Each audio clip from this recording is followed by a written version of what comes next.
killing me? Why? Give me a reason. I protest because you're killing us. Who is killing you? You police. You're killing us in our communities. Poor communities. Why do you want to arrest me? Yes. People's power! People's power! People's power!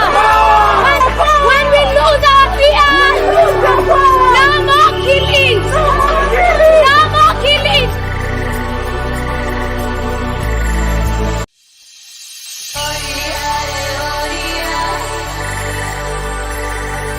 Agombo, this is a message to you. Usitoke, don't come. Agombo, please stay at home.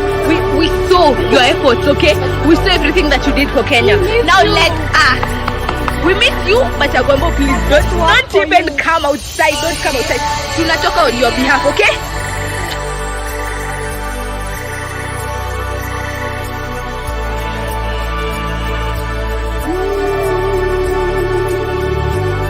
Katambe, ni nyinyi mmechoose hiyo side, hakuna mtu amewaforce.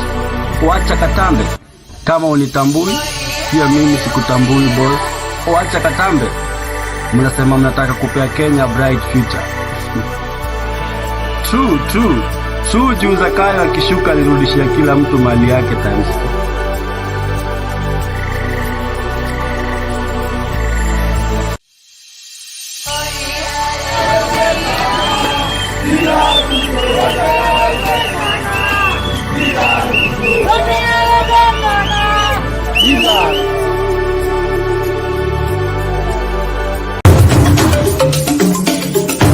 Sisi vile sio watu ambao wanataka ugomvi kwa sababu ya ugomvi. Niwaambia nyinyi ni wajinga mkimfuata Ruto.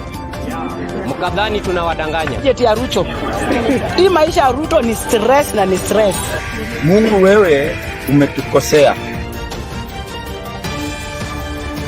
Sasa tumesema siku ya Jumatano.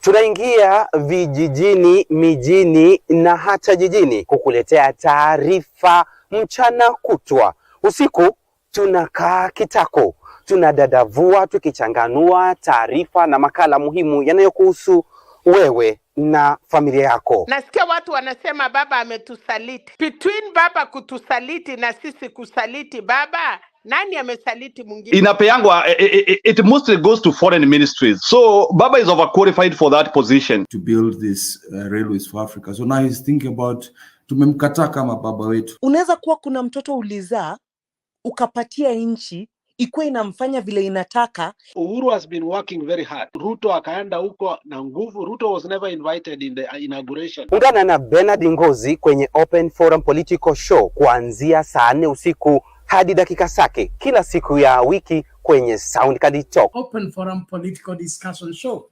The show that gives you an opportunity to air what you feel and think about the latest development. Tukutane Sound Card Talk.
Good evening, ladies and gentlemen. We're glad you're watching. Thank you so much for making time to join us. This is Sound Candid Talk, Open Forum Political Discussion Show, the show that gives you an opportunity to air what you feel and think about the latest development on our political front.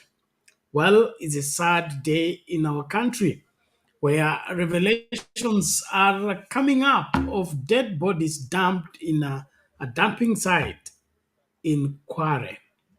This is following the haphazard and unwarranted abductions and police brutality against protesters.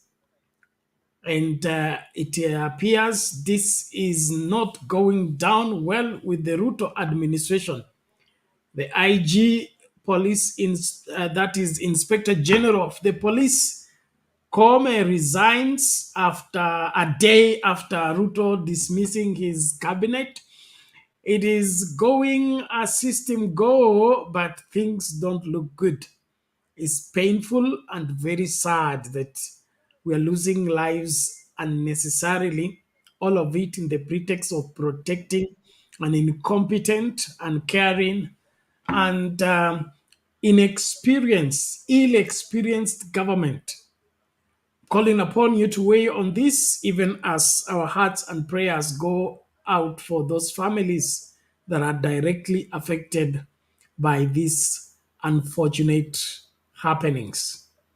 I want to appreciate each one of you from wherever you are, even as you join. Please, let's be on the forefront to invite each other so that we can all gang up tonight and make a difference in our day.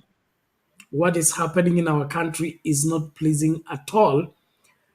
Thank you for all that are out to fight and ensure that there is a better Kenya. I call upon you.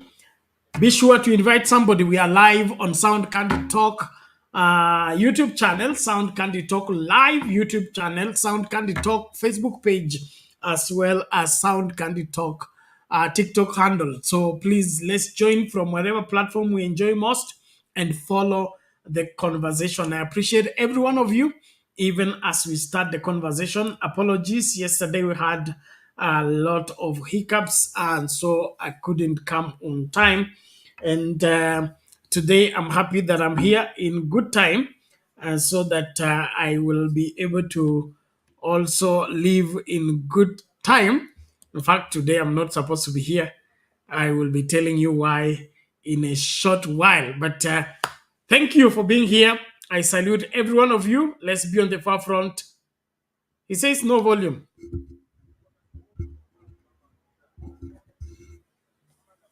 Lady Boss, you can't hear me?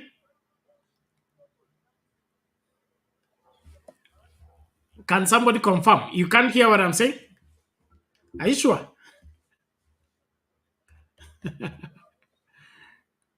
Somebody confirm. Are you getting me? TikTok mnanipata? Okay, thank you. So thank you, Paul, for confirming. I'm happy. I was wondering. Thank you. Please, let's be on the forefront. Tukaribishane tafadhali, tujae tuhakikishe kwamba tunaanza wote kwa fujo, tena kwa haki ya kila Mkenya. It is sad. It is sad that the government commits crime and continues to be the one to investigate that same crime. And now they want to parade it as if they have made any revelations. This is a very, very, very sad day in our country. I call upon you, please, let's be on the forefront even as we start. Usichoke mpaka Ruto na wenzake watimuliwe kabisa kabisa. Tunataka hii nchi iongozwe kulingana na sheria na kulingana na mapenzi ya Wakenya. Wale ambao walikuwa wameiteka nyara, basi wameambulia patupu, wenye nchi wamerudi, na sasa siku za mwizi ni 40 zishafika. Kwa hivyo nataka tuwe mstari wa mbele kuhakikisha kwamba wezi hawachukui nchi yetu, wezi hawatoroki na nchi yetu. Hata wakijaribu tutawanasa wote, ili nchi yote ikuwe nini? Chini ya sheria moja ambayo itatetea kila haki ya kila Mkenya, wanyonge na wale ambao ni wakubwa.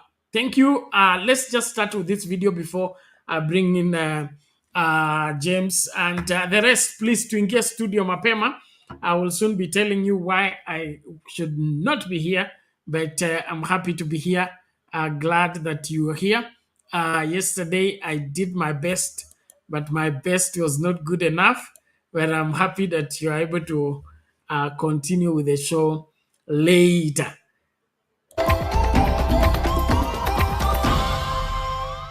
Very well. Remember that you're also streaming live on standardmedia.co.ke and on our YouTube channels as well. Talk to us across our social media platforms at KTN News KE, at KTN Home _ at Dennis Assetto. Our hashtag is Weekend Prime. We shall be sampling some of your views at the tail end of the bulletin. But tonight, it is horror. Shock after 10 bodies were retrieved from a small dam in Kware area of Mukuru, Kwanjenga, Nairobi. Shockingly, all the bodies were female and had been dismembered in the most gruesome manner and wrapped in gunny bags. Some of the bodies cannot be recognized. This dreadful revelation raises questions about who is behind these horrific killings and why they committed such atrocities in the most inhumane way.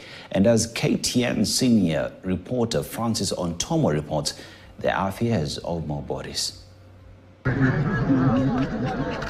Dennis Njogu is risking it all to retrieve bodies from the Kware dump site in Mukuru, Kwanjenga. This is the 8th body he has retrieved since daybreak. Suspended on a rope tied to his chest and armed with only a twig, he descends into the dump site to do what everyone else is too scared to do, even the police. Mwili moja ndio tumepata ikiwa full, ingine tumepata hizi zingine ni nusu-nusu. Na wote ni wanawake. Pati ya chini unapata kichwa na hii body ya juu ni nusu na miguu ya huku ni nusu. If only this dump site could speak, perhaps answers would emerge on how this horror was executed so inhumanly. Behind every body retrieved here is a family in distress, searching for their missing kin. The pain among these residents is palpable. Chenye inatokea sana hapa Kware, ikifika wakati kama saa moja, kupita hapa ni ngumu. Unaambiwanga kama unaongea kwa simu, madam maliza na utupe hiyo simu. Sasa tunaogopa kupita hapa, ikifika saa moja, kuanzia saa moja na kuelekea mpaka saa 3. Hii barabara ni mbaya sana. Ordinarily, this is the main dump site here, and residents cannot comprehend how this went unnoticed. The Kware police station is less than 200 meters from this location.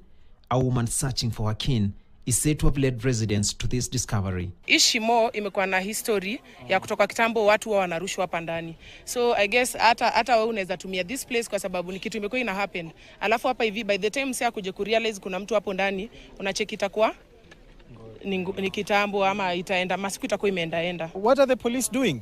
How is it that a quarry or a pit next to your station is being used to dump bodies? So these are questions that we have to confirm. It is the manner and pattern of execution that complicates the investigations. The bodies retrieved today were all female and had been all dismembered. Could there be more to this than meets the eye? Tunasikia vibaya kama wanawake tumepatikana wengi hapo. Hakuna mwanaume hata mmoja. Ni wanawake tupu tumepatikana hapo. Detectives, including the head of homicide at DCI Martin Nyoguto, who arrived at the scene, were nearly attacked by angry residents demanding answers. The bodies were taken to city mortuary, awaiting post-mortem examinations. Missing Voices, an organization that documents enforced disappearances, says that over 350 people have disappeared in the last 5 years. The recent Gen Z protest saw scores of protesters go missing, and some are yet to be found. This revelation raises serious questions. At a time when scores of families are looking for their missing kins across Kenya from the anti-tax protest, the revelations here at the Kware dump site are shocking, and maybe the secrets could be buried right here. Francis Ontomo, KTN News, Nairobi. Those are disturbing images, and indeed Kenyans deserve answers to what just happened right there. Welcome back, ladies and gentlemen. We're glad you are watching. Please, let's keep at inviting each other, liking the video, subscribing if you haven't subscribed. It is important. And of course, we are here to see to it that we get to the bottom of all this. This country needs help, and you are that help that we have right now. Thank you, everybody, for your participation. The poll question is on, and I would want you to respond to the same. We are asking, do you support calls for Ruto to dissolve government for fresh elections? Are we right for fresh elections? Is important for you to respond. So far, 34 people have already cast their vote. 94% say yes and 6% say no. So I want you to be on the forefront in participating in the same.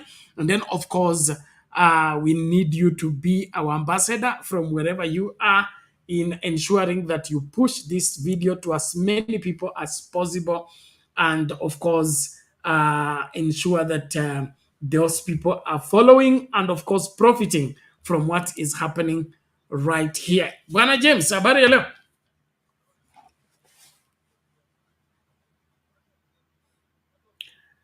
James, upo haupo?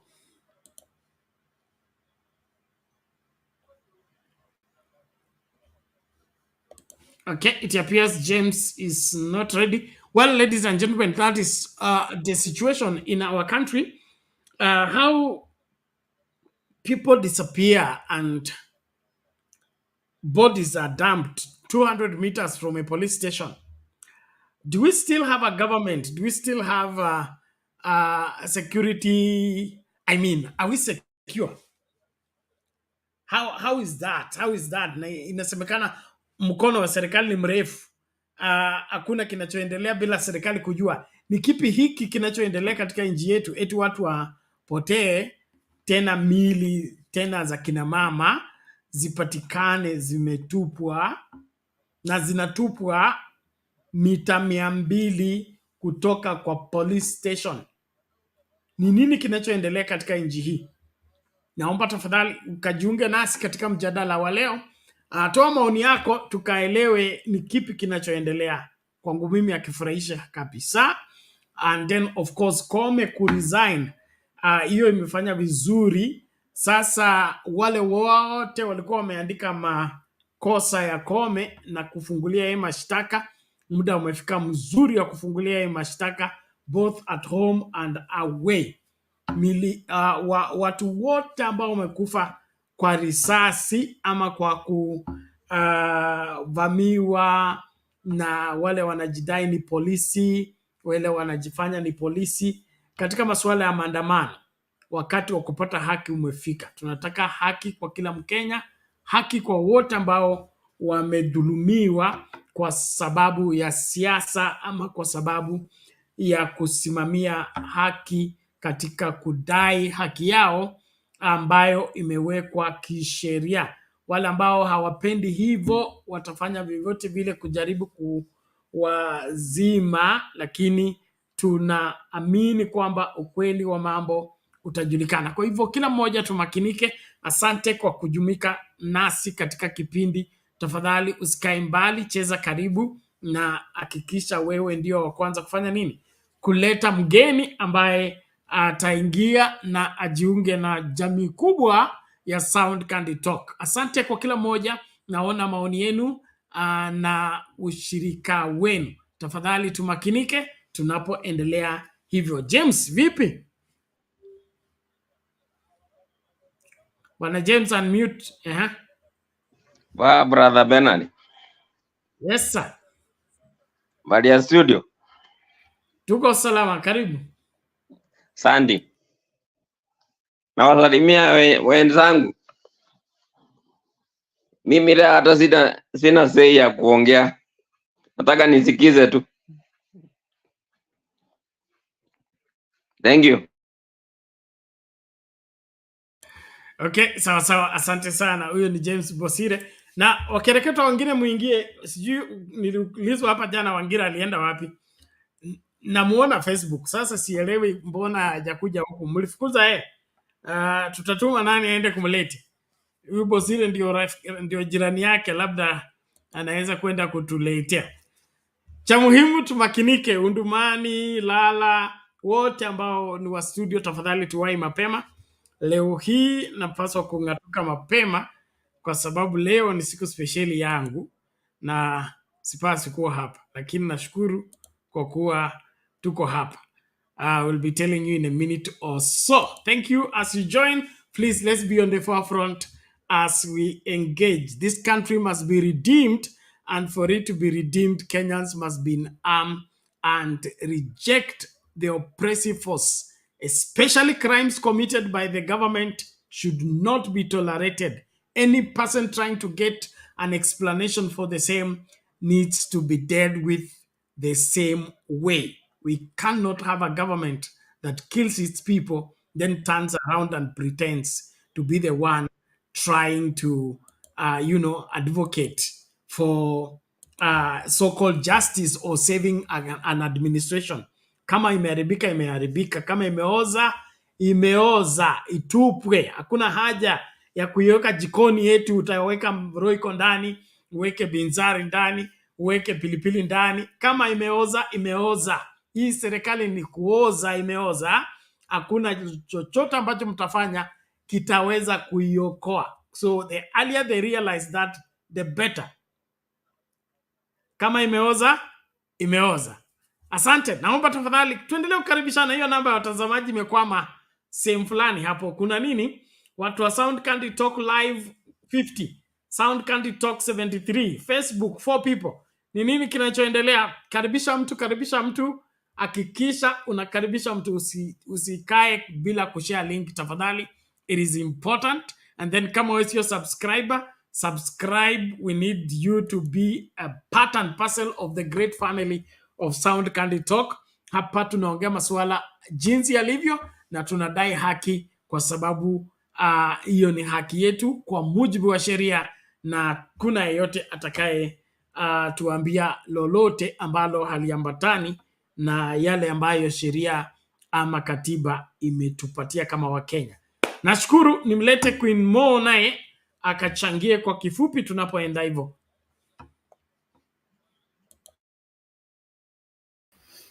Asante, Reverend Bernard, how are you? And everybody else. Today I'm very saddened by what I saw. Of course, I was listening today to, to the news, and I was also listening to Gen Zs today talking. And then I also discovered that there were so many bodies of women that were found in Mukuru Ajenga in a pit somewhere there in a quarry. And there was one very brave man. That man is a hero. He should be recognized. Let's not forget to recognize people who give of themselves to perform dangerous tasks like those, to bring us that information. Because sometimes, you see, we focus on things and we forget the people who are really there, So what I wanted to say is, I was thinking to myself, are we at war? Are we at war? Are we in conflict? Is this where we are? Could somebody just declare that we are in a civil war? Are we in a civil war? Yeah? Because if we're in a civil war, that is what you expect to find. Because how is it possible that the dismembered bodies of women could be wrapped in sacks in such, in such a similar fashion? That means that is organized crime. That is complete organized crime. And it's well known by the police. They're not going to tell us that they don't know about it. They know. And they should tell us about who is the person who is committing these crimes and who is ordering them. So I was doing a little bit of research. You know me, I always try to go back to find out if are we in civil war? Is it that we don't want to say that we are at civil war? Because, by the way, yeah, we just found that we saw that the police killed a couple of Gen Zs, not so say a couple, many, tens of young men. And I was asking myself, how come? To some extent, I was asking myself, this is a bit disproportional, because why is it that it's always men? Why is it that we know that it's all males who have been found dead? Where are the women? Because they are being arrested, they have disappeared. We had stories of the Mukuru Ajenga. I heard a story being floated around that there was a lady who was carrying a baby on the side, and that she was shot, and the baby went, and the bullet went through the baby and the mother. So where's her body? Where's the body of that woman and her baby? Is she the one who was found? Because, by the way, listening to the Gen Zs today, I heard that inside one of those gunny bags, the sacks, was a woman and her baby. So are we at war? And even if we are at war, there is something called human rights and the protection of women and children. The General Assembly of the United Nations, has considered these things, and they have like six facts in there, 6 issues in there, which I'll read to you later. But the idea is, are we at war? Just like you're asking, Reverend Bernard, are we at war? Are we at civil war? Is Kenya at civil war? Are we a police state? And do we have a civil war ongoing? Should we name it what it is? Should we?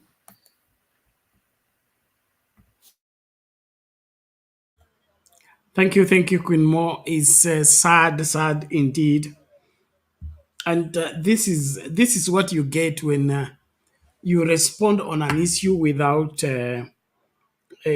digesting, without proper assessment. I feel that the current administration is so possessed with operating in the old tactics that they can't give room to sense. They can't give room to proper scrutiny. Even if there is civil unrest, just arrest people, put them. Kulikuwa na msako sometime back hapo Isili, wakabeba watu wakapeleka Kasarani, wakafungia huko, wakafanya interrogation, sijui head count, sijui what. Why kill people? So by killing, you're going to do what? Reduce population or scare people from what? Asking questions? This is barbaric, primitive. And whether Koome is resigning or not, Koome, Kindiki, all those people in that sector that were in the office when this happened, they cannot be left off the hook. Resigning or not resigning, Kenyans, we must stand strong together and push this to its conclusion. We have had this too much. Our history is bloody. Innocent Kenyans lose their lives. We sing, we forget it. Tusahau iliyopita, tugange ajayo. Tusahau yaliyopita, tugange ajayo. Saa hii tunaganga yote. Tunataka majibu. Nyao majibu, tunataka watu ambao ni wahusika katika kuua Wakenya kiholela wakamatwe na wafungwe. We can't take this anymore. And then women. Just even in a civil war, women and children are not shot. They are not killed. That's what I know. If there's any army that shoots women and children, they get cast. So what is this that is going on in this country? And then bado tunainua bendera ati tuko na serikali. Apana, let this be clearly addressed. Maneno ya kufagilia hii kitu atuwafiche chini ya carpet, waseme oh ni criminals. Hiyo jina criminals sitaki kusikia. Na kwanza ikitoka State House inaudhi sana. Ati kiongozi wa nchi anasema ati kuna criminals wanaua watu. That was not unheard of during Moi's time. In fact, you tried that, you will lose your ministry, you will be treated as unataka kuuza nchi. Now, I don't know where you see, my thing is, Bernard, if I might ask you, should they declare a state of emergency? Should we be on curfew? No. There is no if women are not safe and children are not safe, that's a lot of women. That is a lot of women. Okay, of course, we also know that there are many young men also who have died. But the question is, why are they targeting? Is this a targeted attack? Why are they dismembering women? Why are they dismembering their bodies and not taking them to the funeral homes? Why? That's the question. So I get you, Queen Mo, and there is a strange. My net is surging. I hope it will not block me out. All right. Now, let me say, I think they were creating a situation where they will be justified to call for a state of emergency, probably. I don't know. This is messy. This is bad. This is bad. This is bad news. Now, I will be bringing Mama Selena, and then please let's observe our 3 minutes. But this is very annoying. And then, of course, it's 10 minutes to midnight. And after midnight, my day will have ended. Today is 12th of July, and it's my birthday. That's why I should not be here. I should be eating Happy cake and birthday, dancing Bernard. with my Happy birthday. girls. How old are you anyway? 22.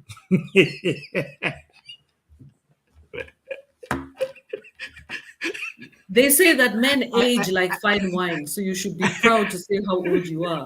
Hmm? I know Jiru will crucify me for that, but Black calls me his younger brother, so I accept it. Thank you, everybody, for the birthday wishes, and I've not had a whatever class of things today, but tomorrow I'll be giving a treat to my two girls, so we'll go for lunch and so that they sing for me happy birthday belated. But thank you, Mama. Karibu. Thank you, Penat, panelist. Tutasema happy birthday even though ni uchungu sana tumeona nchi yetu au wamama watoto. Penat, tukiriso nama tukifikiria wamama hawa na ni wamama wasichana, na tena ile kitu imenishangaza Penat, unakuta wamekatwa, unasikia mwili simetolewa, sehemu nyeti sijui nini. Is this another Shakahola? Is it that kuna mtu ana sacrifice kuendelea kukua? Anyway, we need to think about it. Hata kama kulikuwa na maandamano, mwili watu wangepikwa risasi, wanapelekwa kwa mochari, wanatolewa. Na kuna msee niliona Mokurino aliongea, alisema kuna pit deep hole ya karibu 200 something, na anasema labda hiyo ndiyo imejaa mwili.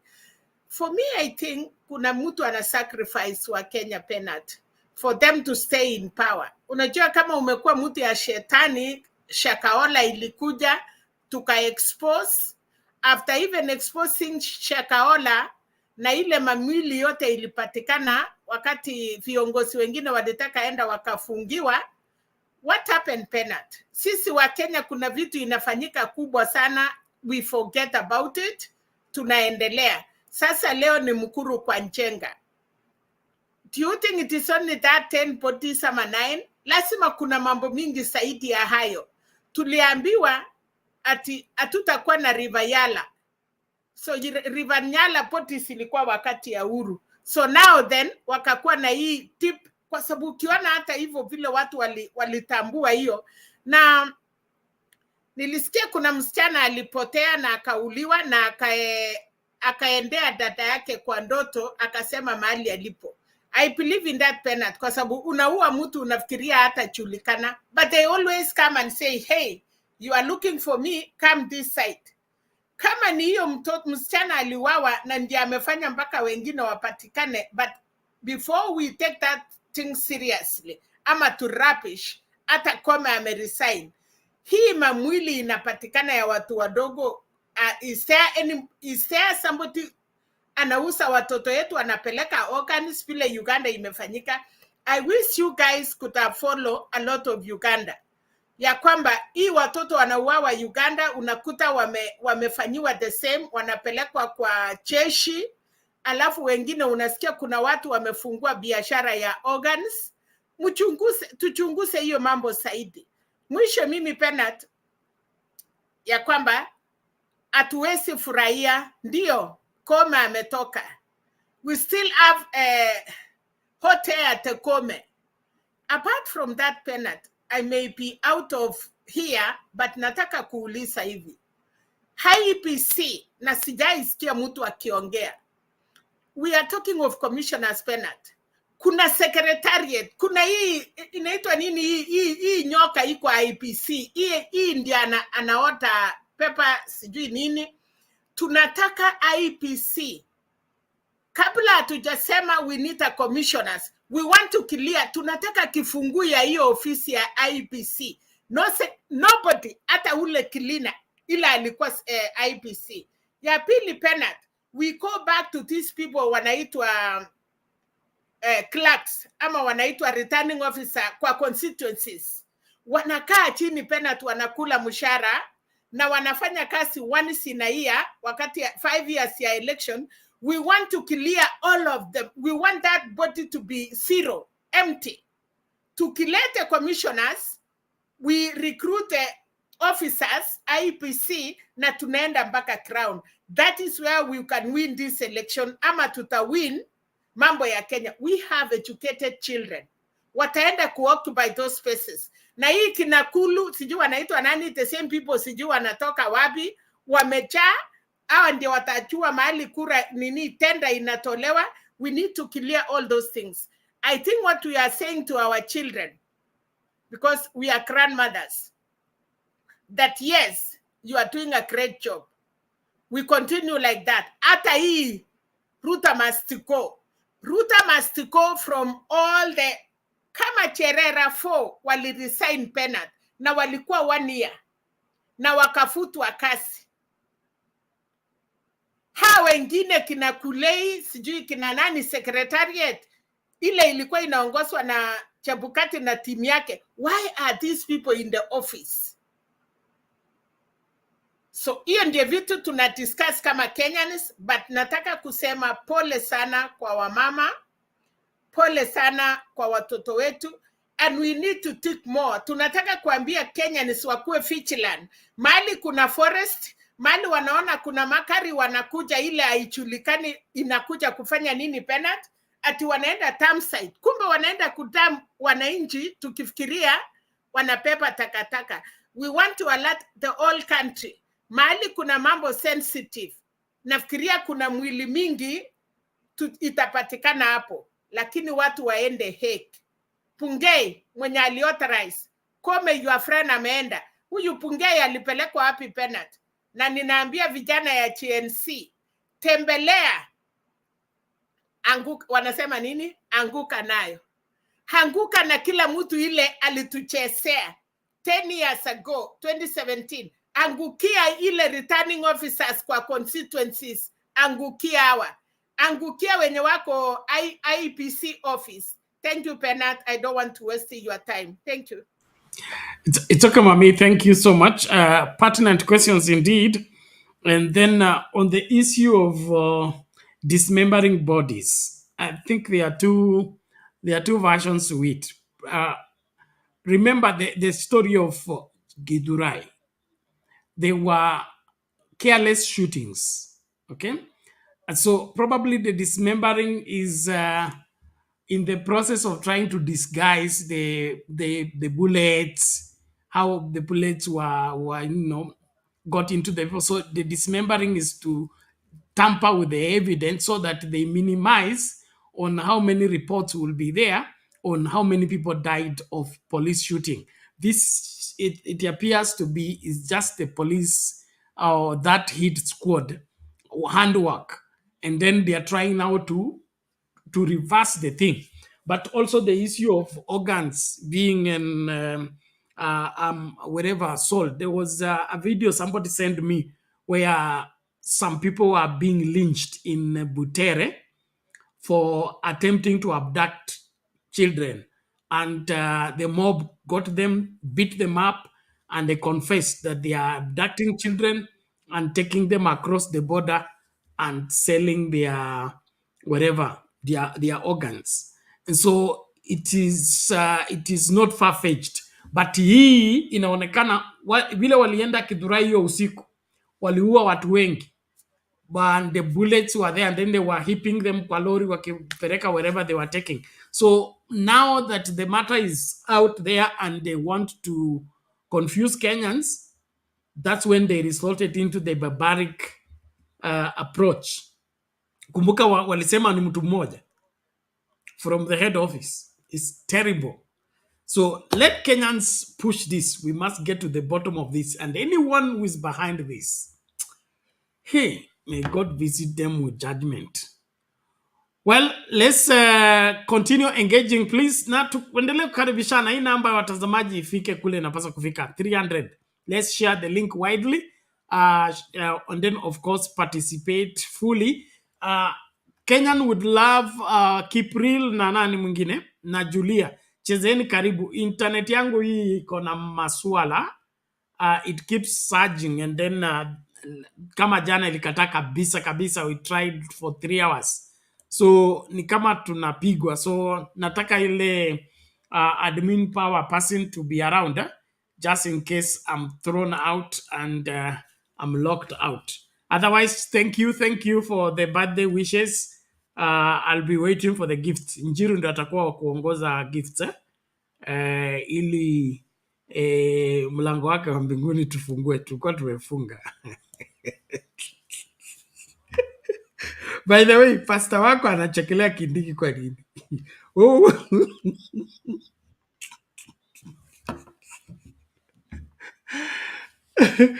Sawa Njiru, karibu.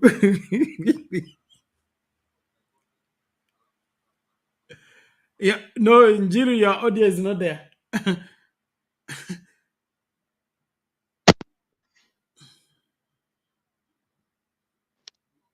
Bernard, can you get me?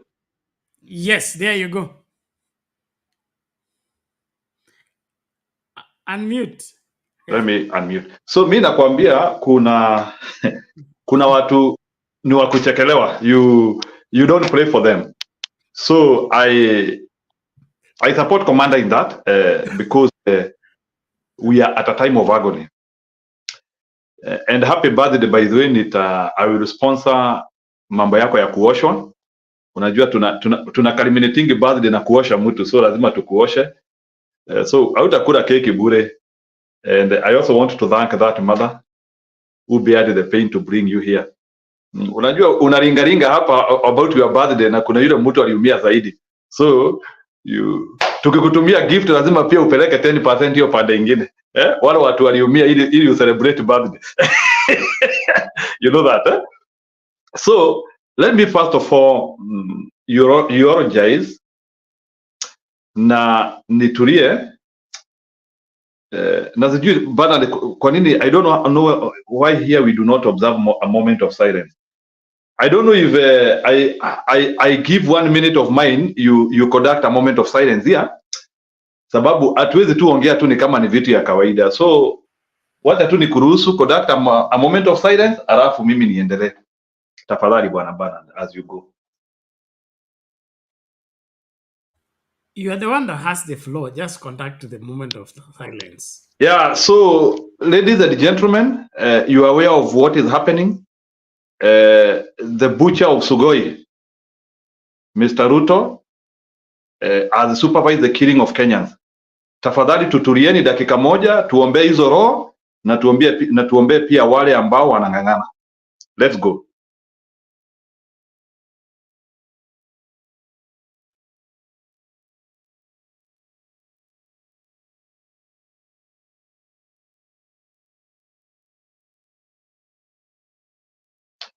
Sawa, I hope tuko sawa.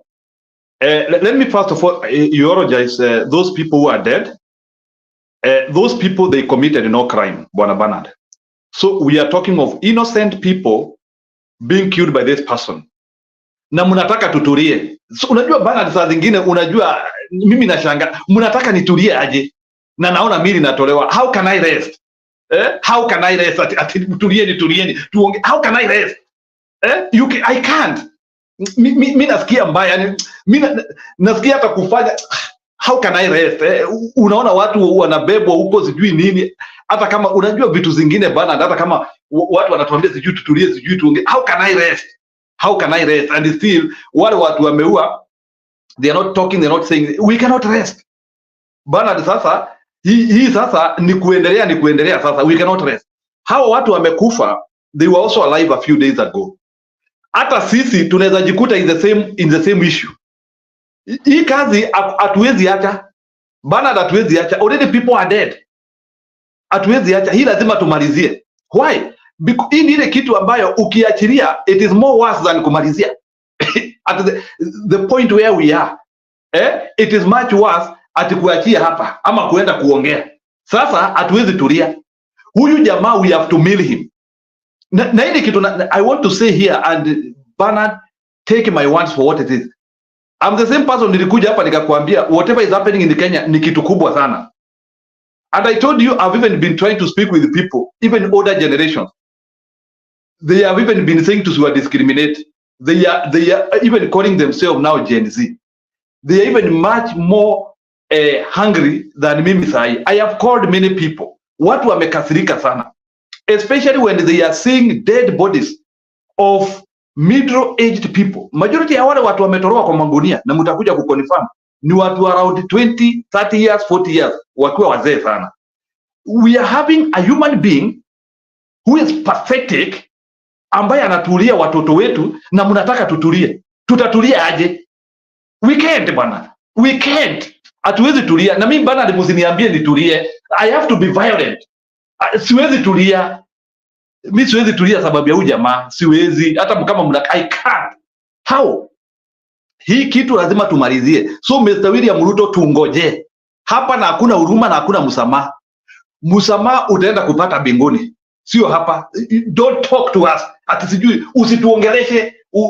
Guy, you cannot talk to us. Na siwezi tulia. Siwezi tulia watu wakiwa wamekufa. I can't. Siwezi na hatuwezi enda kwa table. Tunaongea na nani?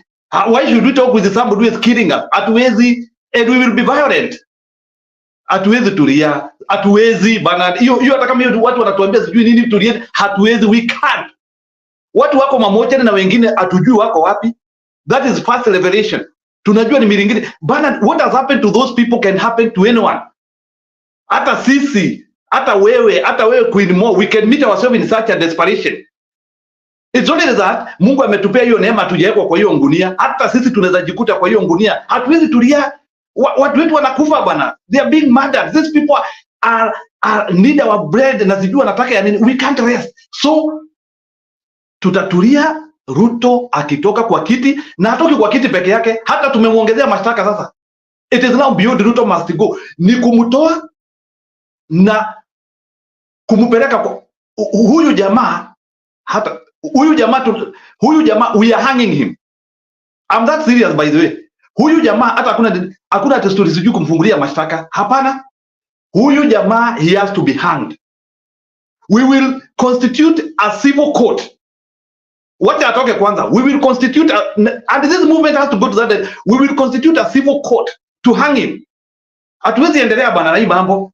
Hatuwezi, na msiniambie ati ni Koome ni nini. Au watu tu wanakuwa sacrifice ili tutulie. Hatuwezi tulia bwana. Hatuwezi tulia. Watu 10 na wengine hatujui. We can't rest bwana. Mimi nimejaribu kutulia leo na shindwa bana. Sijui tulieni, sijui tuongee. How do you rest? 10 people are dead. Women. Sacred people. People who had the future bright future. Only because of power vitu zingine. Let me tell you, nimesikia Queen Mo akisema no, let me correct you. It's not 10. It's over 18. They have by they had picked over. So nimesikia Queen Mo akisema are we in civil war? What is that? You know, civil war is when people are fighting against each other. That's what we call civil war. They are civilians who are fighting against each other because of issues. This is not civil war because Kenyans are not rising against each other. It is state-sponsored killing.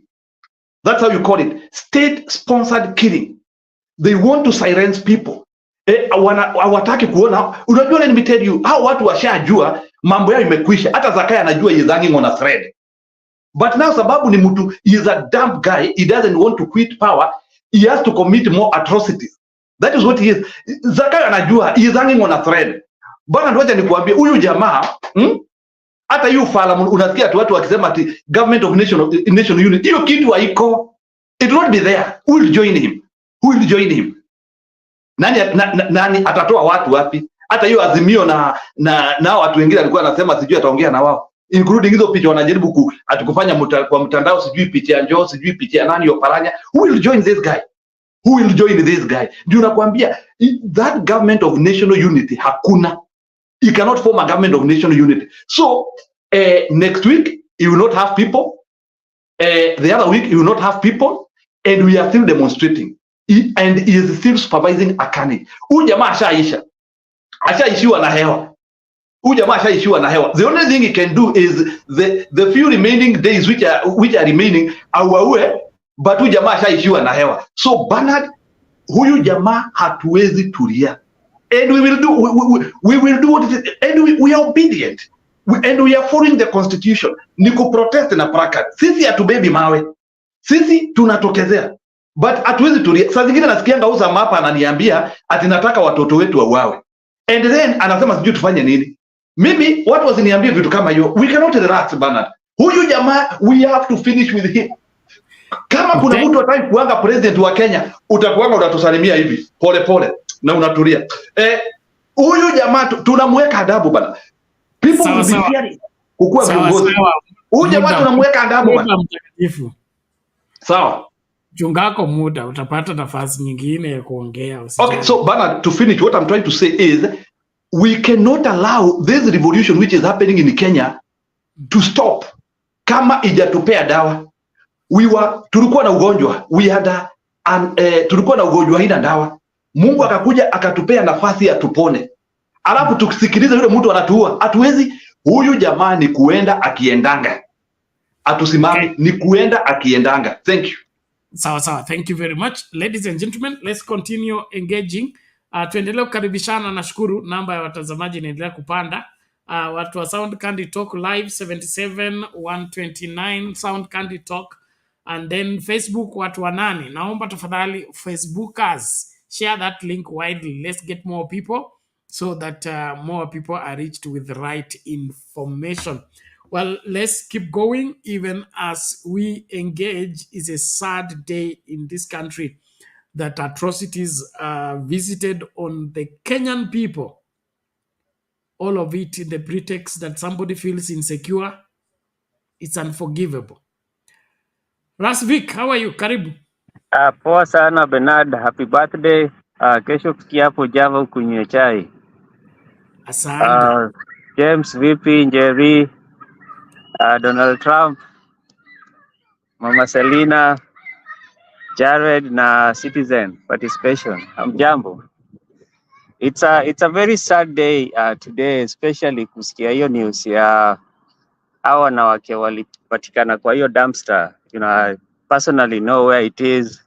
You know, Lishi Islands, tulikuwa tunaenda adventures huko as we were young kids, but it's a very scary dumpster. Ukiangalia hiyo shimo ni so deep. And the guy who was leading the rescue mission, I hope mtu tu roho yake jifungue tu ampatie kazi ya kulead a rescue mission somewhere. It was so brave of him, you know, kujitolea na kufanya kazi kama hiyo. Mtu kama huyo inamaanisha akipewa kazi ile analipwa, he can do it even better. So I'm praying for him that somebody can watch that video and you know, offer him an opportunity somewhere. Another thing, it's very sad if mtu anajiita kiongozi wa inchi ako so quick kuweka task force ya kuhanda wale watoto wali occupy parliament and currently anawaua one by one.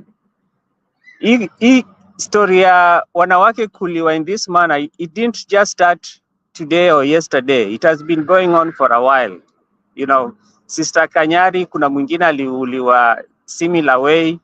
Alafu pia kuna wasichana wengine kadhaa pia washapatikana wameuliwa similar way. Na ukiangalia hii trend, most likely inafanywa na either the same kind of people, but you know, wanajificha.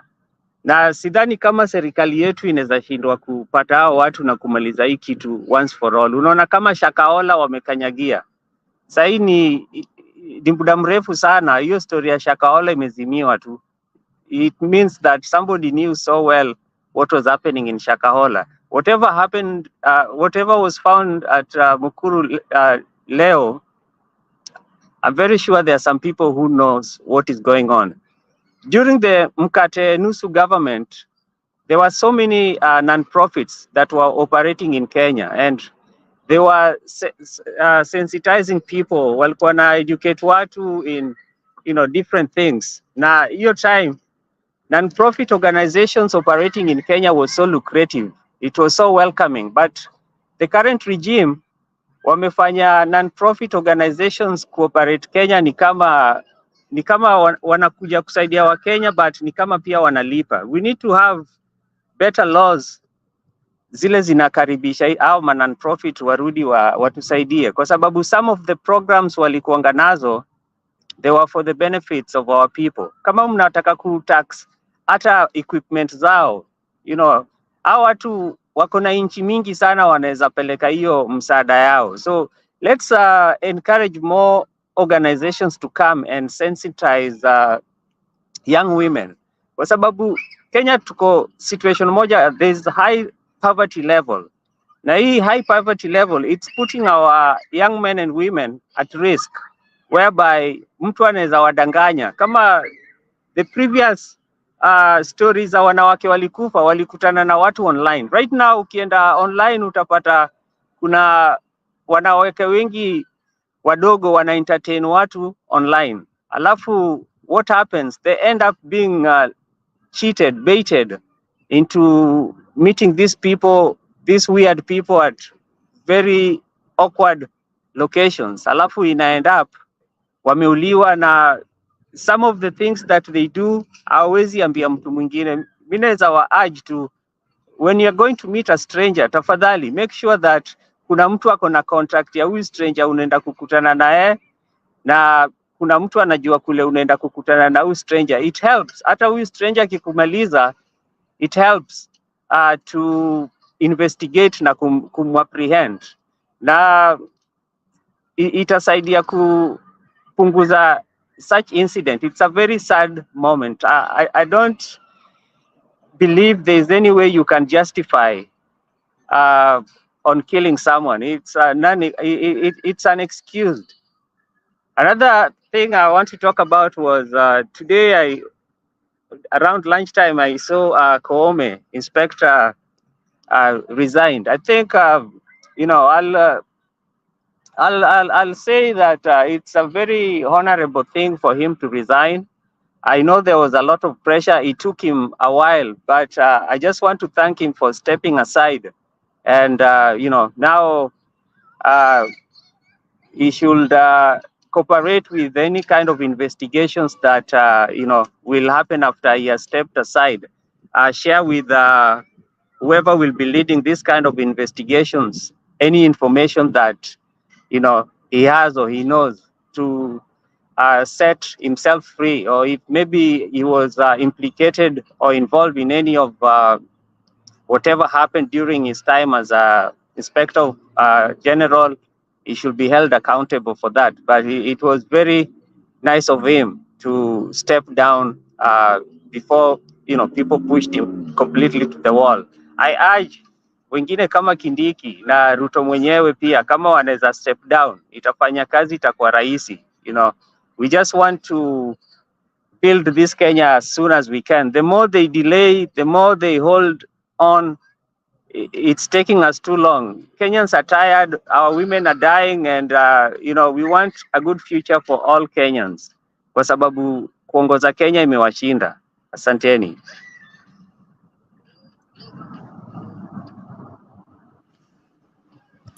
Okay, so thank you, Rasvik. We appreciate that.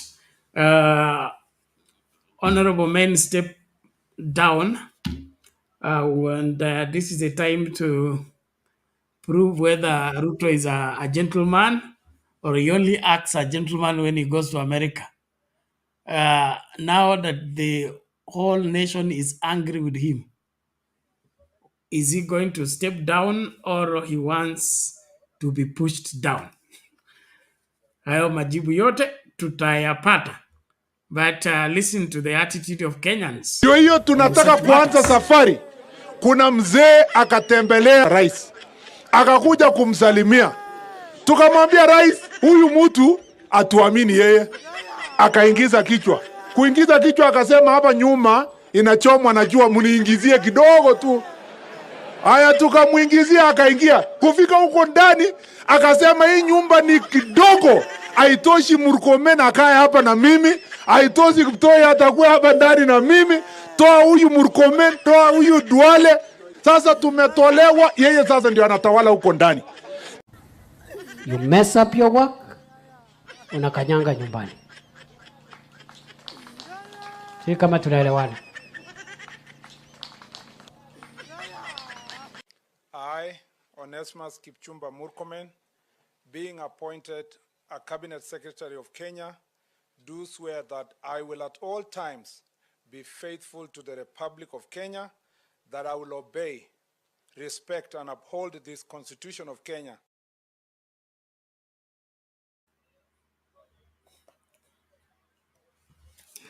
Hey, tena ni baba amefukuza watu. Mungu saidia Kenya. Yes, citizen participation. Thank you. Happy birthday, Pastor Bernard. Thank you. Hi to everyone. You know, the situation in Kenya is just deteriorating from bad to worse. And to be very honest, today I don't want to talk about some petty politics here of Akina Baba and the new cabinet. We have a very serious problem on our hands. As a Kenyan, your security is not assured. You may think it's really something very trivial, but it is something very serious. These problems, they have been there since, by the way, the people who voted for this man who is there now, you know his history. He's the one who was being used whenever Moi wanted to dislocate people, to move people, or to disorganize people so that they can't vote for people of their tribe, because maybe they are majority in an area in Rift Valley. Tunajua he was involved in 1992 clashes, 97 to 2007, all those. We know this guy, he's past. Na Kenyans, I don't know what it is that we are waiting for. Are you waiting for an angel to come from heaven? Mtu amewaonyesha his true colors since time immemorial. And you have a guts to go on the ballot box and you listen to his lies. Paka anawambia you'll not. Yeah, there are tapes which are out here, which I have him saying that he's not. We are not going to be paying taxes. In which country do people not pay taxes? What is wrong with Kenyans? First of all, because tunaweza laumu this guy sana, but we are, in fact, the alpha and the omega of the problem which is in Kenya is us. Apart from Gen Z, sisi wengine wenye tuko mbele, ni mbele ama ni nyuma. Something is very wrong with us. Wewe unajua history ya mtu ni mnyama, mtu ni mkatili, mtu alifanya watu wakachomewa kwa kanisa, na sio watu wa kawaida, wamama, wazee, disabled people, they were burnt in a church under his arrangements. And the man has no remorse, no, hana utu huyu mtu. Alafu anakuja anawadanganya no taxes, state capture, sijui nini, munaingizwa kwa box. I don't know, something is very wrong with people in this country. But all what I can tell you, now that God has intervened through this Gen Z, to save us from this madness which is in this country, because Kenya is the only country where the kind of things which we are seeing happening can happen. No sane country can have such a kind of thing. By the time Shakahola was happening, and I can assure you, Shakahola is not about 400 people or 600 people. That place has over 3,000 people who are buried in that entire area. Because that operation did not start that year or the previous year. It had been going on for about 3 years. There are people who, not one, not two, several families, they came and they said that their kin wamechukuliwa na huyu mtu. Particularly, I remember there's one man who his good 3 children, his 3 sons were taken by this man into that cult, into that forest. And he went to the police station and asked the police that my children have been taken by this man, and they went to Safaricom and they could trace his children's number into the man's commune or cult, whatever that place they were staying in the middle of nowhere. And all what the OCS could tell him is that there's nothing bad which a pastor can do to your children. There's nothing bad which a pastor can do. Even in any case, can you prove that these are your children? Where are their birth certificates? By that point, the guy had been telling people to ban certificate, birth certificate, anything to identify you. The warning signs were there since, I don't know, 2000 and kitambo sana, when he started telling people not to take their children to school, which is against the law of Kenya.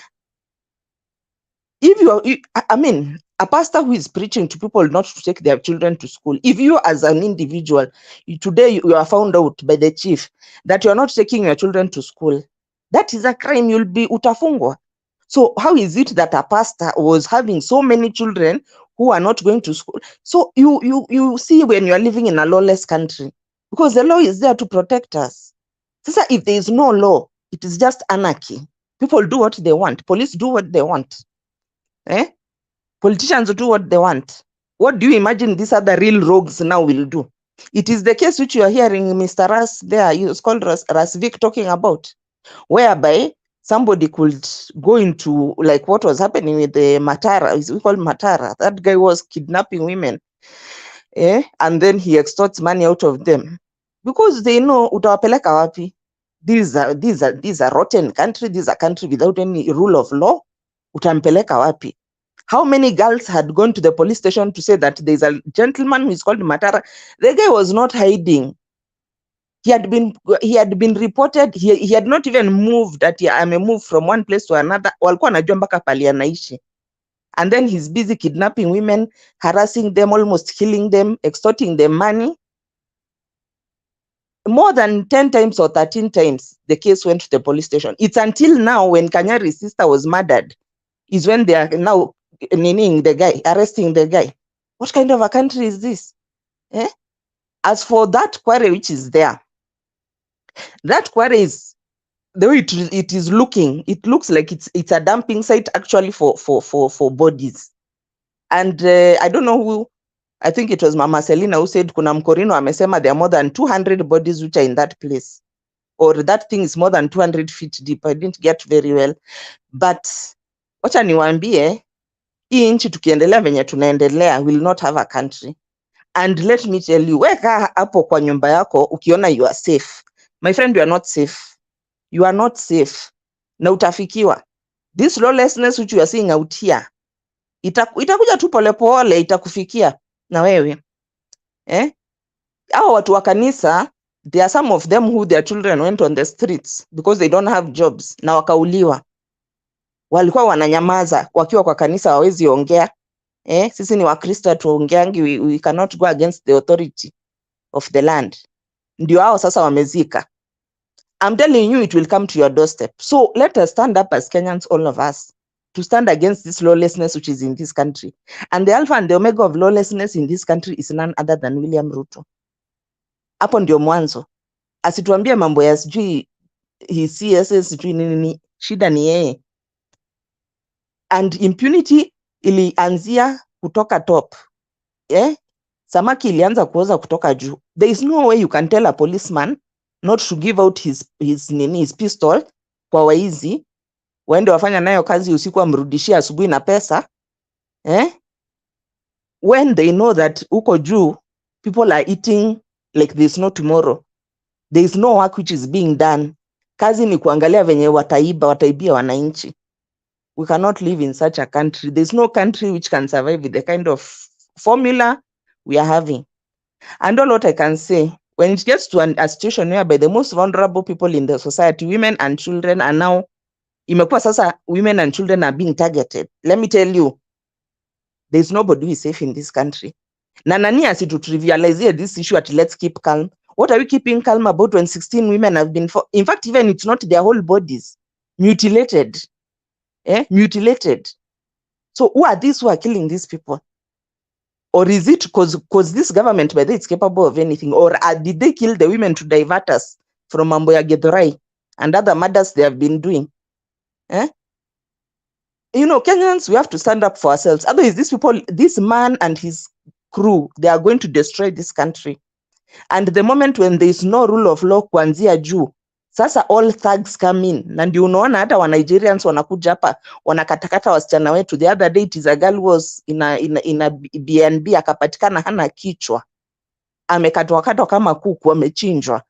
To date we don't know who is the person who did that. He's just living among us. Hata hatumjui, anaweza kuwa tu hapo hata anatusikiza hapa sahi. We cannot even catch such, you know. I feel so bad, especially as a woman. I feel so bad.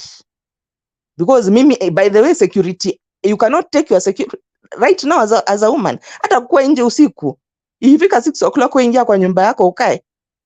Even in fact ilikuwa imefika point sasa hata the time when wanawake walikuwa wanachinjwa, they were advising ladies sasa hata dating na kuongeaongea na wanaume achana, because the next thing utajipata umekatakatwa kama kuku. Wazazi yako wanaanza kutafuta kichwa yako. Back to you in the studio.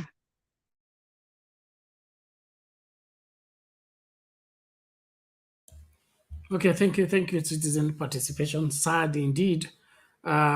If we can't protect the most vulnerable people, we can't claim to be a government, or we can't claim to be a nation. What's happening in this country is bad news, and nobody in their right side in mind should find an excuse for this. This is inexcusable, especially if the people in government are behaving the way this government is behaving. If we didn't have strong reasons why Ruto and team should go, this should serve as more evidence, proof that this is not working. Thank you. Let's have Mr. Joram Wanawangira. How are you? Long time.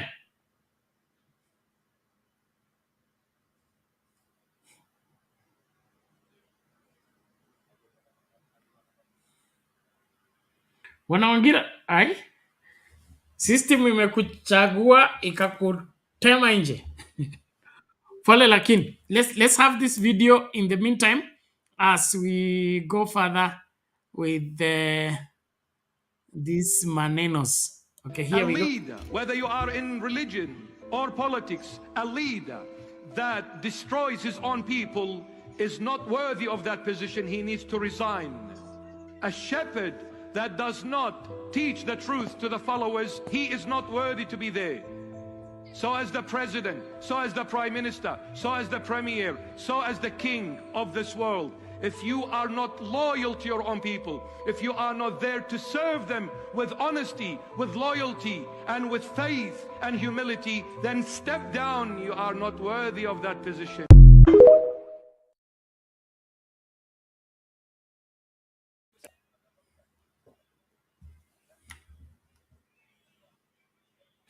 Bana, hakuna mtu nachukia kaka Koome by the way.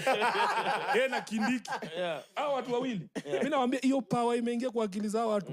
I'm telling you, jamaa akiongea kama huyo Kindiki. Mkikutana tu hivi mwanaume tu mwanaume, unafikiria anaweza ongea bila anaongea. Mweka kibare akakojoa. Lakini jua anajua vizuri atajificha nyuma ya polisi. Hapo anakaa kwa soprano kaka. Oh yeah. Let's see. Tomorrow. Let's see who will come to the road tomorrow. Hiki kimutu. Deno, ile disclaimer weka for longer. Normally na kwanga 7 seconds. They do not use of mic check. But they kind of represent. Mimi nilikuwa nauliza hiyo bravado mjamaa anatoa wapi? Juu unajua tu akikuja tu yeye peke yake. He wouldn't. Wale wasa wanasemanga una bahati nimeshikiliwa. Ni wachilie kuchapa. Huyo Kindiki. Hiyo power bro. Itaisha. Si mwanze tu kufanya boxing kama politician. Ndio nilikuwa hata mimi nilikuwa nasema. Waache tu kama nasikia wanasema na mkuje na watoto wenu kwa hiyo maandamano. Mnaletanga watoto wenyewe. Nauza na wewe pia wewe mwenyewe ubebe hiyo tear gas. Na ukuje na watoto wako, tukutane na watoto wangu. Because anasema hivyo akijua yeye atajificha nyuma ya polisi. Siku hayo ona Kindiki kwa barabara. Tulikuwa tunakutana na makarau wanakupiga karibu watu huo huko Mbakazi South. Wewe pia umepigwa? Hi my friend. And everything in between. Acha tu. Mimi nasemanga tu ni sawa, lakini ile kitu hatuwezi fanya ni kuuziwa uoga bro. Kukufa utakufa tu, unaweza gongwa hata na lori. Ama unyongwe na kiugali. Although sasa unajua kuna siku ilikuwa nani alinyongwa na kukubali cheka kabisa. Mutula Kilonzo alikuwa ameenda Kitale. Unajua yeye ni Mkamba. Mutula naye alikuwa na nyota. Alikuwa ni Mkamba ameenda Kitale anakula tu kuku hivyo.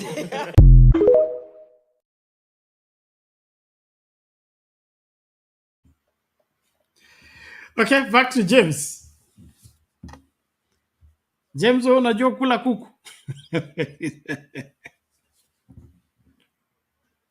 Brother, better the kuku ni ya nyumbani.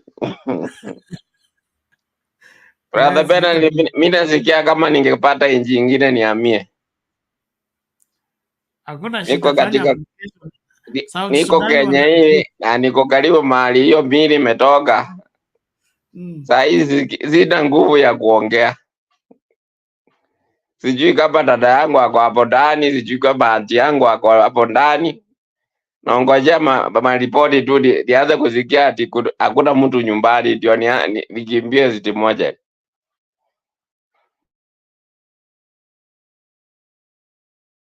It is sad. It's sad. It's sad. We need to get our country working. We need to get our security sector functioning. If that is happening in Nairobi, sasa wale wako Baragoi, West Pokot, Marsabit, Wajir, I mean, this is unheard of. Closest to State House, you're insecure. Sasa wale wako kwa ile kule town ambazo hazina majina.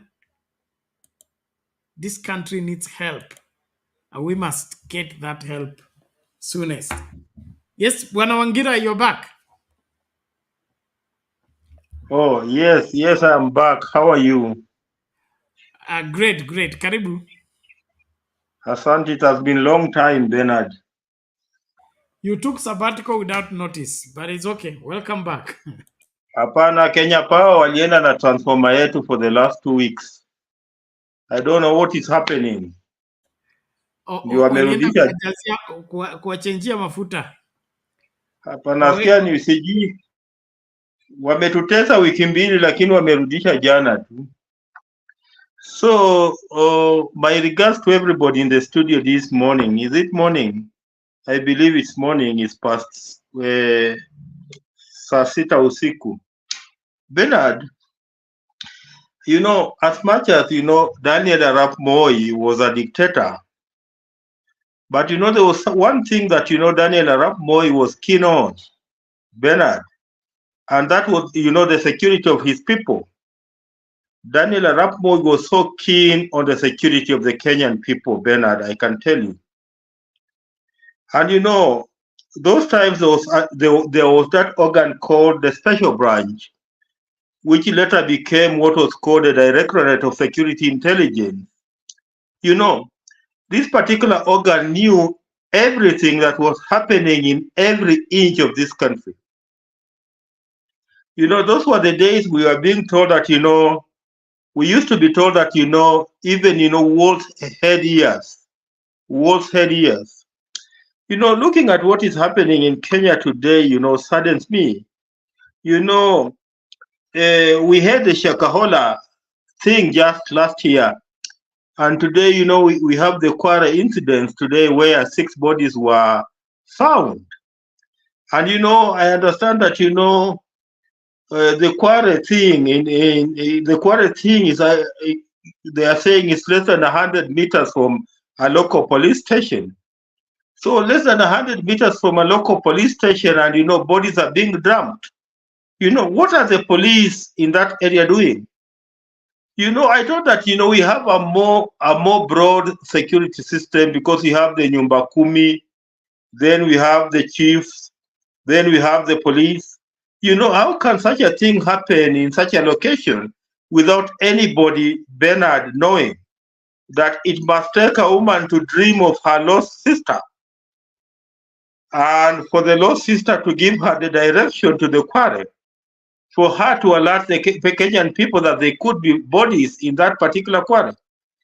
You know, that tells you that we have a disjointed security system in this country. You know, we have just a disjointed security system that is not working for us. You know, and it's sad, Bernard, it's sad, because I've said here many times that, you know, one life lost is one life, one life lost is too many lives lost, Bernard. So, you know, you could say that, you know, today we are told there were only 6 or 9 bodies that were found. But, you know, those are they're not statistics, Bernard. These are relatives, you know, to people. These are mothers to people. They are sisters to people, Bernard.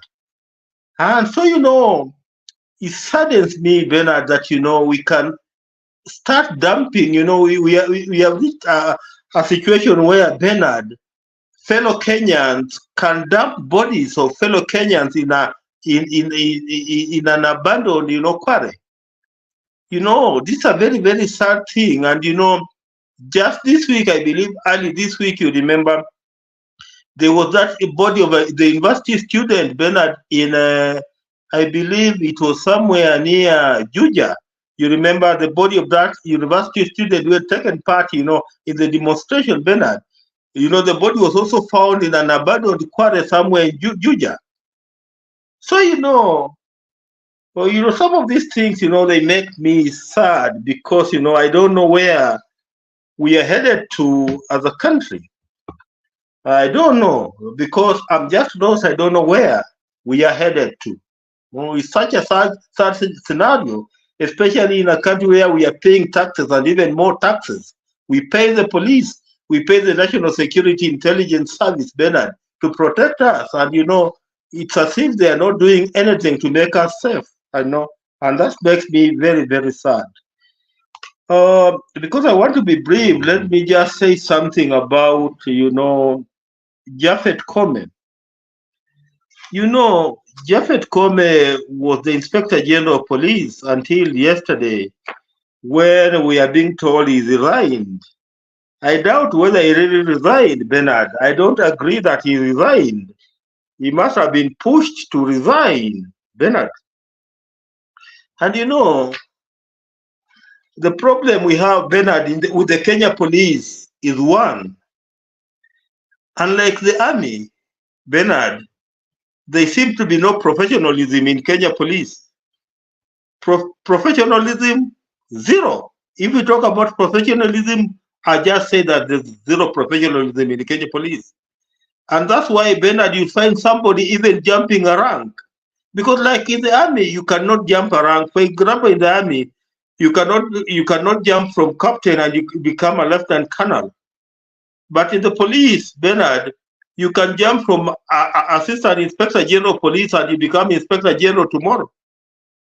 That's not professionalism. It's not professionalism at all.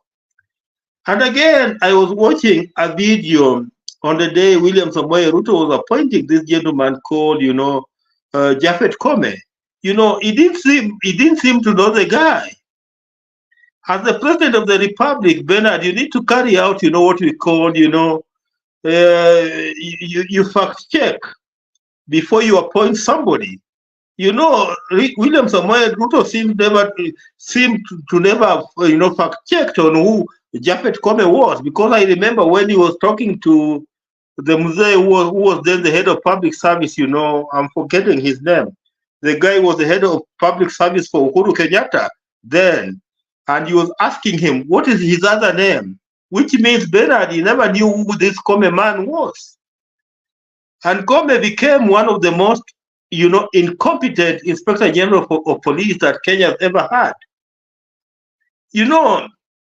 Unlike the pre-2010 Constitution, Bernard, in the post-2010 Constitution, Bernard, the office of the Inspector General has, powers, That's why, Koome was supposed to exercise what is called, independent command of the National Police Service. And, many times on this platform, Bernard, if you can remember, I kept on asking whether, Kindiki was the de facto Inspector General, because I used to hear more of Kindiki than Koome. Koome was never in the picture. So I used to ask on this platform, where was Koome? Because he was the Inspector General of Police, so he was supposed to exercise the independent command. But the person who was exercising that independent command at that particular time was this gentleman called Kindiki, who was CS, Bernard. And when the Constitution is very, very clear that, as Inspector General, you're supposed to exercise, independent command of the National Police Service. Secondly, Bernard, Koome was supposed, to have created a professional police, a disciplined police. What did we see during Koome's time, Bernard? I didn't see that discipline. I didn't see that professionalism, Bernard. It was never there at all, at all, at all. It was never there at all, at all, at all.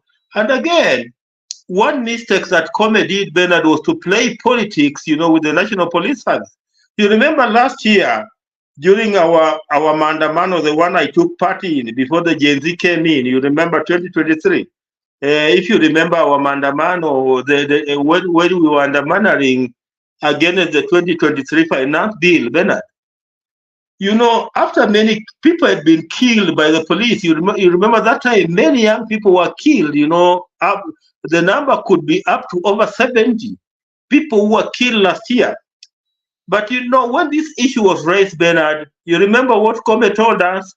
He told us that we as the BO La Umoja, one Kenya guys had gone to mortuaries, and hired dead bodies.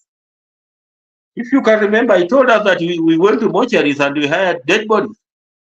And again, he told Raila Odinga that, Raila Odinga was anti-Meru, and that was the reason why he was targeting Koome, because Koome was a Meru, if you remember. So this was an Inspector General of Police, a guy who was supposed to exercise independent command of police, but who was playing politics with the police. Bernard, I hope that the DPP, a man from Kakamega, should be having a charge sheet for Koome, Bernard, under the International Crimes Act number 16 of 2008, because some of the things that were committed last year by the police, Bernard, were crimes against humanity. And because, Koome was the guy who was holding the highest command of the police, Bernard, this guy must be held accountable. We need to see Koome take drug to court, charged for crimes against humanity, especially for the over 70 young people who were killed last year, and for the 41 people who were killed this year. Let me just stop there and allow somebody else to come in. Thank you. Thank you, Mr. Ongira. We appreciate that. What were comments in our story at 3 minutes?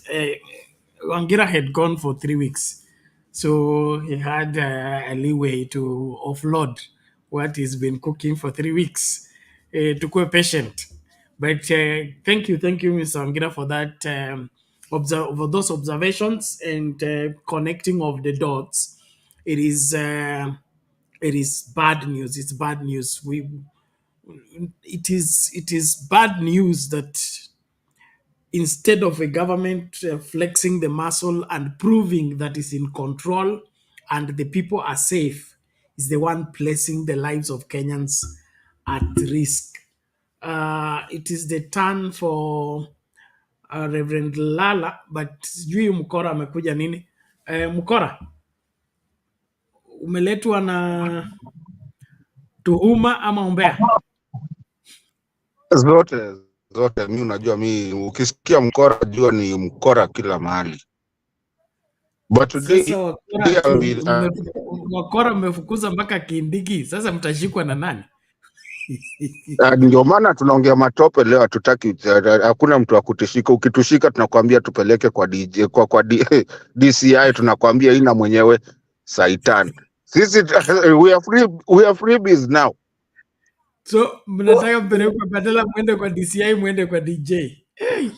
Tutaenda huko, tuende tukajue naye pia anafanya nini huko. Tumefukuza wote waende kabisa, Saitan wasitusumbua akili. Nyinyi mnapeleka disco matanga mbele ya Nyayo House na wakati polisi wamesimama, ninyi mnanitisha. Si tunaenda, tunataka passport ikuwe free. Unajua huko ni passport ndio tunaendea. Sawa. Okay, naomba changia moja ni time ya Lala. Haraka, no, housekeeping. Yangu itakuja baadaye. Housekeeping, brother. First of all, happy birthday. Na sikuwa najua kumbe ulizaliwa. Mimi nilidhani uliangushwa. Anyway, happy birthday. Thank you. I should bring the picture of my mother for you to know that I've come a long way. Na nimesikia mtu akikwambia hapo lazima uweke fungu la 10 to your mom. Yeye ndo anafanya ukue hapa. Hiyo ni kweli kabisa. That one is a fact. This English, if it was not my mother cooking changa and taking me to school, you would have never met me. So she's the most honorable. Na alijaribu watu 11. 11 of us. Jesu alifanyaje? The 11. She still runs the empire. Go and mess her with. She tells our wives, this home Hiyo will not cough if I'm around. hiyo ni kiwanja mzima ya nini ya soka ama mnaitaje football? No, we are a football team. We can take on any team you have. So, kwenu mko wangapi? We sisi hata hatuwezi hata saba hatuwezi. Hata volleyball mwezi cheza. Hata volleyball hatuwezi kora makuna. Sawa. Okoa muda. Anyway, housekeeping real quick. I wanted to tell you, because I know you have to go, it's your birthday and it's everything, yeah? Kuna mtu hapa nilipropose ajue kumoderate na nini. She's very good at it. If you decide to go, wachia Queen Mo, alafu I'll support her from the back. Tulikuwa tumeongea juu hii story mimi na yeye. And maybe with some time you maybe will have to give her admin rights, but she's very good at doing it. Mimi nitamsupport tuko nyuma. Queen Mo, inua mkono kama ni you're okay to nini. Wache Bernard aende and then me I'll support you in the back.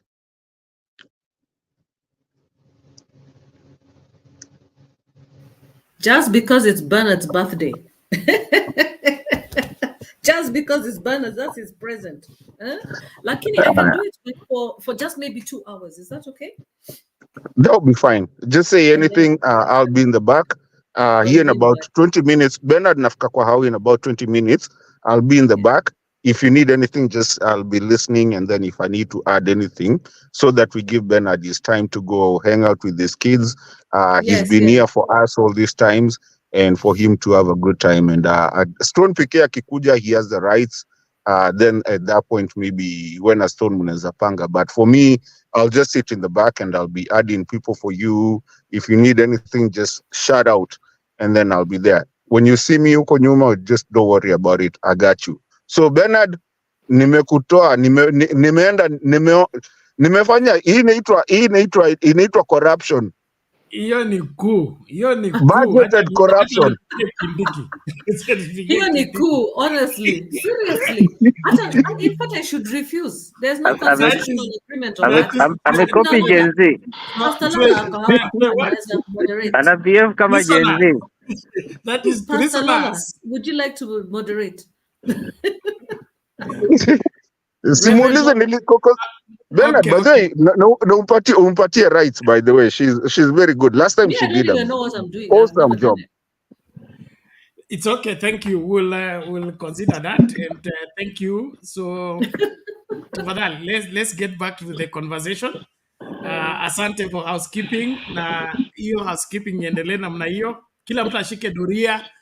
Let's build this thing together, and of course, saving Kenya is our priority, and we must remain focused on the same.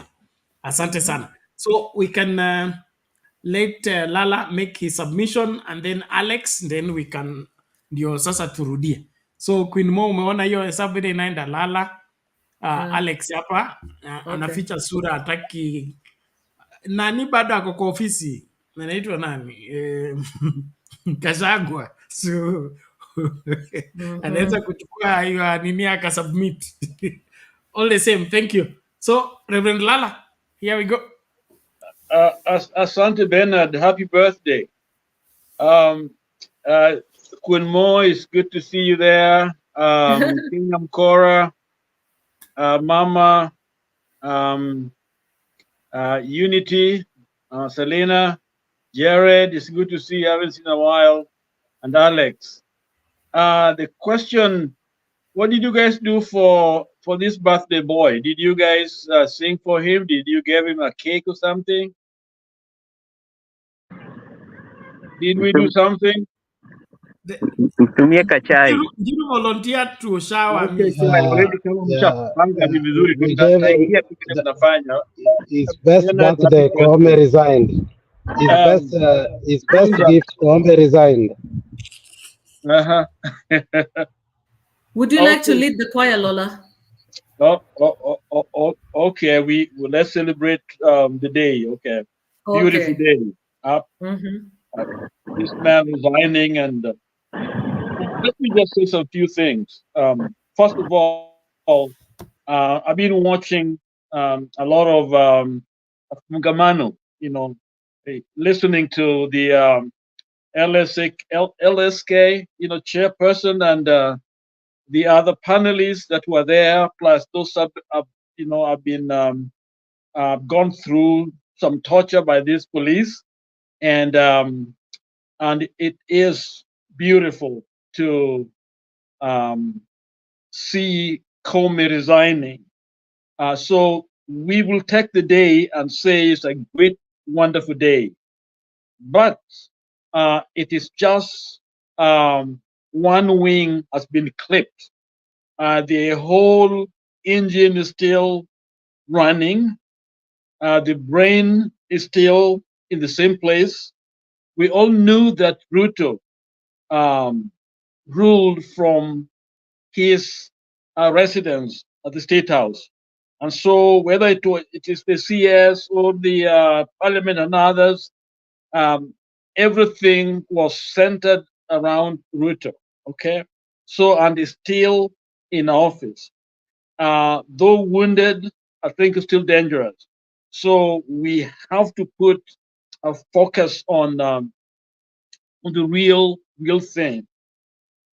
And before I go on, Alex, yesterday I was the subject of, I wonder if you knew, or Bernard, and I think some malicious, somebody called Aya, came to the show to present me as a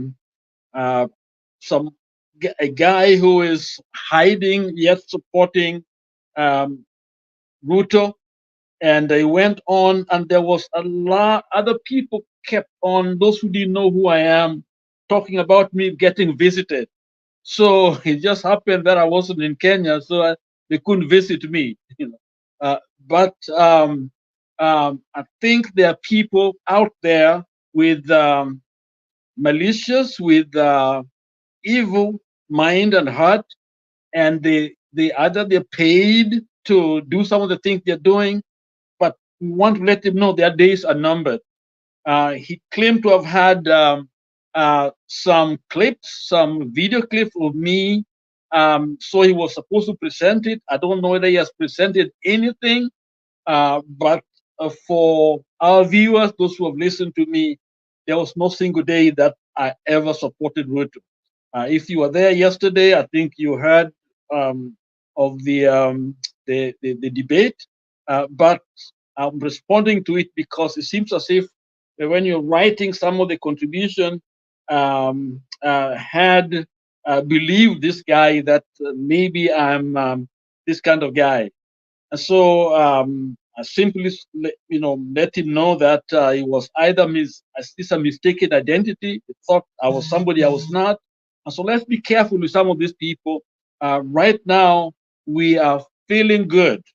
Our journey is almost ending. We are landing. And this is when it is most vicious. I come from the lake, and they tell us that the boat capsizes always when it's about to land. That's when things are bad. So it is important for us to let our eyes stay on the prize, keep the pressure, and the pressure is Ruto has to go. And when we mean Ruto, what we talk about Ruto, we're talking about Ruto and the entire system. No argument that the constitution, now there's nothing like that, because they have not been following our constitution. We are actually the one calling for his resignation, and the whole government. We are the one who are very constitutional, because there is nowhere in the constitution where you can bury, or you can murder, you can maim, you can kill people. There's nowhere where they support Shakahola, because this is another Shakahola here. Kenya Constitution was not written to support Shakahola or the death of our people and the bodies that are being found everywhere, and those that have been maimed, That's not the constitution. So we got to abandon it faster and quicker. And Ruto is the center of it. And so therefore he has to go. So for all those listening to my voice has been very consistent. And I'm not, most of you know who I am. So I'm not the Lala they're talking about. I am Lala who has been very consistent, anti-Ruto. I've been on this platform and I support not just by words, but by deeds. I took a trip when 75 were killed. I went to those homes. I don't know who these people are, but I went to their homes, contributed burials and others. There are evidence everywhere. So let all of you know that I'm the same person that you've been hearing his voice, very consistent. So that's what I want to say. Thank you, Bernard. Back to you. Okay, asante sana, Reverend Lala. I think Ayaga had gone for too long. I mean, probably I don't know where he got that information, but we'll counter check with him. He's a man on the move, so he has not been consistent with the show, although he's not a stranger here. He's not supposed to be carrying that kind of rumors and stories. All in all, we appreciate everybody. Let's keep going. But Alex, Koome has resigned. Who is next? Bernard, I want to say hi to you. I hope you can hear me. I want also to, on behalf of Lala, I want to apologize for Ayaga being my friend. I don't know. Yesterday I wasn't here. I was in a different show. If those sentiments came from Ayaga, it's very unfortunate, and I can't even believe that Ayaga can go to that extent. As Ben as I said, maybe he lacks some conviction or wisdom, and for that we can pardon him. But I think at this particular time, for somebody to give such sentiments, it's quite dangerous, especially if you were to be in Kenya. Honestly, as you have said, you could have been visited, and it would have been late, because I think we can visit you earlier than anybody at this particular time. It could have been me or Bernard who visit you, not even the Gen Zs. Anyway, let's not have the politics of rebuttal physically.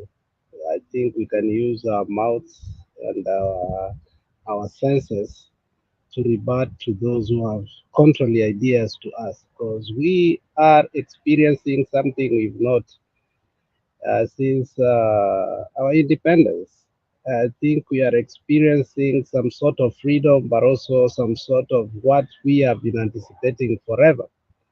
And there might be confusion within that, but it should not lead us to factionalism, which I think is eminent at this particular time. So Lala, soldier on, hiyo ni vitu kidogo sana. Zisikushtue. Don't even highlight them. If you know, you can't defend the truth, because the truth can never be defended. Otherwise, you keep defending the truth, you water it down or you saturate it. So we know you. You've been here consistently. If anybody wants to know about you, they should come here and watch the clips on a daily day. I think you don't have to defend yourself. Bernard, on IG resigning, that was foreseeable. When you saw the police kind of refuse, which was what happened, to cooperate with the executive, and the military had been brought, and the word military is in quotes, Bernard. What was brought to the ground was not the Kenyan military.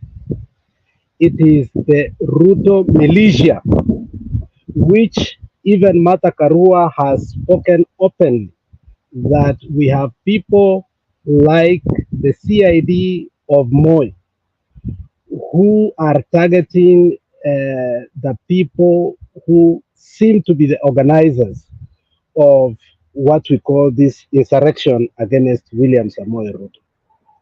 And the good thing, Bernard, is on the record, and we live in a time whereby almost everybody has a smartphone. We have almost all the police or the culprits or people who are complicit with these crimes. And if you could read from before, Koome, if there are two things, either he resigned or he was fired. Koome seems to be in the group of the Attorney General Muturi. Attorney General Muturi has come out 3 times and saying that when it comes to issues pertaining and him being the legal advisor to the government, he is not being consulted. And I believe so, that Koome, in as much as he was incompetent and a puppet to the regime, there are many things that he was never consulted. And he was there as a puppet for a very long time. The other time you saw even Ruto acknowledge that he doesn't even know how he appointed the man. And previously we have asked the history of the man, only to come to know, I think it's Wangira who educated us here, that his historicity is tied. He was an engineer who was brought to the police force, and how he rose through the ranks to be where he is, nobody truly understands. It was not by merit. So, Bernard, first and foremost, I want to highlight that Kenya has been operating without an IG. That is the fact that you need to know. The IG in Kenya has been William Samoei Ruto, and he is culpable of everything that has ever happened. Let us not be happy and switch theatrics and start being shifting blame to a man who had a position but never played his role. We want to know the man who played the role that culminated to today, whereby we found the body bags. And Bernard, if you have to be honest and truthful, the blame will come to the State House, Bernard. These are the people for a very long time who have been operating the police. And I have an evidence based to the crimes that have been happening in Kisii. When Osoro and his militia came and shot the people who are filling the CDF forms for bursaries, nothing happened. And when Simbarati gave a press conference in regard who did that, we found that the police were tied to Langata and other areas. They were not even within the Nyanza area. And much more was said and allegations were given. And he ended up saying that there are people in State House who are operating the police force illegally. So when I look about the police force, Koome and Ruto, Ruto is playing with the minds of the nation by trying to appease the nation with a pacifier when we have been calling for police reform, and secondly for the IG to resign. I think Ruto played with our mind and agreed, knowing very well that the man knows truly nothing within the police force. He may have known a few other things, but in terms of operationalization of the police force, I think Koome is not privy of all the atrocities that have been happening that culminates today with the finding of the body bags of rotten young people who are abducted, beaten, and killed. And Bernard, as my good friend and who happens to come from the lineage of the police, Wangira, when he speaks about the police force, I listen carefully because he has been on the record saying that his father was a policeman and therefore he has a deep understanding of the police. If you listen to him carefully, during the Shakahola massacre, he had in-depth information. And Bernard, I can guarantee you, were it not that Shakahola was far away, or if we can trace these two things, Shakahola and what happened today, we might find that some other bodies may be in Shakahola by now. It's only that it was too fast that they had to dump them, given the fact that now the cabinet is not in operation, friends are becoming foes, betrayal is imminent. So Ruto is doing everything in his capacity to hide the truth. But Bernard, I can tell you that out of the cabinet now that was dissolved, there are or there will be many of the people within the cabinet who will be willing to say the truth about what has been going on. And I believe at some point, the person that will betray Ruto most will be Kindiki. Lastly, Koome must know, even if he was complicit, even if he had the position or the role or he did not have, he must know that the letter Azimio wrote to ICC is valid and he is headed there. There is no shortcut, Bernard, because we are still a signatory of ICC. I was reading how the former IG or the police commissioner ended up, and Mudaura, they ended up where? In ICC. This is a classic example of everything that Mudaura and was it called Mohammed Hussein or something like that, whatever they did, or the roles they played, or the roles they ignored, those are the ones which exacerbated them to be there. And I think Koome is complicit of that. And his juniors too, especially the police commandant of Nairobi, Bernard. That is the biggest casualty that we must put into action. The police commandant of what? Of Nairobi. So I think it's a good day for the young people. I think their voice is being heard, but let them not celebrate by just the head being chopped off, Bernard. There is the body, and this is the body called IPOA. In fact, if you look at Wangira, he's more than qualified to become the chair of IPOA. Because when I look at the whole body that manages IPOA, Bernard, they are very petty and hollow, and they do not understand, especially on how, why we created that body. But otherwise, Bernard, let us not celebrate. Now it is the time to be serious and understand that tumeshika kichwa, tuko na kisu, but hatujafanya nini? Hatujafanya hiyo kafara. Now this is the time now to completely understand what has been going on, who gave these orders, and how many people have died and how many people are still alive. So let us, if bodies have been found, let us be privy of this fact that there will be people who might be killed tonight, or we might save those people before they get killed. Now, the pressure should be those missing people. Instead of focusing on the ones who are dead, we must ask if there are those who are on the way to the body bags. Bernard, we save them before it's too late, because I am 100% sure that Ruto might do that before he gets out of the realms of the power. So I think more pressure should be put to save the young people who have been abducted and missing, especially in Githurai massacre. Whoever that said Githurai massacre was not a reality, it was a lie, and now we've been exonerated by it. Now produce the young people, bring them back home, whether dead or alive. Thank you, Bernard. Thank you, Alex. That's excellent. And the pressure has to be kept on, and then we must dig to get required information. The killings, I think there was a divide in the Ruto kitchen cabinet. There was the voice of reason that was being pushed by Kindiki and team on the issue of let's follow the law, let's allow the protesters to protest according to the law, let's provide security for the properties.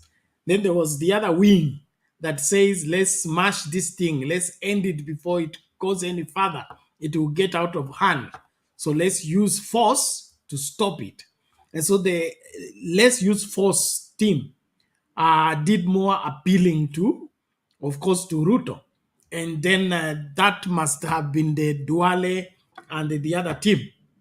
And so the Kindiki stayed back and let them have their way as usual. This Koome coming into office, you remember it is Ruto who housed Mutiambai out of office. He says the most incompetent IG. He used political political force to kick him out of office, and then brought in who? Koome. But who was at Bomas? Is it not Bungei?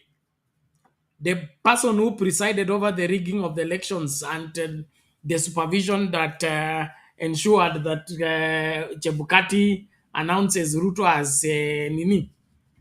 They are the people who usurped the powers, made Matiang'i and Kibicho not to have command over the police. So it was all choreographed to see to it that there is a mess up into the structure so that they can penetrate and use it to their advantage. And now it has gone full circle. It has ended up on their desk. They are now trying to run away from it.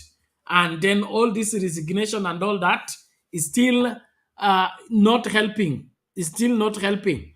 And of course, Kina Kindiki and the rest will be willing to testify.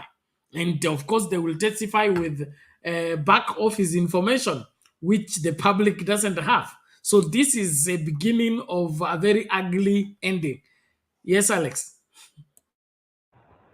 But when you talk about division, there are things that are so deep and unpalatable that if we were to bring them, I think it will divide the country. But however, because they have been brought forth, we can't ignore them. I don't want us to diverge so deep because I know it will make the keyboard warriors anxious. But I want to highlight three things that are saddening that still are not being taken care of swiftly in Kenya. A man comes to the national television or national media, mainstream media, and says, if I was Ruto, I will massacre 5,000 GNCs per day. Then we see Bill Okello write something on Twitter and say, this person saved Moi, this person saved Uhuru, this person has saved who? And he say, and then he concludes, the Somali community has saved the presidencies of this country. Then we find Duale in the center of all this.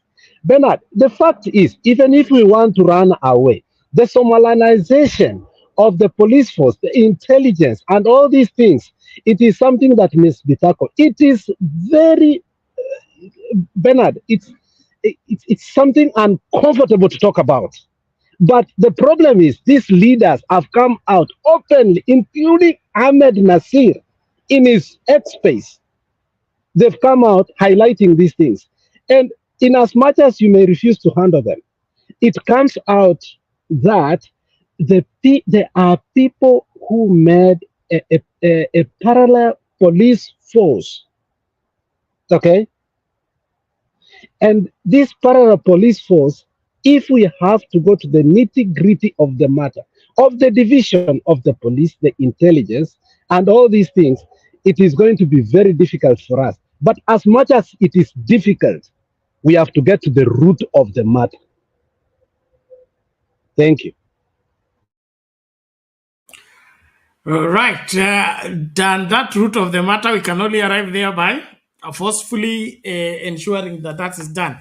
Vaito Olapa anasema no, Bernard, there was no way a junior police officer could command Matiang'i and Kibicho. Matiang'i and Kibicho are not police officers. They are only cabinet secretaries. And the other one was a PS. So they are not even among the ranking of the police in terms of ranking. But what I'm talking about at Bomas is the best way to explain this is Kibra. Remember the Kibra by-election? The Kibra by-election was to be rigged in favor of Mariga. and Ruto had planned everything well, and everything was going according to the systems. But Matiang'i and Kibicho did their thing. The police who had been planted to bring in the ballot papers and see to it that the elections are rigged were given transfer letters at midnight eve to the elections. So in the morning when Ruto is making phone calls, he hears this one is on his way to Lodwar. This other one is on his way to Kapenguria. This one is on the way. So the dismantling of the structure that had been put to rig the election is what helped ODM to recapture the seat. But if we are left to Ruto, hiyo kiti ingekuwa imeenda kwa Mariga. So what happened is at Bomas,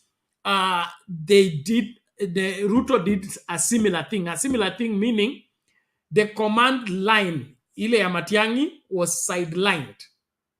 Then this other parallel group that Alex is talking about came and took charge.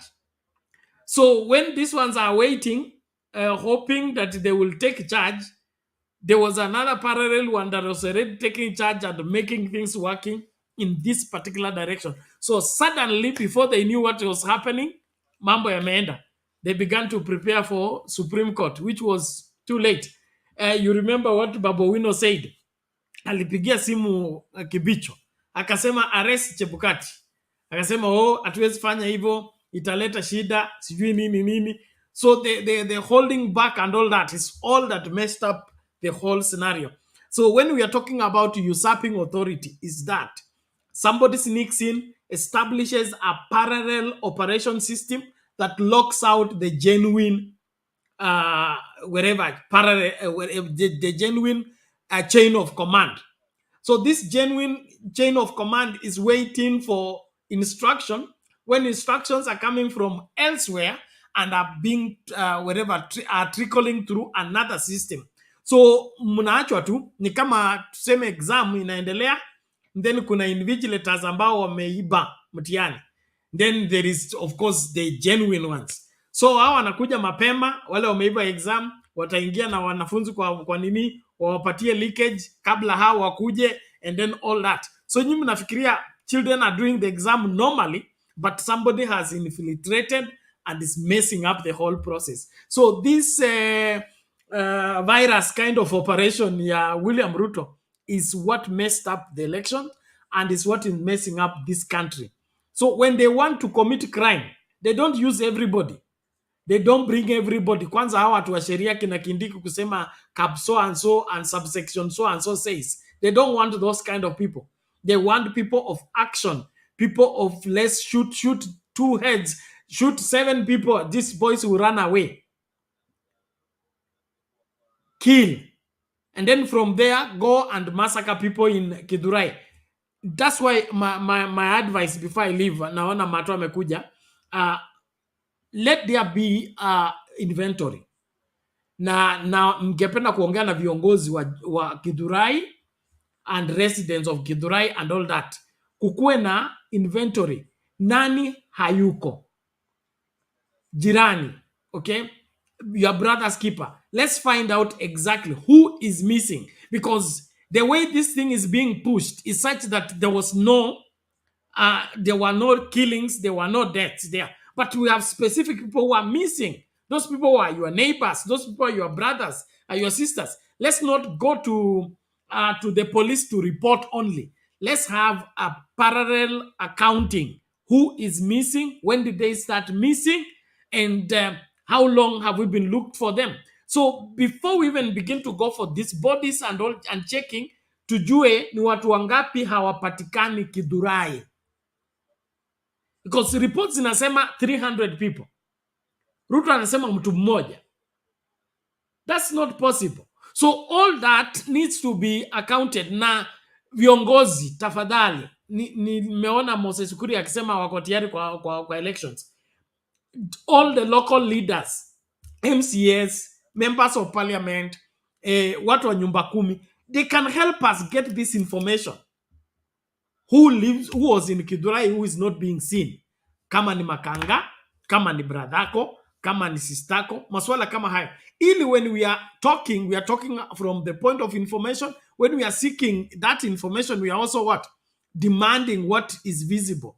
Lakini tukiacha kufunikwa macho na hii so-called serikali ya machambazi, we will never get information.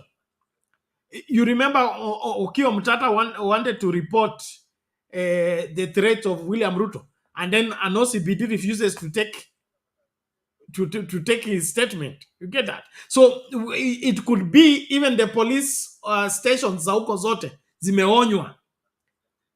No OB for those kind of reporting.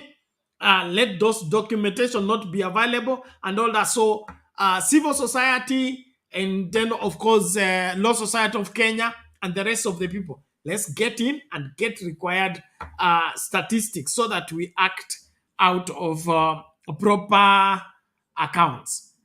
Thank you. Now, Alex, unless kuna kitu nataka kuongezea, tumpatie Mama Selina na mimi nimeenda.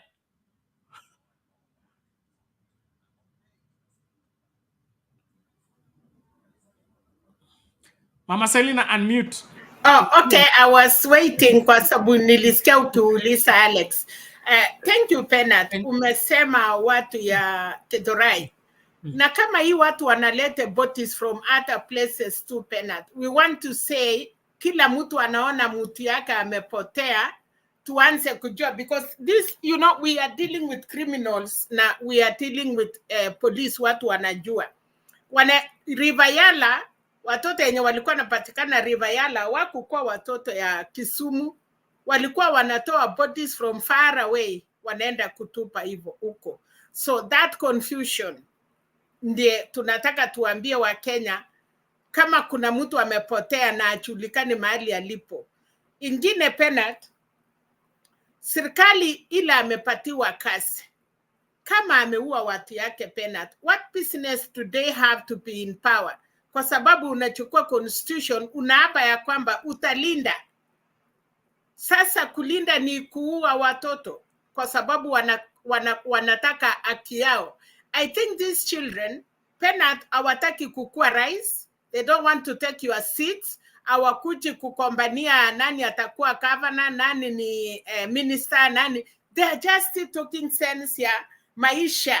Wanalia, wanasema we will not have a generation. Hawa watoto wamesoma, hawana kazi, wanatakikana wao wameoa, na unasikia wasichana kwa vijana, hakuna mtu anataka kukua committed. Unalete mtoto, utaweka wapi? Na hata hiyo nguvu ya kulea ama kusaa, hata hiyo mtoto iko wapi? So hawa vijana wanalilia generation yao, Penat. Hawa wengine wamemaliza yao. Sasa hii watoto wanataka kafans, ile mtu ataongoza nchi.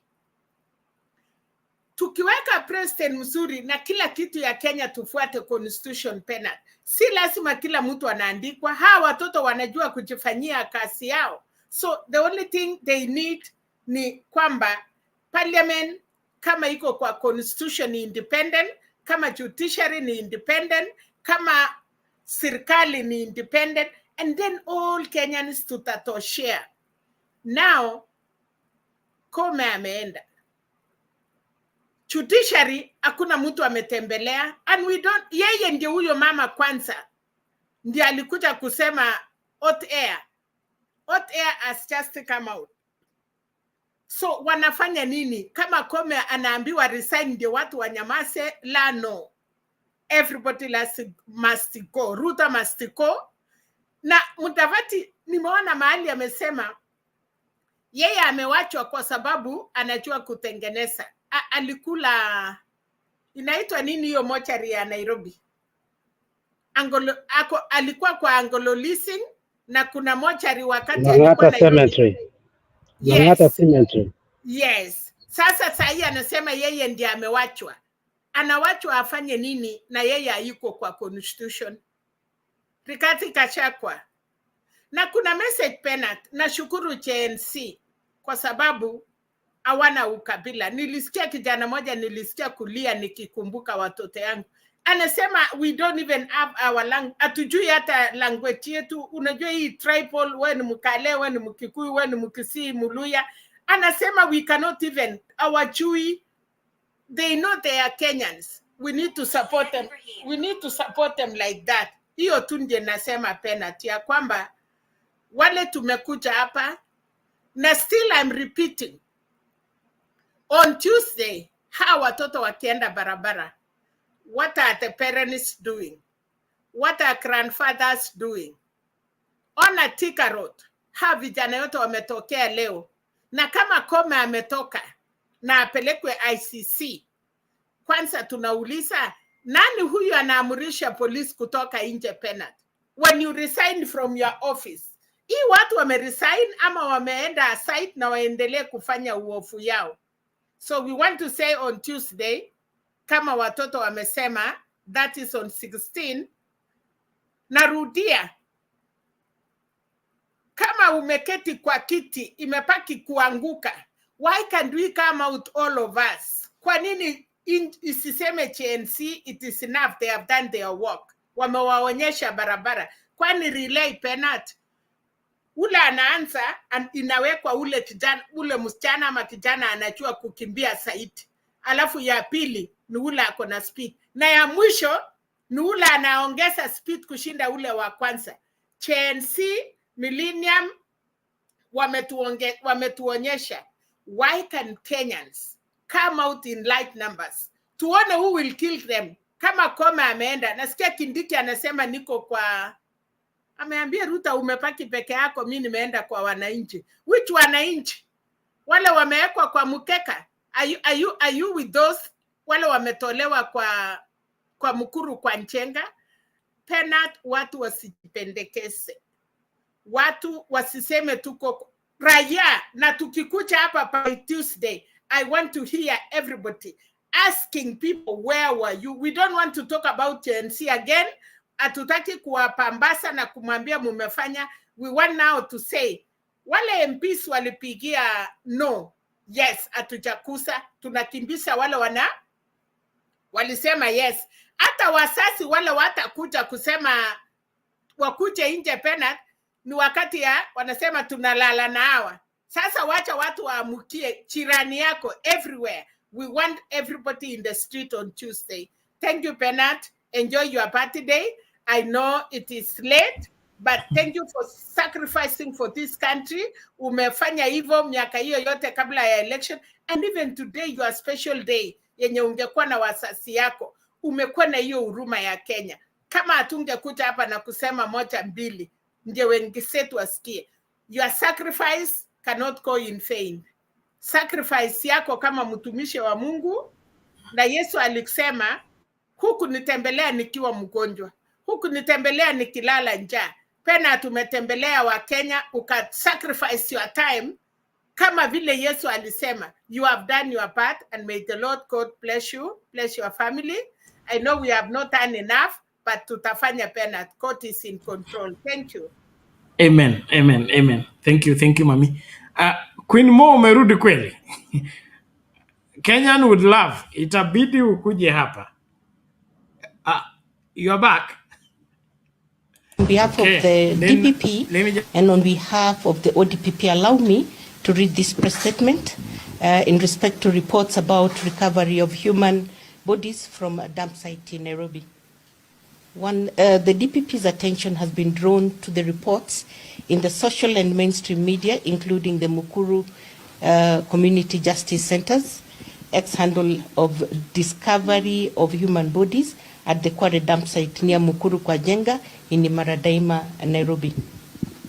On the 12th of July 2024, the Mukuru Community Justice Center posted on the ex-handle to wit bodies being retrieved from Kware pit opposite Kware police station by youths. The police are on site as more bodies are retrieved. Other bodies are in sacks chopped into pieces. As far as 6 bodies have been retrieved. Further reports in the mainstream media on the 12th of July 2024 indicate 9 bodies retrieved from dump site at the Mukuru slums, Nairobi. The ODPP is deeply concerned about these reports, which point to a grave violation of human rights, considering that the said dump site is only a few meters away from the police station. Pursuant to Article 154, 4 of the Constitution, the DPP has directed the Office of the Inspector General of the National Police Service to conduct a thorough investigation and forward the resultant file for perusal within 21 days. The DPP calls upon relevant agencies, including the Kenya National Commission on Human Rights, KNCHR, the Independent Policing and Oversight Authority, IPOA, to expedite investigation on all reports of enforced disappearance and deaths allegedly committed by police officers and consistently submit reports to the ODPP for review after every 7 days. The civil society organizations and any other person with information that may aid the investigative authorities in these cases are urged to cooperate with the government and help bring perpetrators to justice. This office should also work tirelessly with the relevant government agencies to address concerns of witnesses, including their safety. The ODPP reaffirms its commitment to upholding human rights and the rule of law. Thank you very much.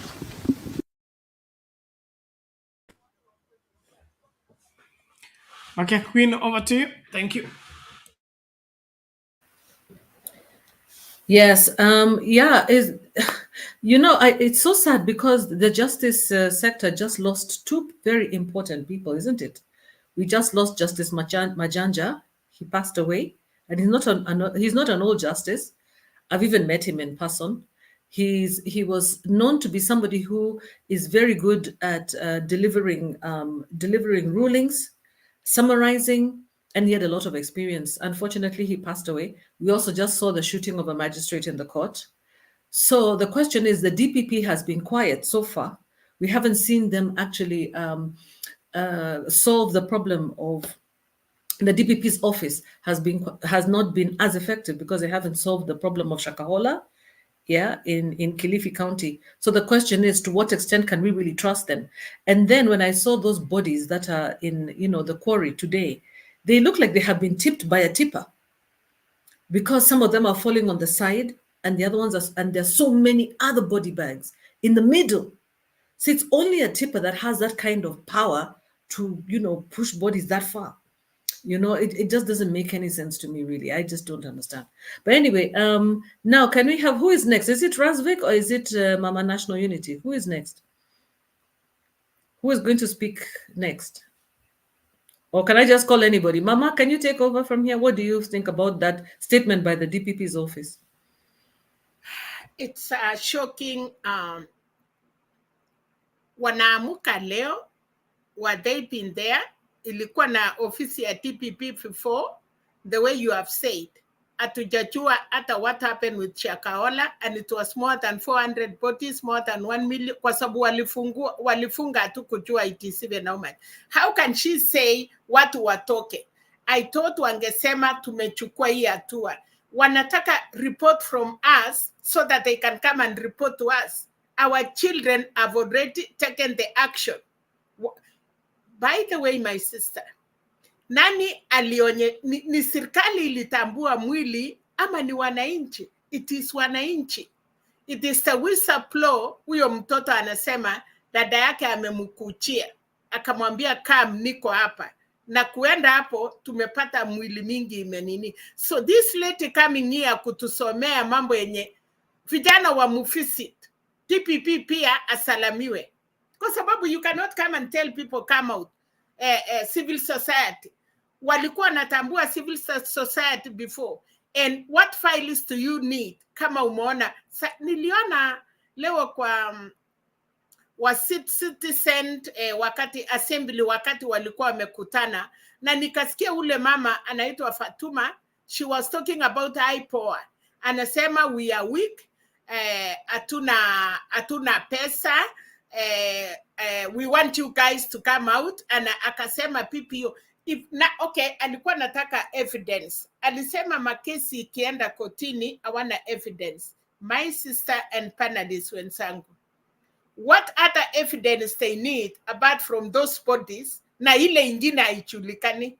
So can they first, kama wamepata 9 bodies, nani anastahili kustakiwa as for now? Is it that the one he has resigned or the BPO of Nairobi hile alikuwa na anatuma watu? Second, tunasikia kuna police station of which either it is a OCS or it is a couple ile ako kwa hizo ma small stations hizo ya Kware hiyo karibu hapo. So today have any officers they are telling us they sleep in their job.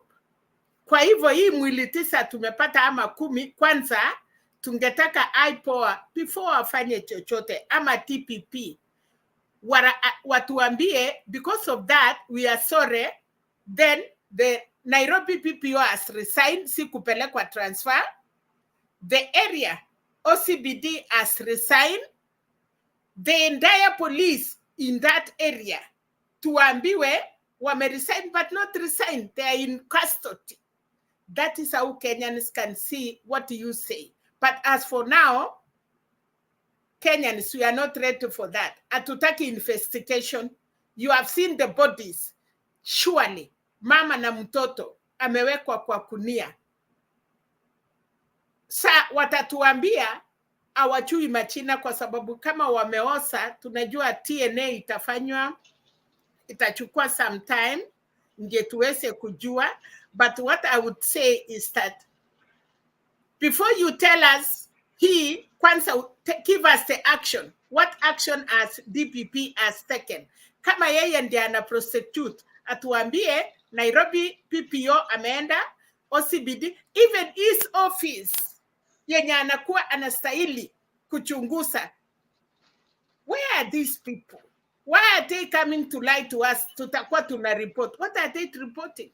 Wamepata 9 bodies or 10 bodies. Now they want to tell us watakuja kutuuliza tuende tupeane report. What information do we give out?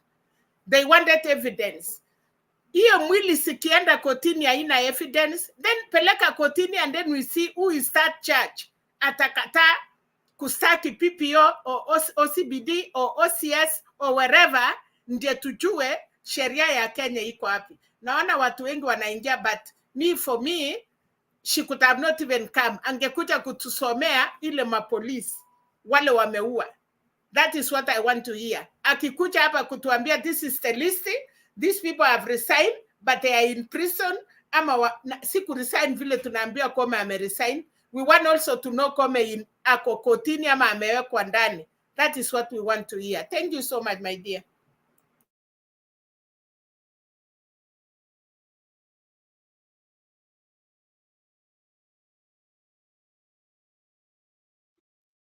Naweza changia? Yeah. Queen Mo, can I changia? Pole, Mama. Yeah, just one sec. I just wanted to respond to Mama 1 second, just to say that I saw a comment under there exactly like you're saying, that, how can the people do more than they have already done? And somebody else was also saying that the DPP's office has been ineffective, and we can't trust them. That's basically it. Yeah. No to Butcher of Surgoi.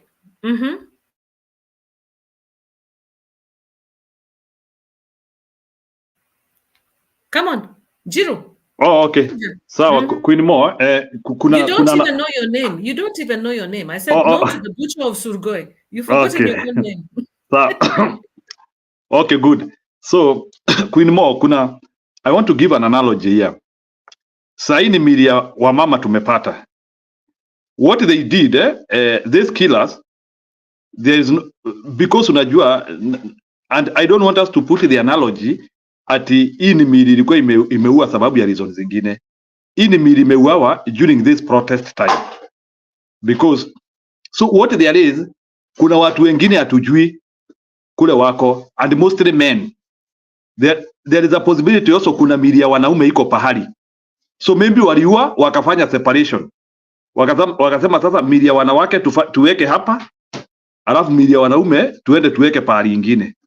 So there could be a possibility maybe in the future, kama wanaume hawajatupwa kwa mito ama pahali ingine, wanaume pia wameuawa. So let's not take, sababu najua kuna watu naona ni kama wanataka tukuput discussion in the name of like serial killers ama nini. Serial killers have no time to stack people in bags na wakatupe kwa dustbin, wakatupe kwa pipa. Serial killers, hata serial killer akikuua wanakulianga kwa nyumba, wanakuacha huko. But this person who has time to kill you and transport you na kupeleke pahali imejificha, a place where people will, watu tu watakuona tu hivi hivi, it is something sponsored. That is a sponsored killing. That is what you understand as a sponsored killing. Sababu hii inamaanisha huyu mtu ameuawa, there is transportation, na hiyo pahali ni pahali imejificha. You also need, na ukiangalia vizuri, saa zingine hata gari inaweza kuwa ikuingia hapo, so lazima na kuna police station hapo, there is a police station there. So there is a lot in this killing. So what there is statistically, hii sasa naongea sababu kulimona nasikia zingine kusema in research, statistically you cannot kill women alone. Hakuna ati pale utaenda tuseme amepatana na wanawake peke yake akaua, because hata hiyo wakati wa maandamano watu wakati walikuwa wanaandamana, there must be some traces of men, hata kama ni mmoja ama wawili. But the reason of separating the bodies ili wakae wanawake peke yake, it was also to start now putting the suspicion which we have. Whoever did the killing anataka sasa tuanzie kusema ni serial killer. That is the intention. But the truth of the matter is, sijui kama mumeona huyo mama amekuwa akiongea kwa nini kwa ile Citizen Assembly leo. Yule mama alikuwa yule anaitwa Mama Mwangi, yule ambaye anasema kijana wake hapatikani, na alikuwa she was like even saying there, hata mtoto wa Ruto angekuwa amepotea, yeye hakuna kitu nini angefanya. And let me tell you, there's something I want to confirm here to people, sababu ni kama we are not understanding Queen Mo. Any organized country cannot accept a leadership wakati watu wamekufa. Any organized country cannot accept what has happened today. What has happened today is even beyond tribalism. It should be condemned, and the people should start taking political responsibility, starting from the high office. But sasa ni watu wagani tunaongea nao hapa, na lazima wao wamehapa, lazima wakae hapo, hata kama ni watu wakupe. You have also heard now, sababu some of them wameanzia kuona threat in their presidency. Tumeanzia kusikia they are even starting to harm some people in some other places. So to scare you. So kumaanisha there are some people in this country, they are ready to defend a killer on things which are visible. And let me tell you, Ruto mishandled these demonstrations and he cannot escape it. He cannot escape it. Hii story ya kusema ati mtu, let me tell you, na hii kitu nimesema hapa Queen Mo, starting with Ruto as an example. The next Kenyan president atakuanga anaona maandamano, anasalimia watu, hamujambo raia, kwani ni nini inaendelea? Watatii. Hakuna vile tutaruhusu Ruto aendelee with this issue. Ati watu wanatokezea maandamano, it is your right, ni kama chakula. By the, you can even, let me tell you Queen Mo, kuna kitu nataka kusema hapa. You can picket for nothing. You don't need a reason to picket. Unaweza picket hata ukisikia umeboeka. So this idea of people being killed and maimed because they are voicing their voice, lazima Ruto asome na example. And this is something which I'm declaring, sababu hatuwezi tulia. Na mimi mtu asiniambie nitulie, na sitawahi tulia, because hawa watu wamewekwa kwa dunia, by the way, nini kwa ngunia Queen Mo, they are our relatives. You will be shocked, hata kuna watu watakuja kutuambia hawa watu hawajafanywa postmortem, mjue hivyo. Those people hawajafanywa postmortem. And when body identification itaanzia kufanywa, some of people here, they could even start hearing that in their relatives. So tusianzie kuona hii kitu ni kama iko mbali. These people have not been identified. Ni mili tu iko pale na tujui ni akina nani, but they are Kenyans. So hii kitu tuache kuichukulia na muzaa sana. And we cannot allow our country to go into this trajectory. Queen Mo, hata kama it is because of power. We cannot go there ili ati ukae kwa power, lazima ati watu wakufe. Hiyo lazima ishe. And we cannot allow it. Na mimi ni kitu nasema we cannot allow it. Na mimi ni kitu nataka kusema hapa. Queen Mo, that is stupidity wanatuambia ati government of national unity. Tuisikie next week. Any person ambaye atanominatiwa in the name of government of national unity wanaenda kusalimiwa. We will burn their houses also. There's no way. We cannot have a government of national unity na watu wanazikampenia hapa ati wanakampenia nini government. And I want to put even Mama Selina into task. Why is she campaigning for government of national unity while the government of the day is maiming and killing people in the name and in the spirit ya wale watu wamekufa? I advise Mama Selina to drop that name. Because we cannot have a government of national unity. No, please. Hatuwezi. No. Hiyo hakuna. Hakuna hiyo. Hakuna. Toa hiyo jina bwana. Toa. We cannot have government of national unity. Jiru, please desist from attacking your fellow panelists. I say, Njiru, you have to be so careful. Have been here every day, and I want everybody who has come here. I start talking today. What did I say? If I talk something about national unity, if I talk something about coming together, what is wrong with you, Njiru? For real, why are you attacking my name? You know it is not a must for me to be here. You know that? I have my principles. Naulisa watoto yetu. And Queen Mo, I know you have been here sometime. Can you tell me if you hear me saying something about Serikali ya pamoja? I don't want lies. No. You are a liar. You are you are one of them. Njiru is out of order. I think somebody is sending Njiru to come and attack me. It has been several times. Anytime he opened the mouth, he has to say, Mama Selina, what is wrong with you? I'm a Kalenjin, you know that? Am I a really Kalenjin? I am that Kalenjin. And I oppose people.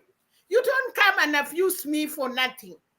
Nimekuja kuongea hapa maneno ya what are you saying? The only thing I say. Mama Selina, pole.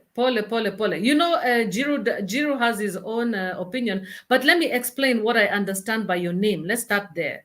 National Unity Platform does not mean government of national unity. Okay. It's not the same thing. Mama Selina. Okay, so, let me say this. Jiru is out of order anyway. No. So Mama Selina, my name to say National Unity Platform. I came here and I say I support Bobi Wine of Uganda, and the party of Uganda for Bobi Wine is the National Unity Platform. I'm not coming here because I use it here today. That is, I'm supporting Bobi Wine of Uganda, and I've already in US, and I'm in that National Unity Platform. Can you check? Can you go and check? NUP, that is Ugandan flag for Bobi Wine, not Kenya. And I cannot change today because I call myself Mama National Unity Platform. That is not Kenya. Okay, sawa. It has to be clear. Sawa. Jiru, please apologize. That was really Okay, nimesikia. Unajua hatutaki kusikia maneno ya national unity Kenya. Kama ni national unity ya nchi zingine, that one is okay. I agree. I have been here a long time ago. And all of you, you know, I support Ugandan politics. I support Bobi Wine. And you know it. Even in that Mama National Unity Platform, you will not see me with this. You see me with a flag. You see me with red parade for Uganda. Mama Selina, you're entitled to your own name. Okay, so let's leave it here. He has apologized. Are you okay now? Ni sawa nimekubali. Unajua ni vile tukisikia the listeners. Mama Selina, let him speak. I'm leaving it at that. He cannot apologize to me. He has to apologize for those people who follow me too, and not to come here and accuse me for something I have not done. Okay. Yeah. I hear you. Okay, ni sawa, nimekubali. You know what there is, tumekasirika sana, by the way, Queen Mo. Tumekasirika sana. There are some factions in Kenya. Wanatuambia story ya national unity na watu wamekufa, and those people they are not even mentioning the dead people. Hao watu hatuwezi wasikiliza. So I understand. Kama national unity I ya understand that, Mama Jiro, but Selina. that is only something that is recent. She has had this name for a long time. Eh? No, She's unajua not. sasa macho yetu haioni vizuri, saa zingine tukiona tu national unity tunalipuka Don't fool tu. yourself. Don't, if you want to stop it, stop it. Don't say auoni nini. You always say you are an engineer. So kwa hivyo engineer yako ni kama ya Ruto. Don't tell me that. Okay, that's how I understand you. For the sake of the people who follow you, it is national unity of Uganda, but tawe to national unity of Kenya. Hatutatengeneza serikali na huyo jamaa. Sisi serikali yetu itakuwa serikali ya watu safi. We need justice for any person who is dead. Nimesikiliza wamama wengi sana wamepoteza watoto. Queen Mo, I have heard the story. Hata mimi ni mzazi by the way, hata kama watoto wangu ni wadogo. But I want to tell you, no one would wish to lose her kid because of power ama vitu zingine. Life is sacred. It takes a lot of energy kuzaa mtoto. Sasa alafu na ile vitu watu wanatuambia, some of them ni kutuambia story ya ati tutengeneze a government of national unity in Kenya while dead people are dead. Hakuna. Hiyo hakuna. Hiyo ilikataliwa hapa Kenya. Ilikataliwa. Isn't that what Raila was trying to do? It's not going to happen, yeah? No, hiyo vitu hatutaki. So vitu yetu ni simple. This guy has to give in. Na hatuwezi msamea. How do you forgive somebody and the people in the graves? Tunaona watu. How do you forgive somebody? How do you forgive? Wafufue watu. Wafufue. Hao mama wote au vijana wote wamekufa. Kama sasa hivi kuna kijana anaitwa Okuya, Queen Mo. Na sijui mtafute kuna kijana anaitwa Okuya wa KSL. Sijui kama mmeangalia story yake. Abduction. Let me tell you. Queen Mo, ukiona story ya huyo kijana, vile ananarete kugonga na machuma kwa magoti. Sijui kufungwa macho, kubadilishwa kwa gari from one gari to the other one. 2 hours, alafu sijui siku 2. Alafu finally kutolewa, sijui kule alitolewa, anapelekwa anaenda kutupwa kutupwa River Maragwe. Na mnataka tuongee? Hatuwezi bwana, hatuwezi. Hiyo hakuna, na hatuwezi tulia. We cannot. Okay, Jiro, 1 minute. Let's give Rasvik the microphone. Is that okay? Rasvik, please. Okay, thank you so much, Jerry. So, Jiro, one thing I learned from my dad was never to argue with my mom. Hata kama madhe ako wrong, I walk away. It helps.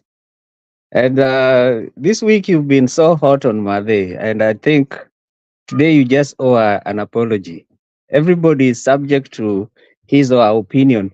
It doesn't make sense on our platform. On our platform, we should be unified. This should be a platform of unity, actually, irrespective of your tribe, your religion. This is the only place that gives us an opportunity to say what is on our chest, So anybody is subject to their opinion. If you don't agree with somebody's opinion, just wait for your time and give us your point. We'll give you a listening ear. But please, let's avoid that situation of bringing in unnecessary fireworks. And now let's go back to the debate. About the lady who was talking on behalf of DPP. I think that lady was just reading a note that she was given to read, but they didn't mean anything. That's what government do. In what's going on in Kenya right now, it's actually beyond the Maandamano killings. This is something deep. This is something that has been going on for years. And this regime has made it like the normal thing, especially if you have a regime that supports human trafficking. Human trafficking, sending our kids to be house help or security or kufanya kazi za mkono abroad. That's pretty much human trafficking. What they did, they legalized human trafficking so that it can be legit. Because if you are not creating quality jobs for our citizens in our own country, what kind of government is that? That's a very useless government. You remember Konza City. Konza City was created, it was supposed to be an ICT hub. That was during the Mkatenusu government. When a new regime took over that was so clueless about the vision of the Mkatenusu government, then they started selling land and also creating perception about how opportunities will be there and conning people and now extorting investors. So the investors who wanted to make Konza City a reality, they backed out because it wasn't that lucrative to come in anymore. And now it has been like a ghost town for years. And I don't see it happening anytime soon until, we change a regime. So right now, with Koome resigning and Ruto firing cabinets, I agree with Alex. Alex mentioned that that doesn't make any difference. This shareholder government was a regime whereby most of those cabinet ministers actually paid for those positions, thinking that they were going to benefit out of it. Unfortunately, most of them maybe have ended up not getting a good return for their investment, and it's going to crumble down. And the president has been traveling abroad with a purpose because anataka kukulia kila kitu. He wants to know pesa inakimbia kwa kila department. So now he's controlling everything until these shareholders are not benefiting. So with more people resigning, with more people being fired, a lot is coming to be revealed in the near future. And right now, Ruto is at a point whereby amelemewa. The only scapegoat that he thought he had was Baba to help him. But this time around, hiyo imebackfire. Gen Z wamekataa, wamechoka na hii mambo ya Baba kuambia watu sijui okoa Kenya, BBI, handshake. This time around, vile Gen Z walisikia hiyo ujinga, walisema no. And they're not tolerating that nonsense. So right now, I encourage Kenyans and Gen Z to be persistent and push for parliament to be resolved and also Ruto to resign and let Kenyans discuss their issues on a clean sheet without him. He doesn't have any good intention for our country. He's the one who has brought us to this situation whereby crime is a normal thing in Kenya. Then people fighting against crime are the criminals. Thank you. Thank you, Razvik. And your point is very clear that we should all be united. We should be the model here, the model United Nation here. Yeah. So, my good friend Jiro, I'm coming after you next. I'm going to Tembelea you next. I'm going to visit you. So, Mr. Eli, please, can you contribute, and then Lola after that? If you can hear me, can you?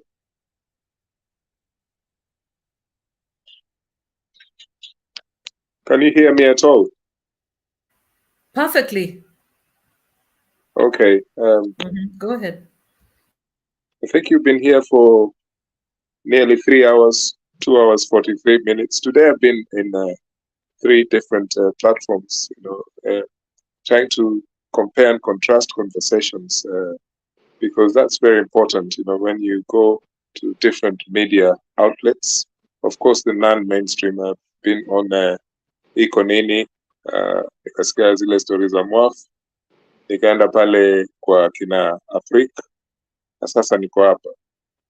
And I'm trying to see if I can connect any consensus amongst panels in all these platforms. But no, because it actually shows that Kenyans, we have very diverse opinions. And so that's why when I hear my friend here, Njiru, speaking as though in this platform we should just have one opinion, that is very dangerous because actually it contradicts the democratic arrangements that you want or you've been wanting for all these years, all these virtues that you have, but you don't tolerate other opinions. That's very dangerous. I think you need to you need to put a mirror in front of yourself and ask yourself this very, very significant question. When you say that people should go and burn down houses or properties of any person who supports a government of national unity. Are you serious when you're saying these things? Where are you? Are you in a safe place so that you can say these things? Or are you in Kenya? Why don't you say these things on, say, print media? You know, you're hiding under these clouds of the internet while you're saying these things. It's very dangerous for us who are here to have a conversation like everybody else. And you're making us think like you, which we're not. I'm not thinking like you, because you're not a stupid person, but you come here asking people to be violent, and at the same time you're condemning a violent government. Wewe toa point yako bana. I'm not a subject. Toa point yako. I'm not subject.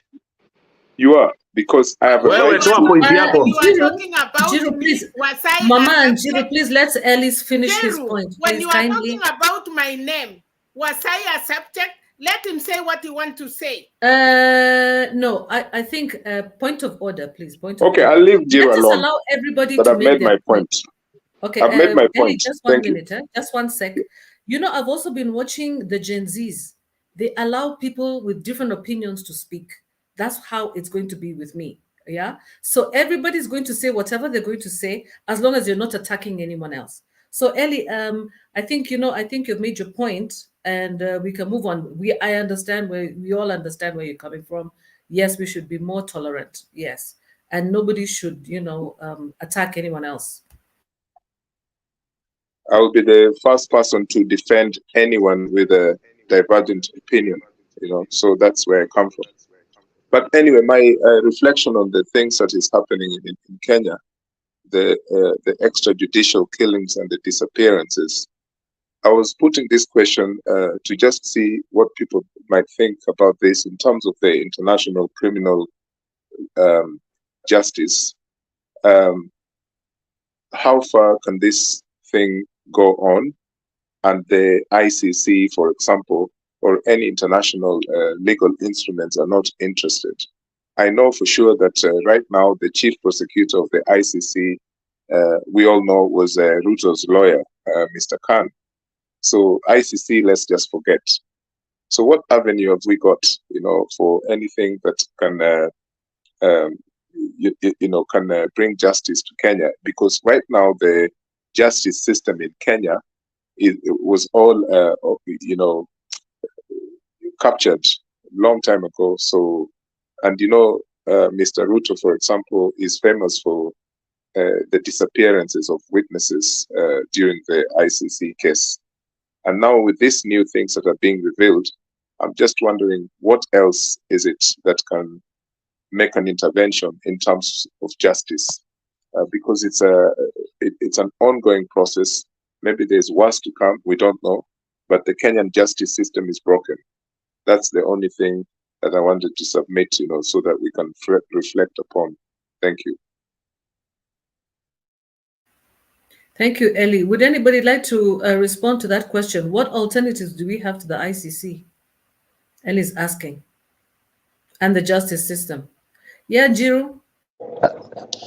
Okay, you see, ICC tatusaidia zaidi. What we are going to do is simple. We will host Zakayo. After we host Zakayo, we will do a tribunal in Kenya. He will be prosecuted by Kenyans.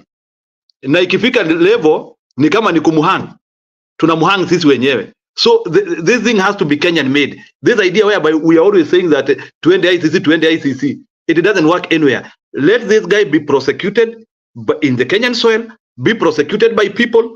Wakenya wakiamua wanataka aende huru, ni sawa wacha aende huru. Because this guy, if you take him to ICC, he will hide evidence again. We know him. 10 years ago, he was in ICC. Over 47 witnesses, we don't know where they went. We cannot go that route because our evidence will go away. Kama evidence ni kupotea, wacha ipotee tukiwa Kenya. That is one.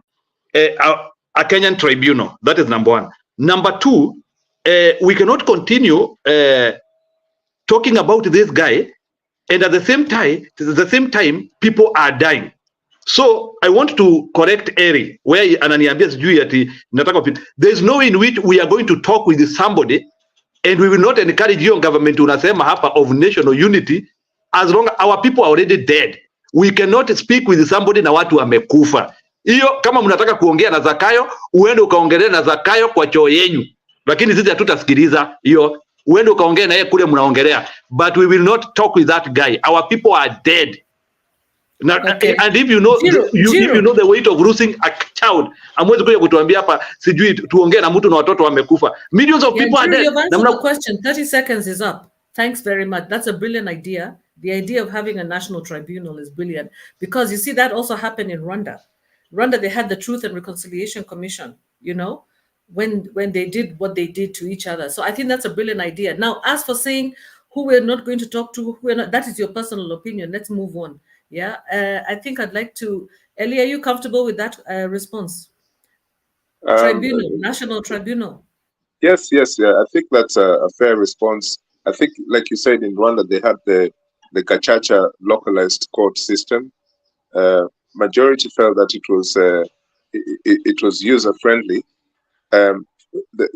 Why I'm lamenting the Kenyan system is because the justice system in Kenya is broken, and in fact, I think even the judiciary, the bench or whatever they call themselves, mostly afraid because if you're not a human being, you'll not be afraid of what's going on right now.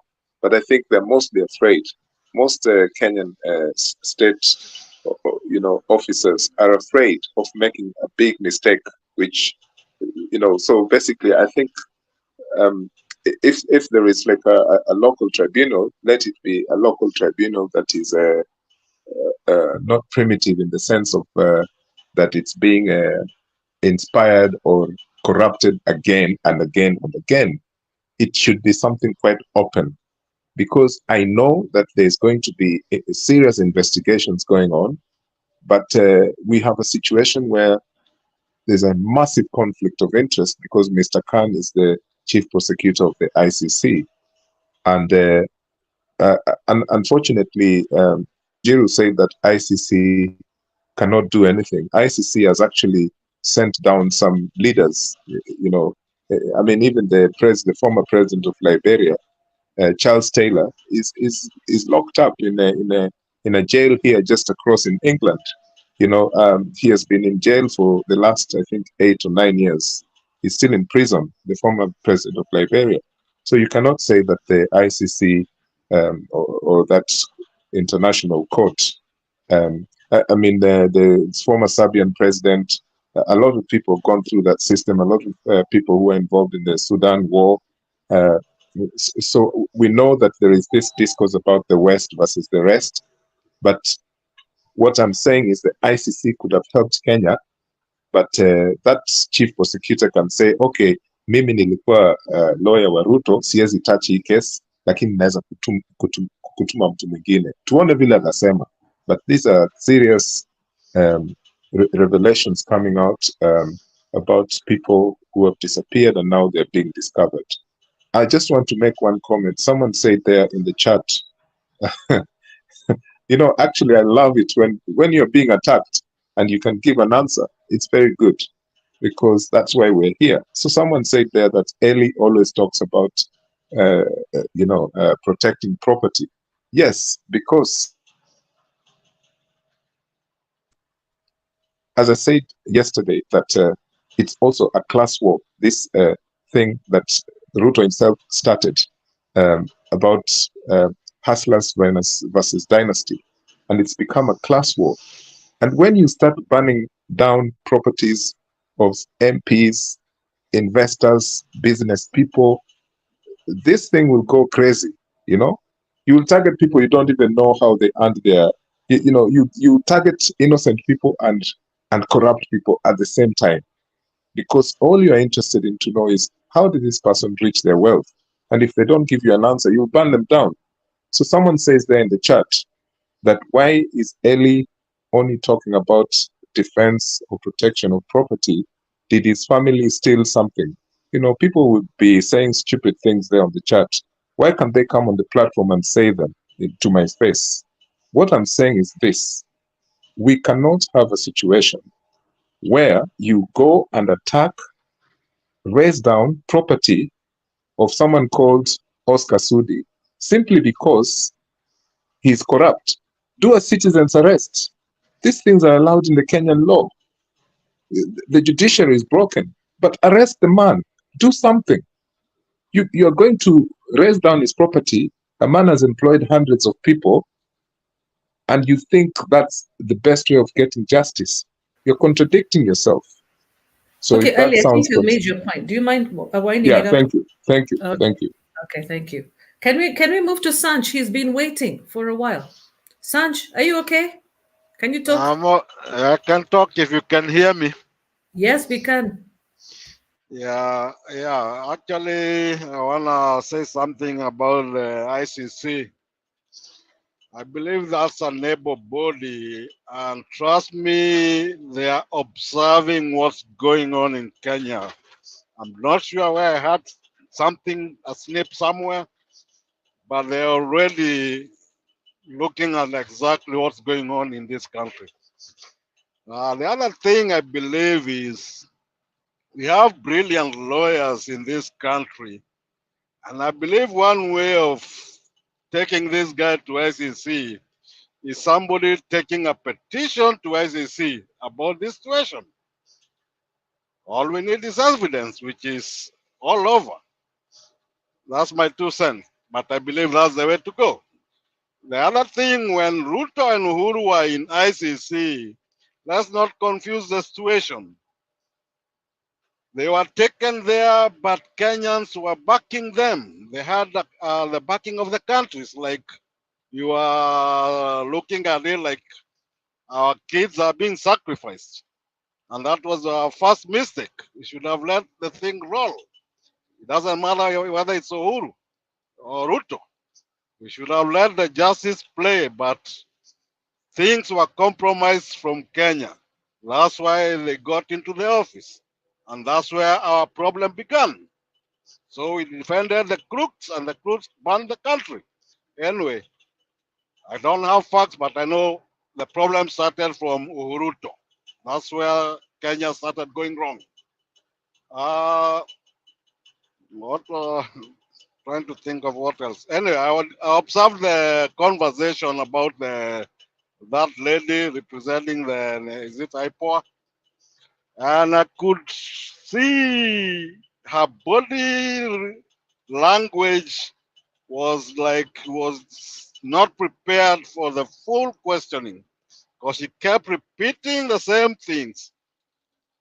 Even when she got diverted, like we have these agencies you can call, why haven't you done this? She kept going back to like, oh, you need to come back to us. That was ridiculous. And to me, it's done to me. And I'm sorry to say this, the whole system need to be overhauled. Regardless of whether you are innocent or you are active or you are a thief, everybody needs to go home.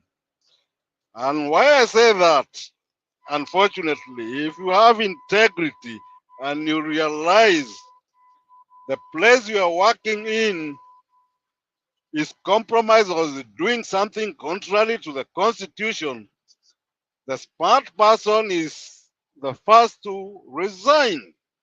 If you don't believe in what the government is doing, you have no business being there. Save your name, save your integrity, walk out, But nobody in Kenya has a history of doing that, and that's our biggest problem. Nobody wanna be responsible or wanna just give up on saying, I can't support what you're doing. If we get to that point, and I guess that's where we are headed, Kenya will be a better place. And if everything you do has a consequence, because that's the other thing that lacks in Kenya, everything is done with impunity. Nobody gives a damn. If I have the money, I know I'm going nowhere. Let me say, whatever we are doing, I'm the happiest person on earth right now, wherever I am. And don't mistake me. I've been in Kenya Last year I was there for 8 months. I just came back. I was there for another 4 months. And I observed, people don't understand me, but I was observing the lifestyle. And I could go even to the local, Geshagi, not even Nairobi. I don't even live in Nairobi. I go straight to Geshagi. And I could observe the young guys that are desperate. You might call them drunkards, but I always say, what alternative are you giving them? They have no jobs. So the only thing they do, they hustle something and they end up in the clubs, drinking cheap beers and liquor. That country is a mess. And from my personal experience, I know that. And the last time I was on this platform, I said, we know where the whole mess came from, because we used to be an industrial country. Coffee was doing all right, but everything got messed up, and that's why the Gen Z is out here. Millennials have gone through the fire too. There's no jobs anywhere. Going to America, going to Qatar, that's not the solution. I'm here, but I'm always, my heart is in Kenya. I really want to relocate. I'm tired in being in the foreign countries. I'm old enough to just relax and do my simple things, but there's nothing. You try to even open a small business there, trust me, you'll be shocked. You are going nowhere.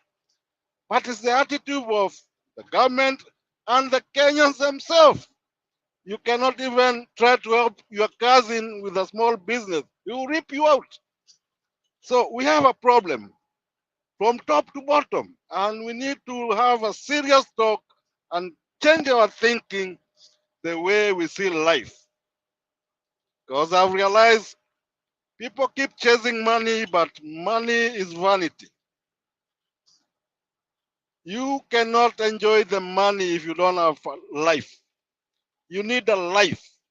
You don't live for the money.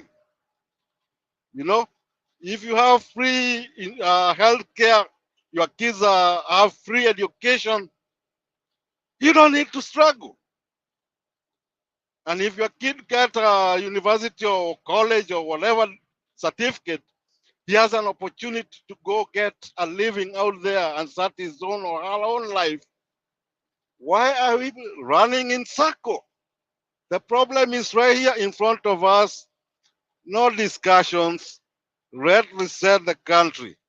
And the last point is, I said the first time I came on the platform, as long as one person died, there's no compromising. Ruto should be out. Now it's getting to a massacre scale. People found in a dump, chopped in pieces, seriously? Where are we? What are we talking about here? Mama Selina, I'll come back to you. Everybody in Kenya, unfortunately, don't say I'm saying because I'm not there, I wish I'm there. But everybody now needs to stand up and say this is enough. And that will take Ruto, like yesterday, out of that place. I'll rest my point. Thank you very much, Sanj. You got good points there. Very good points. Does anybody want to respond to Sanj? Anybody apart from okay, let me just give Jerry no to butcher of Sugoi. Yeah. You know, I've liked sorry. I have really liked the presentation of our dear brother, what he has said there. He is very composed, and it is very good. One case is thing nataka kusema hapa, vile kusisitiza tu vile amesema. You see, the level at which we have reached, we are at a no return point, whereby we cannot start saying that we want even to talk with this person. The point now where we are is now we finish what was started. Tumalizie hii kazi, then kama ni story, let me tell you, serikali kupanga sio kitu ngumu. Serikali inaweza pangwa. So let's stop pretending that a specific people, a specific person has to be there until serikali ipangike. Kwani if somebody dies, he dies with Kenya. So ile kitu iko ni hii kwanza, tuache kuweka hiyo kitu kwa akili ati the government cannot be vacant. It can. If it is dysfunctional, it can. So tutoe Zakayo. After Zakayo ametoka, we will now start doing backward. We will now start going backward and defeating things. But as long as Zakayo is here, remember this is the person who took the court, he took the parliament. We are in this problem because of Zakayo. And there's nothing, hata hakuna kitu tunaweza shona na huyu jamaa. Huyu jamaa hata akikuitia kazi, there is nothing you can do with him. So in other words, hii kazi tumalizie. So I'm just supporting my brother anaitwa Sanat. Please, any person who is coming to talk here, let's encourage wale vijana wetu ambao wako kwa barabara. In any case, many of them are already dead now. So hata tukienda kuongea na Zakayo, tunaongea na Zakayo at a disadvantaged point. Acha tuumiza. Sasa kuenda kuongea na yeye is to surrender a movement where people are dead. And who does that? Who does that? Kama tulikuwa tuongea na Zakayo, it was before when people were not dead. But sahi, he has even committed a cardinal sin. And you don't talk with somebody who has committed a cardinal sin. Killing is a cardinal sin. It is unforgivable. Any leader who kills is ousted from power. You don't talk with them. I don't understand how even very serious political actors in Kenya don't understand that. You don't talk with killers. You oust them. Is that simple?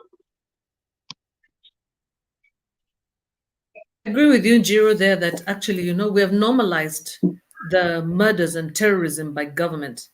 We have normalized it from the days of Moi. It's like we don't know any better. We don't know anything better. And this is the point. I think Sanch is right that the eyes of the ICC are definitely on Kenya. But on the other hand, I also think that we should localize, we should own the process, like you were saying. I think we were saying also, we have intelligent, brilliant lawyers, and we can also borrow from the region. And I think try to empower ourselves and stop being babied by or oversighted by these big organizations. But on the other hand, they can also send representatives, etc., to come along and help us along.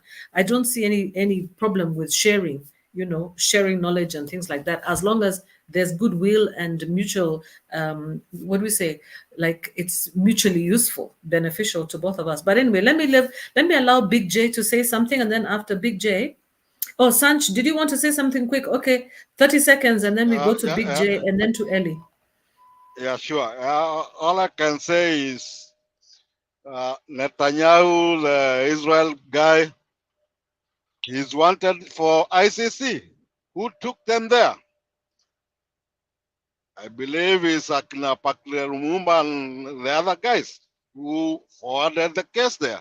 That's what I'm saying. It's possible for brilliant lawyers to take the case to ICC. That's all. Thank you, Sanch. Big J, would you like to say something? Ellie, I'll come to you immediately after Big J, please. Thank you, Queen Mo. Thank you, everyone in the panel and in the comment section. Now, Salimia, Jambo lakini. Hujambo. I have tunasemaje? I have tuseme sababu nimesema hivyo ni kwamba we are sad that we are losing very young people who the country look into in some years to come from now on. And actually the young people are the people who contribute to the growth of our country, but we are killing them. It's so sad. But again, Queen Mo, let me tell you, the blood of these children will not go in vain. That one you can take to any bank. The blood of these young people who have just been killed without any mistake, without any problem, because they are just asking the accountability of government. So I think, of course, to lose a child is something that no any parent will want to. But again, in the other side of the coin, we know that their blood will not go in vain. Because before we had a lot of demonstrations led by politicians. But you know, politicians always, they have interest. But these kids, they don't have any interest. They just want accountability. So it's so sad that Ruto decided, because actually it's Ruto who killed them, nobody else. We should not go to the guy who resigned yesterday, the commissioner of police, Koome. Not Kindiki, it's Ruto himself who killed these children. Because Ruto himself said these children are criminals. That is the word he said by himself. So it's 100% that he's the one who is killing them. And even now, as he said that let us have a conversation or a dialogue, he's still kidnapping and killing them. So what kind of a dialogue are we going to have? At first, he's not even stopping kidnapping, children and killing them, but he's asking for a dialogue, surely. Queen Mo have been a very big supporter of Raila Odinga. Wacha hata wakati wa inaitwa LDP, hata akiwa Ford, I was there and behind him, and I've been supporting him for the rest of my life since I started voting. And I'm telling you, this time I'm against 100% of what he's talking about, the dialogue, because we cannot have a dialogue with a person who is killing people. At first, he has to, if he's not the one who killed them, let him bring those who are killing these young people. Akona security ya kutosha, akona intelligence ya kutosha, atume intelligence watuletee hawa watu kwa meza, watuambie ni huyu na huyu na huyu, and who sent them. That is exactly that's how the conversation will start at first. And by the way, Queen Mo, let me tell you, Ruto ni mkora. Alitupa nyumbani the CSS, lakini the PSS wote ni wakale. Wacha kina Mama Selina, kina Kip, hawa ni magwiji, tumekuwa hapa for long, lakini wale ukijaribu kuangalia the PSS wote ni wakale. Ukijaribu kuangalia parastatal zote ni wakale. So there's no difference. Hii kutusema ati alitoa, so we should not even celebrate about that, because it has nothing. It has nothing.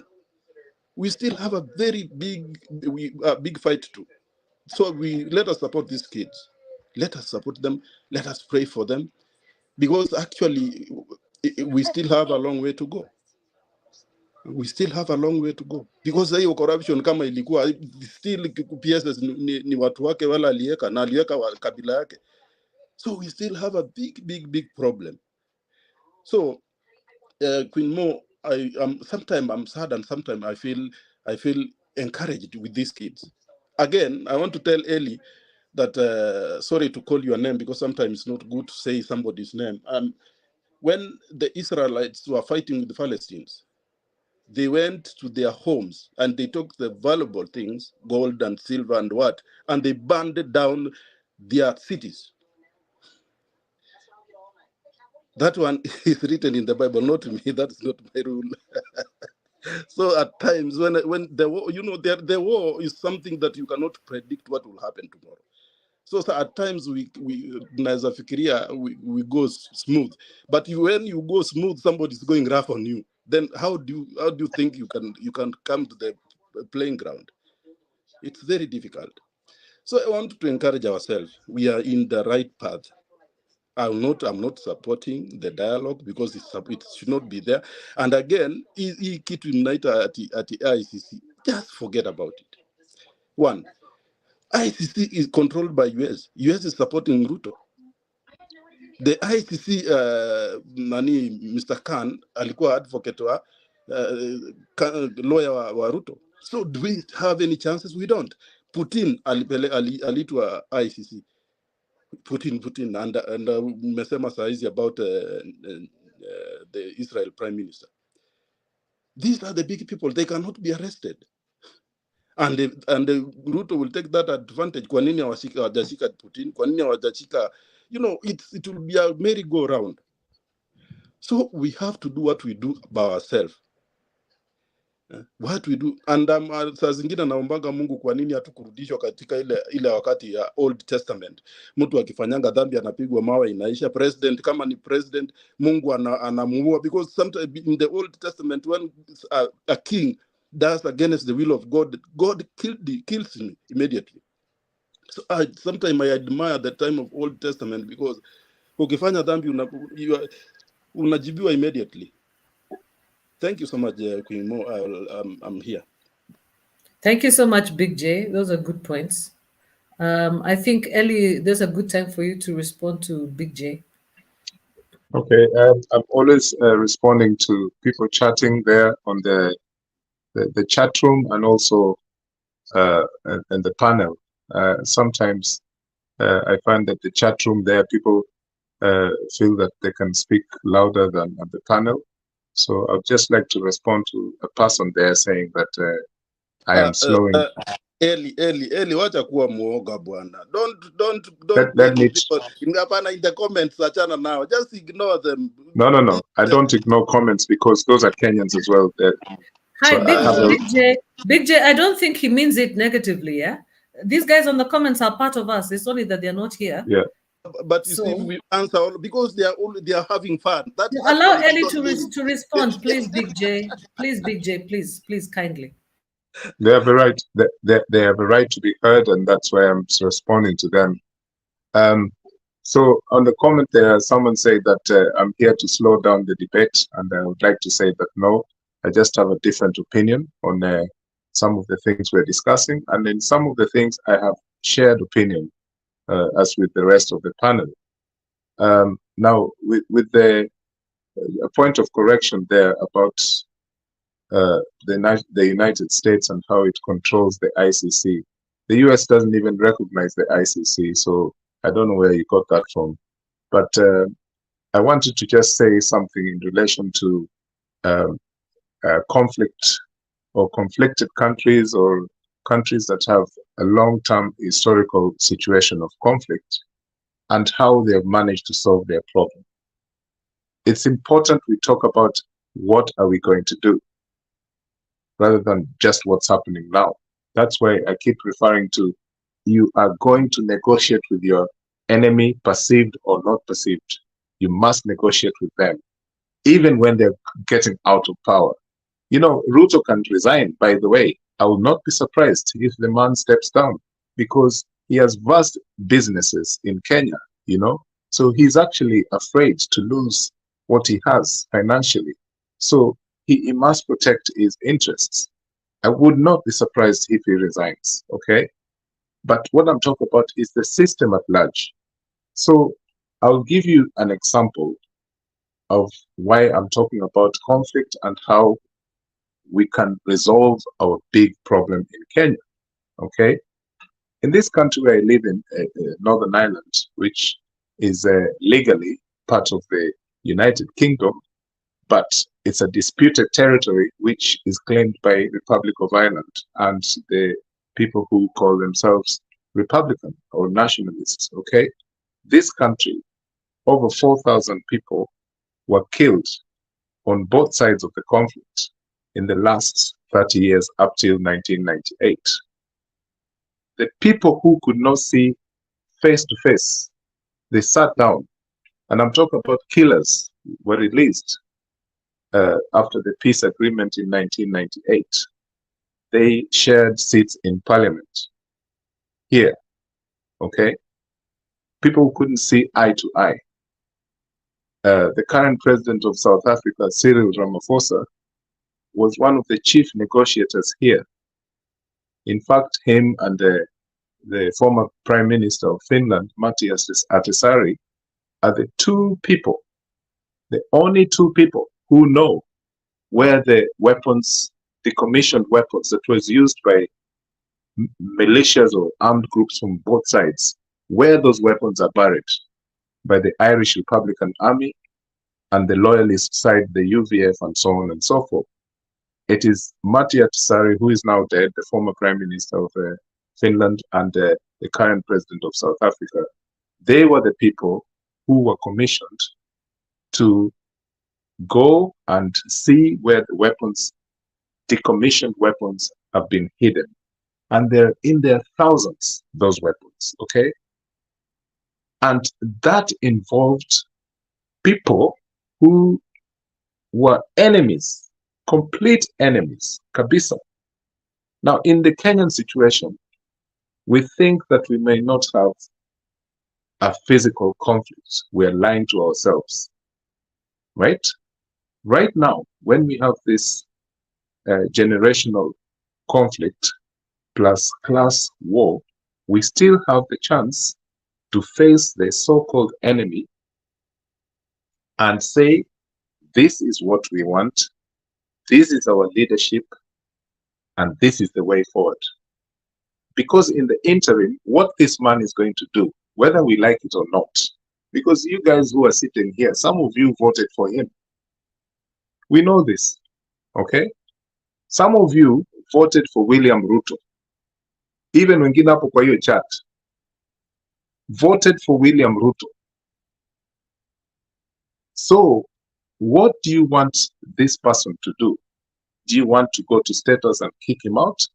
Or do you want to negotiate with him how he leaves office and how power is transferred? Because ultimately, that conversation is going to take place. Me, I can see a situation where William Ruto resigns. He passes on power to someone like his friend Mudavadi, or even Gachagua, I doubt. Like a sort of government that is temporary, which is going to be a transitional thing. Maybe elections will come, right? And parliament will definitely be dissolved. If that doesn't happen, it's going to be a government of national unity. I'm talking about practical things. We have seen some disaster things happening in Kenya, where we had a bloated government of 40 cabinet ministers between Kibaki and Raila. Who expected that to happen? It happened. It happened. And there were young generations at that time as well. Nobody wanted that kind of regime, but it was there. Okay? Let's not lie to ourselves. The young people and the people who have mobilized this movement have done a great job, but they must start speaking with the perceived enemy, especially those who run the system, including the political elite. You're not going to run away from that. It's going to happen. So, for example, and this is my last... Unataka watu wauawe wewe. Hii ni guerrilla. This is a post-modern guerrilla war. Please, you're out of order. Allow him to speak, No. Allow Eli to submit. Okay, so what I was saying is if we're going to be reactionary about these serious times that we are in, I think it's going to be very difficult to find a solution. Right now, I think what we are all afraid of, and I can appreciate where Njiru is coming from in terms of what he's afraid of. We're afraid of losing the momentum, that this movement might be weakened. I think many people are afraid of that. And so there's a vacuum, like we don't know what to do next.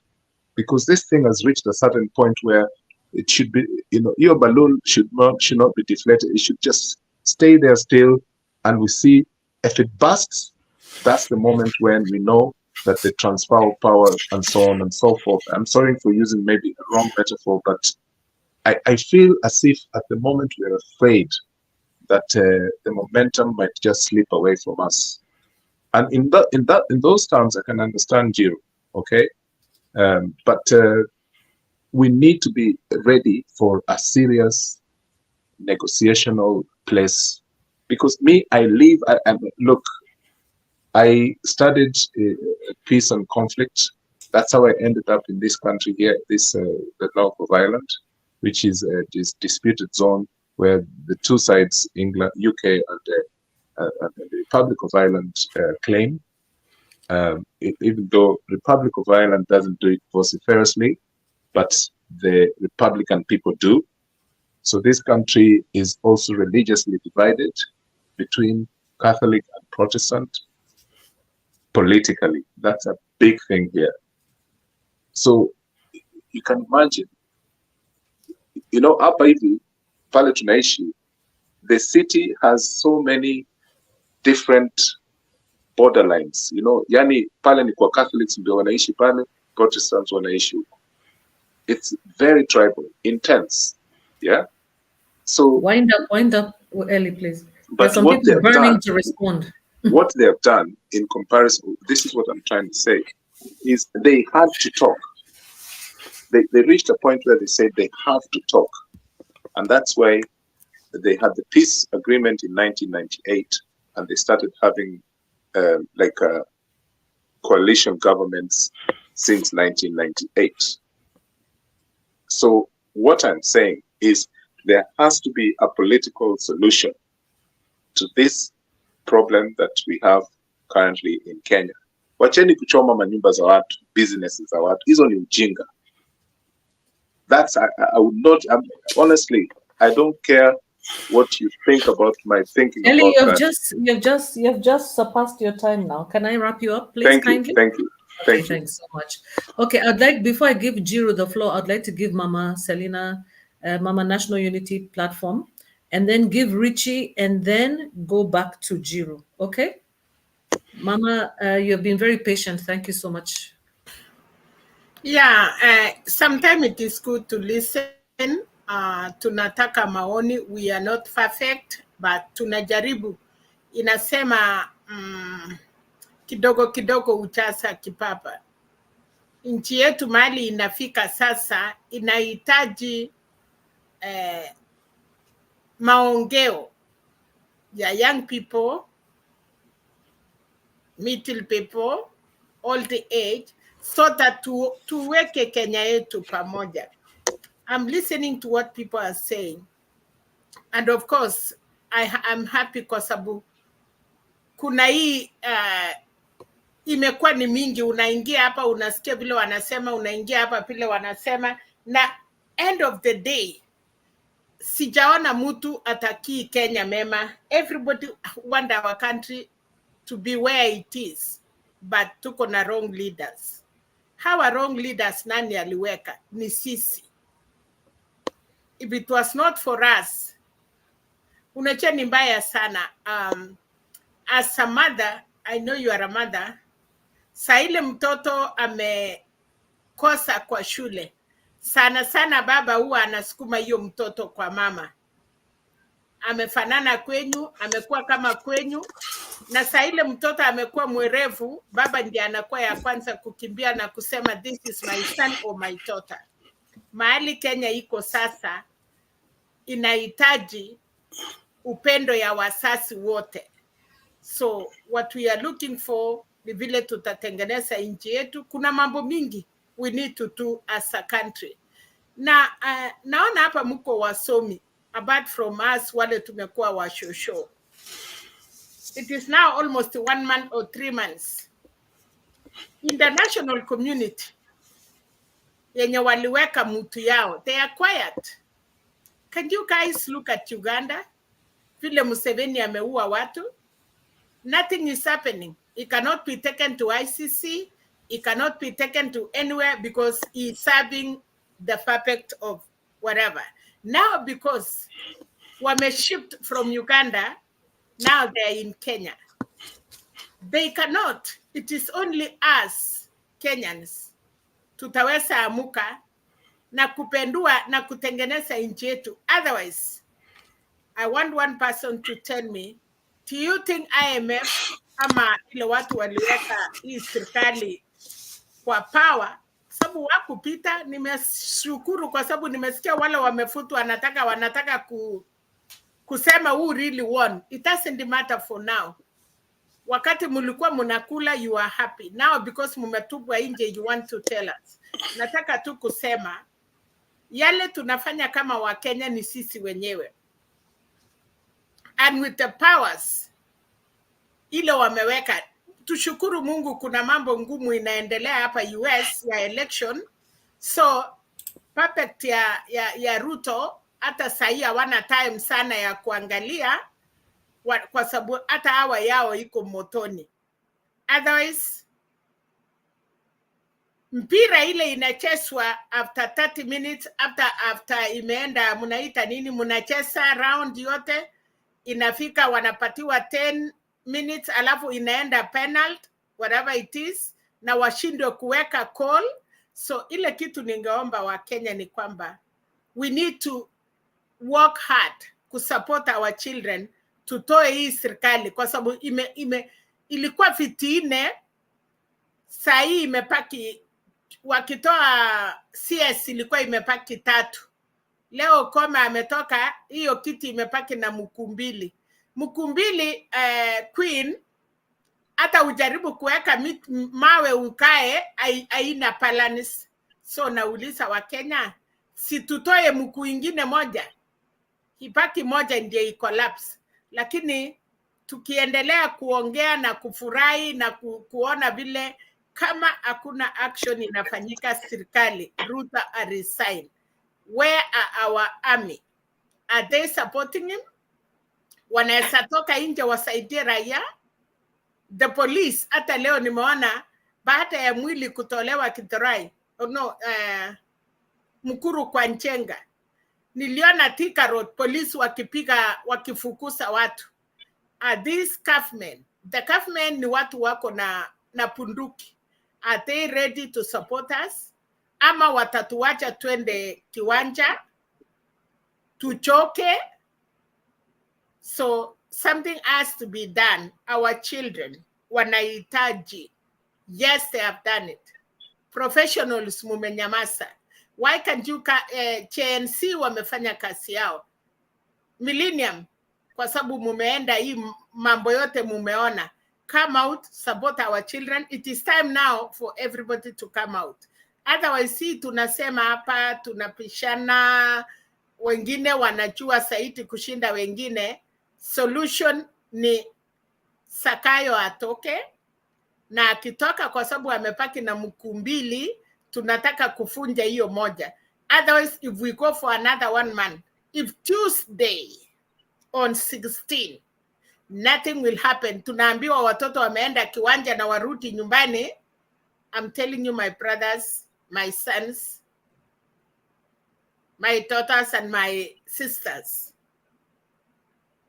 sisi ni wasasi hapa, wale Kindu Pay, Mama Selina na wale group karibu wanafika saa 11. I'm telling you, ikifika Tuesday and everybody is not coming out, ati tutarudi nyumbani tukuja again. It will be a day like those days. Yes, ni uchungu, lakini what are we doing? Badala tukuje tupike kelele hapa, tuambie watu yetu watoke nje. It is not time of CNC alone, Millennium alone. It is time for all Kenyans to come out.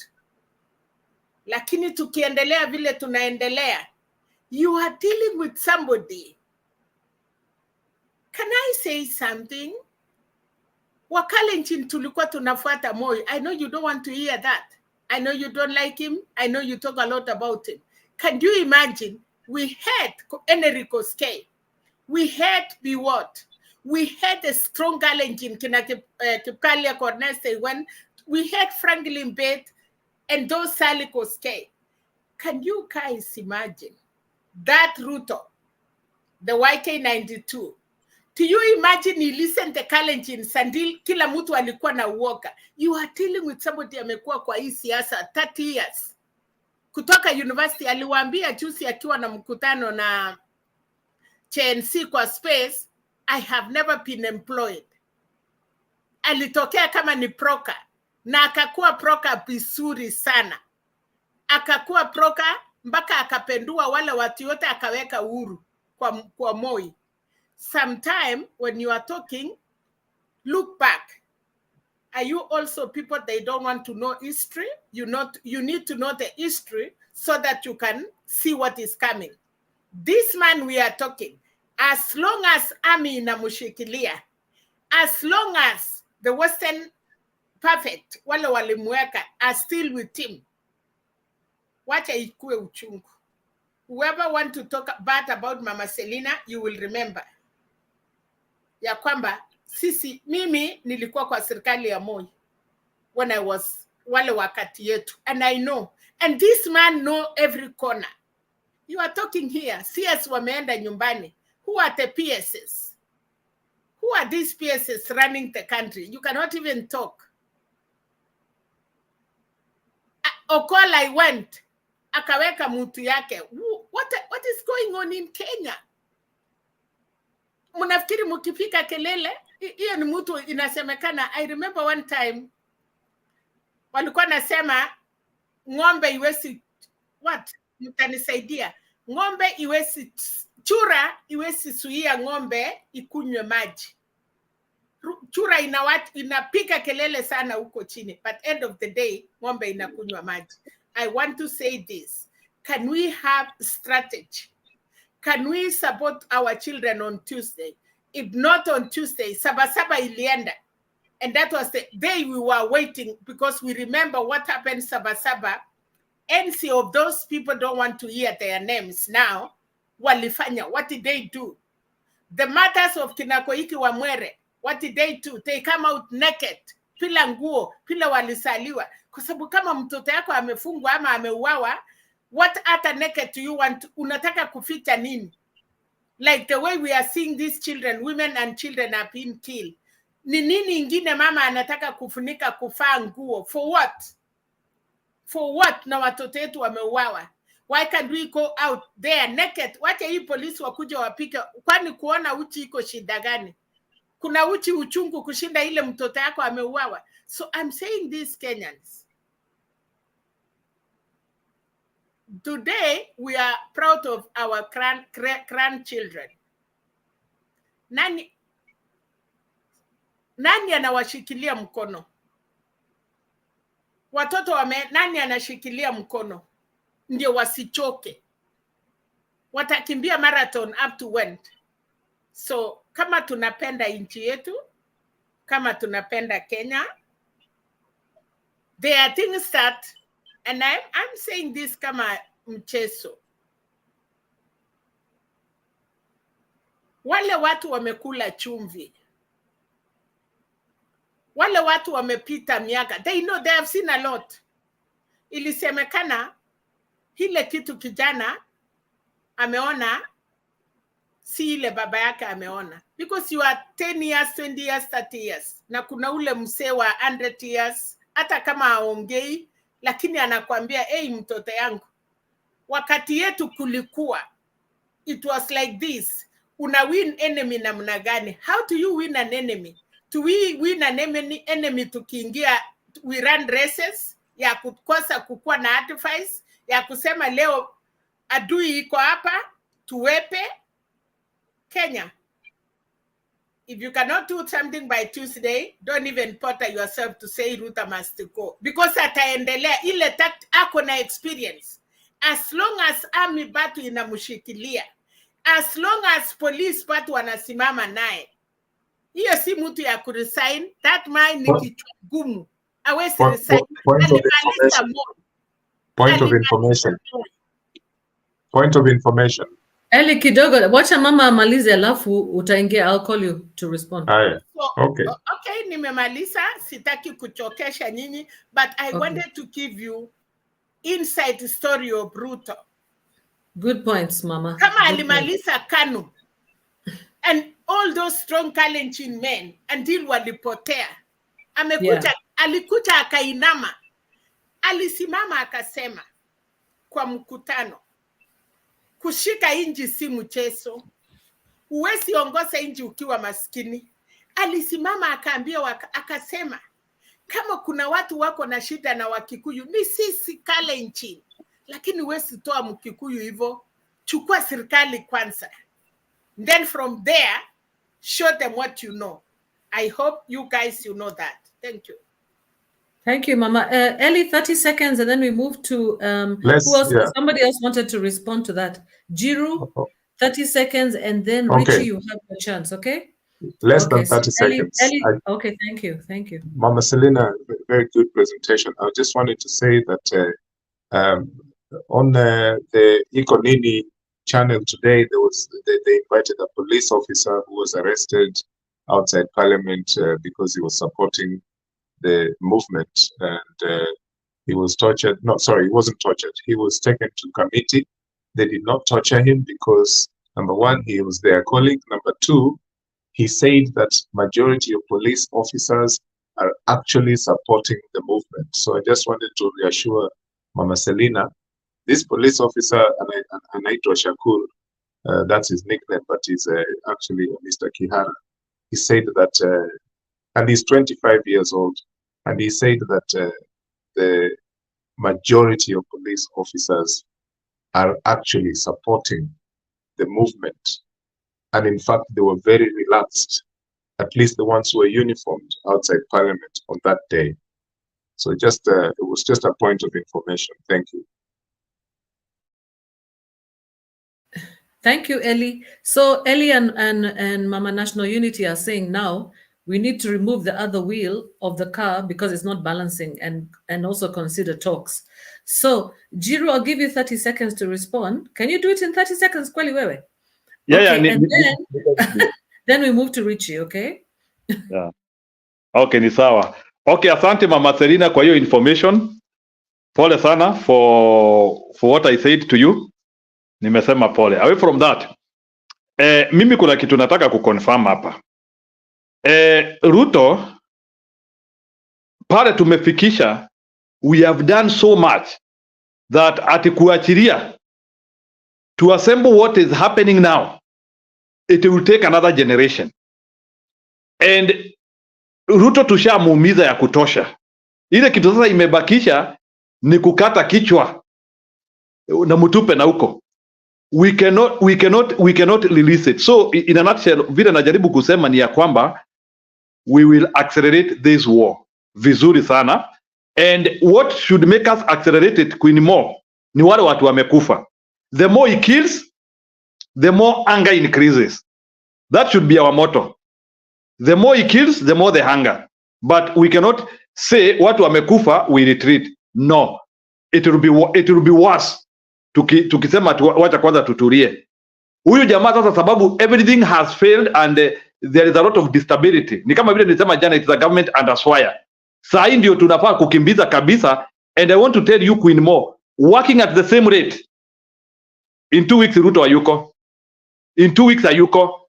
Ashaanguka kabisa. But we have to accelerate. Ni kukanyanga mafuta sasa, tumalize mlima. Tuanguke ile pande nyingine. Thank you.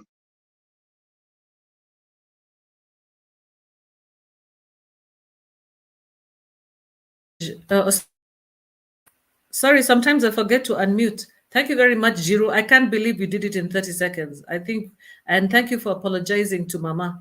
We want to be happy here. Eh? Me, I'm the queen of happiness. Yeah, even if we are sad right now about what's happening. Jiro. Now, yeah. Okay. So please, can we have Mato bring on one of the videos that we requested there? Give us a small break before we move to Richie. Alex has not said anything. Can you give to Alex? Alex has said a lot, but we can give him time. But Richie has not said anything. So Richie, then Alex, okay? When did I say a lot? Let me. Sorry, Alex. We'll come to you, okay? Wacha nimpishe Alex. Ameomba hapo nafasi. Okay. Nimpishe Alex basi. Bakia diongea. That respect. Go ahead. Okay, thank you my brother Alex. Mimi yangu itakuwa fupi. I think kuna mtu alisema short and sweet tukimaliza. Wacha niseme namna hii. Number one, I'm so sad from the scenes. I was so saddened when I saw bodies being pulled out of the naitwa Kware ama nini, somewhere Kware. Nilisikia uchungu sana kwa sababu William Ruto said wakati alichukua uongozi, alisema yeye pamoja na Gachagua wakasema kwamba serikali ambazo zimepita zimekuwa zikitumia madaraka yao vibaya kuua watu, kuabduct watu na kutesa watu, na wakasema ya kwamba katika serikali yao hii hakuna mtu hata mmoja, there will be no extrajudicial killing. And that is what William Ruto said. Even when wakati alikaa chini na journalist, aliwaashua ya kwamba there will be no extrajudicial killing. So wakati nimeona bodies zikiwa pulled from that dump, mili ya watu, watoto wa watu, wasichana wa watu, I was very, very mad. I was so sad. I was so sad. Ilinihuzunisha sana. Because when I hear my brother Eli and my elder sister Mama Selina saying that we should speak with Ruto, I ask myself, ni Ruto mgani huyu mnataka tuongee naye? Is it this same Ruto ambaye anaongoza serikali ambayo inaua watoto wetu, inaua dada zetu, inaua ndugu zetu, inawakatakata na kuweka kwa magunia na kutupa ndani ya maji? Why should we be sitting down na kuongea na mtu kama huyo? We should be asking ourselves that. Early yesterday we were discussing here, we had a debate here yesterday, and I told you that the problem we have in our country is we do not want to speak with Ruto because we all know him. Mama Selina ametupatia history hapa. Ni mzuri, Mama Selina, we love history. But sasa, mnataka tuogope Ruto. You tell us. Mnataka tumuogope? Do you want to fold our arms na tukae chini tuangalie Ruto afanye ile kitu anafanya ati kwa sababu aliangusha kina Koskei, aliangusha Moi, alimaliza wale elders wa Kalenjin, so tumuogope? Eli, should we just sit, fold our arms and say let him do what he wants to do because we fear him? Let me say this, Mama Selina, I'll give you nafasi kumalizia yangu, hata itakuwa marefu because I think it's a very sad day. Mimi hiyo picha mpaka saa hii bado iko kwa akili yangu, nikiona watu wanavutwa kutoka kwa matope, kwa maji, mtoto wa mtu. You can imagine. Then there was a mama nilimuona pale alikuwa anaongea kwa TV akisema yeye ametafuta mtoto wake kuanzia tarehe 21 June. Amejaribu kupiga simu, ameenda kwa hospitali, ametafuta mtoto wake, anaenda kufungua wagonjwa bed cover, atafute mtoto wake, hajui mtoto wake yuko wapi, and the government is not giving answers. So we have a country whereby people are just disappearing without a trace, and then you guys want us to sit down and discuss with Ruto. Tunakaa tukiongea nini? We should be asking ourselves that. What are we talking with Ruto? As I finish, niwaambia mimi sina mambo mingi leo. Let me say this. We are not going to live in our country on our knees. Hatutaishi kwa nchi yetu tukiwa tumepiga magoti. Kenya has been there before Ruto was president. Kenya will be there when we get rid of Ruto. We will live in our country on our feet. Hatutakaa kama tumepigia mwanadamu magoti. Thank you. Please, before you keep somebody else, Matiangi, Mama National Unity is not about Kenya. I have already said that Mama National Unity, the National Unity is the party of Uganda, of Bobby Wine, and it is so hurting that it may force me nitoe hii China ama nitoke mimi mwenyewe, because hii National Unity is the name, is the brand I have used for supporting Bobby Wine. It was not because of this thing has come to Kenya. Second, nilisema hivi, history ya Ruto. Nikasema on Tuesday, let us come out, all of us. Nikapeana example, ila alifanya NC ya Moi. I did not say tumuokope. I think I say amepaki na kiti iko na viti 4. Nikasema sahi, baada ya kutoa ministers, Koome ametoka, amepaki na 2, tufunje hiyo 2 iishe. So I don't know my sijui, nafikiri naongea Kiswahili because mimi si mtu ya Kiingereza, lakini hata hiyo Kiswahili kama siwezi eleweka, and one, I cannot remove that name. Mama National Unity Platform have been with Bobby Wine since 2017 until also they're in the age of removing Museveni. So if this name, Mama National Unity, is killing people seeing me here, I will say I may not attend again. I will take my leave for you guys to have peace. Thank you. No, Selina, Mama Selina, This is what has happened before. You remember we were in Mutebei channel 4 or 5 years ago, remember? And we were chased away like that. You know, you should not be chased away by people not understanding you, okay? People should be tolerant here. I think they just didn't understand the context in which you said what you said. I think the metaphor.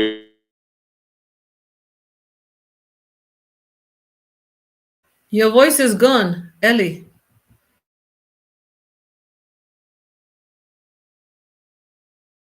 Four stands or whatever. And I think, Makiadi, you misunderstood that. I think you should listen very carefully. I think you are very hard, just like all Kenyans. But please, for Mama Selina to say now that she's leaving because she's feeling, she's not feeling comfortable. This is wrong. You know, we shouldn't target someone just because of divergent opinion. You know, this happened to us in Mutembei the last time, and you know, sometimes I feel like over here in this platform, you guys don't want to hear anything about Ruto. How are you going to work against him if you don't want to hear anything about him? Okay, Ellie. It doesn't make sense. Yeah, thanks. You know, Thanks it does not make sense. Like now, no, my last point. People are saying here that I said that we should sit down with Ruto. I have said repeatedly that in this moment, this heat of the moment, we cannot run away from the enemy. We must face him or face her. It's a system.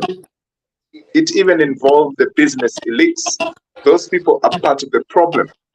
They know their interests. The judiciary, all arms of government. Already Kenyans are now facing off with parliament. They're ready to dislodge the MPs. But at least we know who to talk to. So in terms of the executive, at the moment, this person who we do not like, who is in power, is Ruto. Eli. Yes. One thing I'd like to do is the first day for Queen Mo to run the show. If she tells you, if she calls your name and she wants you to maybe listen to what she wants, how the show to move, I think you should stop, not tell her, hey, because she's the moderator. Because there's a reason she's telling you to stop. Normally, you see how I've told you to stop. Normally, you guys respect us when we come and say it's like this. Just because it's her first day to run the show, if she stops you at some point, just listen to what she's saying. I believe she will give you time. So let's not just go like we are overriding her. She's the moderator. She's the one running the show. I'm in the back. I'm watching. So please, let's not misbehave with her. If she says stop, just the way I told you stop, when you stopped, give her that same respect. Thank you. Right. Can I carry on? Ellie, do you mind if we take a break, because there's something we wanted to show, and then we'll come back Okay, and wind thank up. you. Thank you. Okay. And it's, sorry, can I just say I don't feel comfortable that I'm being told that it's as if I'm I'm belittling you or something like that. No, I was trying to make a point. Sorry, Mato, you're wrong. Okay. Thank you, Gashui, for that report. Now, transport along the busy Thika Superhighway was today paralyzed after students of Jomo Kenyatta University of Agriculture and Technology, JKUAT, went on the rampage, barricaded the road to protest the mysterious death of Denzel Omondi, a third-year student who died after participating in the anti-finance bill protest. The students stormed Juja police station, demanding the arrest and prosecution of persons behind the alleged abduction and consequent killing.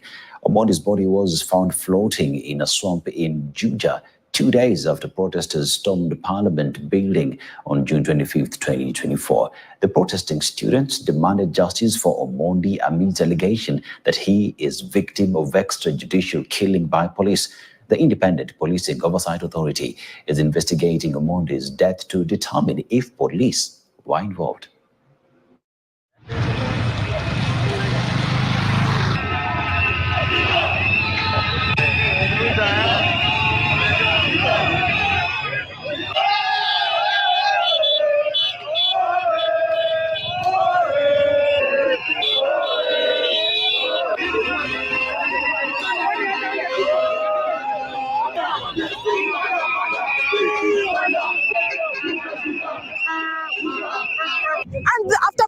sham. We are telling that we are being told that he sworn. If he sworn, the postmortem says he was there for 3 days. About the other 3 days, where was he? What has brought him to the street is that the DCI are taking this matter slowly. Denzel was a son to somebody. A father invested in him. A parent had seen him. Parents sold everything to bring the son in school, only to because that your son is dead, only to carry the son back home in a casket. Which Kenya are we? Denzel anazikwa 22nd of this month. We will keep on updating you. Where? And even after the loss of Denzel, there was no official communication from the investigating in Juja. We follow all their social media handles, and any other action was taken. After Denzel was found, comrades were there. I personally was there, and they were telling us, we step aside, we can't take photos, we can't see the body. How? And then taking him to Thika. And then tukifika Thika pale tunaambiwa tuwezi ingia kumuona. Why? We want to know what is the status of inquiry of his mother inquiry, because clearly we are seeing an opaqueness in the way these sham investigations are being conducted.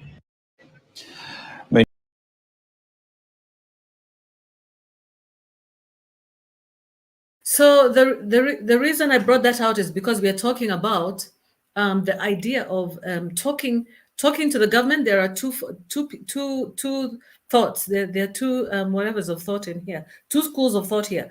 One group is like, no way, we're not going to give dialogue a chance. Never. Not with a killer. Not with somebody who's killed our children. Yeah. And it's yes, of course, we can understand that position. But the other position is that we can't get anywhere without dialogue of some sort at some point. And I think I wanted to allow Eli to finish his point and then bring it back down to, who was it? Richie. There's Mama. Mama has gone. Queen Mo, I think Eli is dominating this show. He's finalizing. We need to have a debate that goes round. We need to have a debate that goes round. Eli cannot dominate a show na sisi tunakaa hapa No. He only has 30 seconds, and then you come on board, okay? But he was done. He said he was done. He was very clear. It's okay. It's okay. I don't have to stop to talk. I'll listen to you guys. Thank you. Unless he had not finished, but I heard him say one more thing. Then he was clear that he was not trying to intimidate the moderator.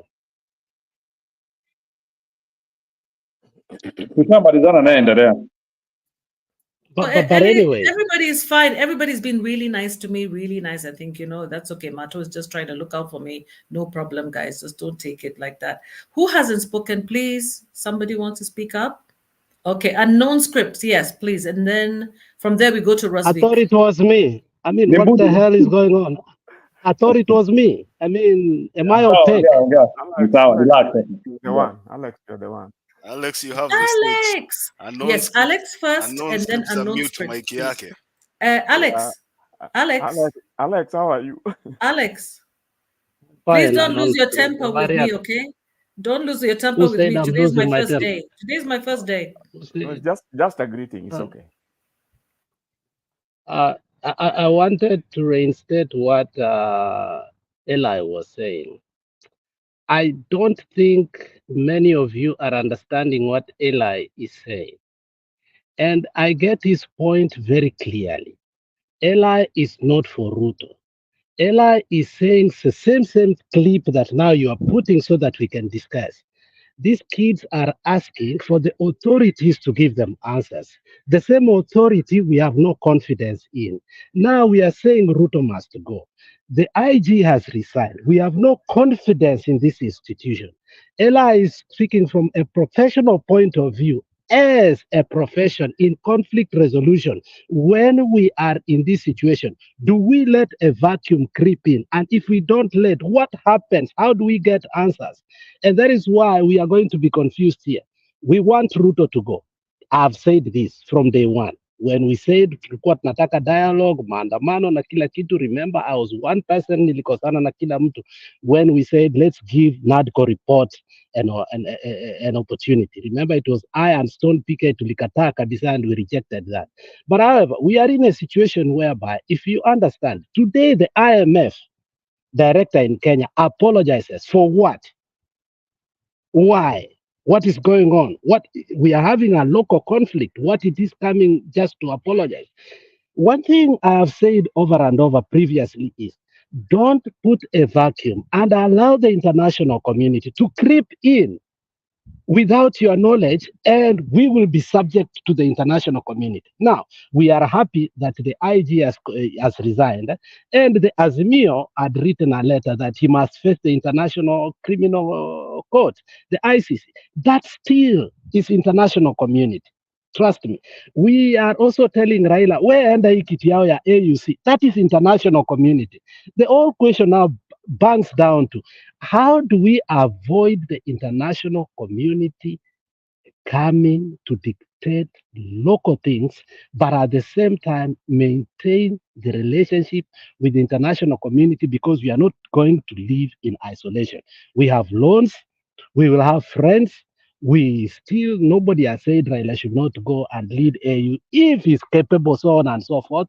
So I think what Eli, I think he brought it in a wrong way. And I think where I think Ali Kosa is to say, I think he used a certain phrase that we like it or not. And I think that is where I think he rubbed shoulders. My fear is, and this is what I'm saying, right now Ruto is being dictated by that international community that we want to ignore. Because the international community, it always has its radar on Kenya. If you look at our elections, the way they were conducted, how they were hijacked, who gave Ruto the actual security after he was declared the president, how the ambassadors acted. We can't ignore these people.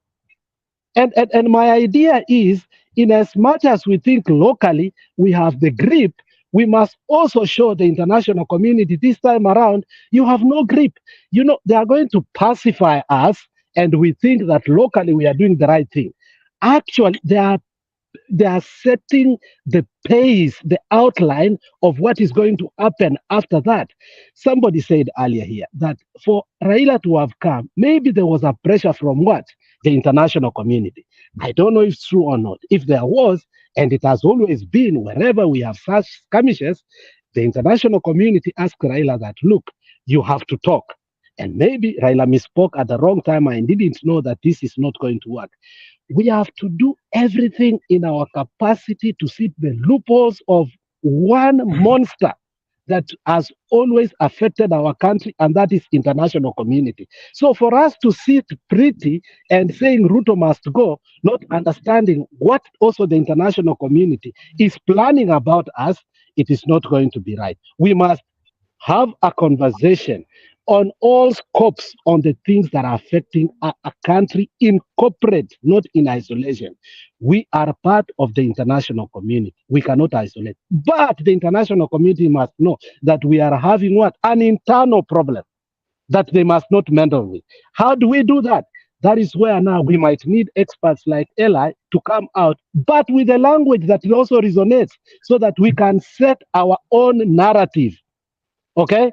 Not to inject their narrative that has always worked for Africa. And that is why I say, look at what happened in Zimbabwe. Look at what happened in Sudan. Look at what has happened in with Ibrahim Traoré. What happened to Ibrahim? Ibrahim totally rejected, is not part of ECOWAS. He did not want to listen. He even said he doesn't want to be part of the Franco. So what should we do so that we can seal those loopholes? That is what I am saying, that if we fail in that, eventually, in as much as we may think we have it, now when we will be talking about our currency, our relationship, our loans, so on and so forth, then the international community will come biting us the way they came to the Ghanaians, and Ghanaians finally had to file for bankruptcy. We are not saying that Ruto must not go, but what is the right way? Ruto eventually has to go. But now the problem is the people that we thought were going to be part of us to protect us against Ruto, which is Azimio, they are sleeping with Ruto. So what are we going to do? Do we let ourselves, since IG has gone, and I agree, those young kids, they did very well. They went to forge for their own. But some clips were horrifying. I saw a clip whereby somebody was begging and saying, my child is sick behind here. We have been sitting on the highway for several hours. Can I go? Some kids allowed him to go. And some kids said, oh, you can't go. You are not special. Can we degenerate to anarchy again? No. We can also know how Eli has said that the police are with us. How can they be utumishi for water so that we cannot go to anarchy, maintain law and order so criminals cannot take advantage, protect our resources, not burn houses, not burn businesses, but at the same time force Ruto to get out? We must harness these things. That is all I'm saying. Critically. Thank you. Well done, Alex. I like that. I like that summary. It was worth your wait. I think if Mato is ready, okay, I've seen some hands up down here, but if Mato is ready with the next video, Mato, are you ready? Are you there?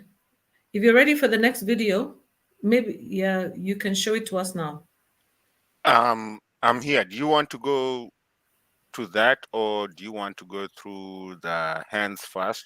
Okay, let's go through the hands first then. That's okay. That's fine. Yeah, and okay. let me know if when you're ready. Unknown scripts, and then Lola, please.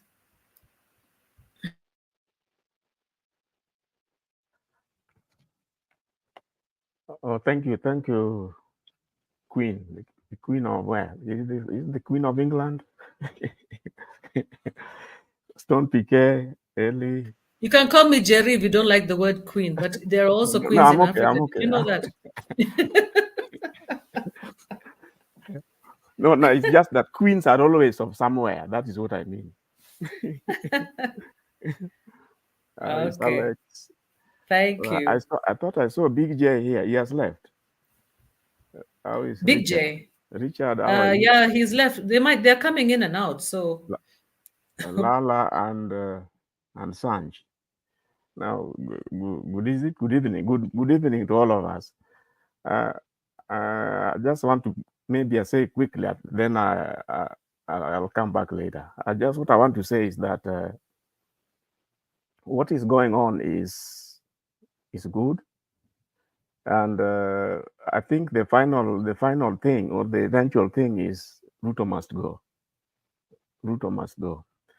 Now, it's just that this is a very many-pronged approach to this Ruto must go, and if you put all of it together, eventually I think you'll end up to where everybody wants us to be. Unfortunately, as Alex has said, the Azimio team, nobody should try to own their single approach to this matter, because you need the collective approach of all the forces to get this matter to the right conclusion. Now, we all agree that this government should be no more. I think the false approach is this idea of a unity something. No. There should be nothing here about unity to get Zakayo out.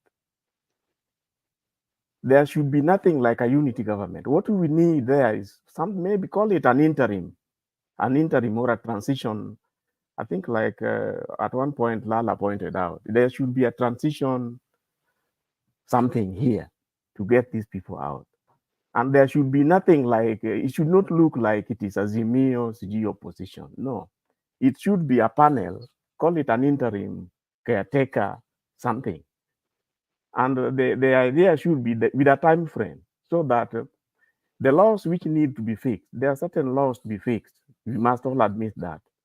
The laws around election issues and the governance and how to deal with the issues to do with the police need to be fixed.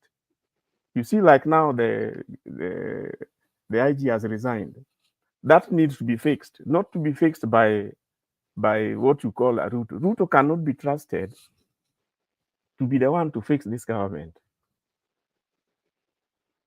He should just be, you see, like maybe something like some of these unknown scripts that I keep talking about. You see, right now, Zakayo is very busy trying to channel or to chart his own exit strategy. One of them being to try and hide whatever he has looted from the Kenyan all over the place. He's trying to fix this. No, this is not in the open. The guy is busy with legal this, legal that, trying to fix, to make sure that whatever he has looted would not be traced once he's gone. Once he's gone. One thing Zakayo knows that he's on his way out. You see, the likes of the Mudavadis are still thinking of a credible government to be set up. No, we do not want that. The administration to fix what the JZs are demanding cannot be this one. This administration, if at all it is still there for the next few days, is just to help the exit so that we have a clean administration. And that clean administration, his work is not to go on leading at we love 2027. No, it should be there only for, call it 12 months to help this, to help us get a transition. To help us get a transition. What is going on cannot continue. So as far as I'm concerned, we just need an interim or a transitional council to help mediate the move to the next one. The other parliamentarians cannot be trusted to fix it. Whatever Ruto wants to bring in as new ministers cannot be helped to fix it. And even making the new government should not be Ruto's role. No, it should be the interim committee to help us give us a transition. I'll stop there for now.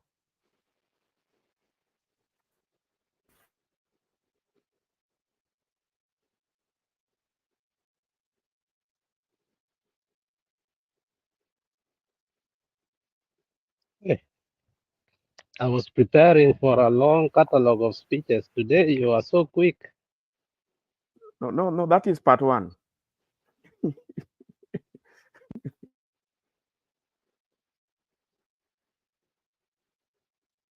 Okay, Lola, maybe you can go for it.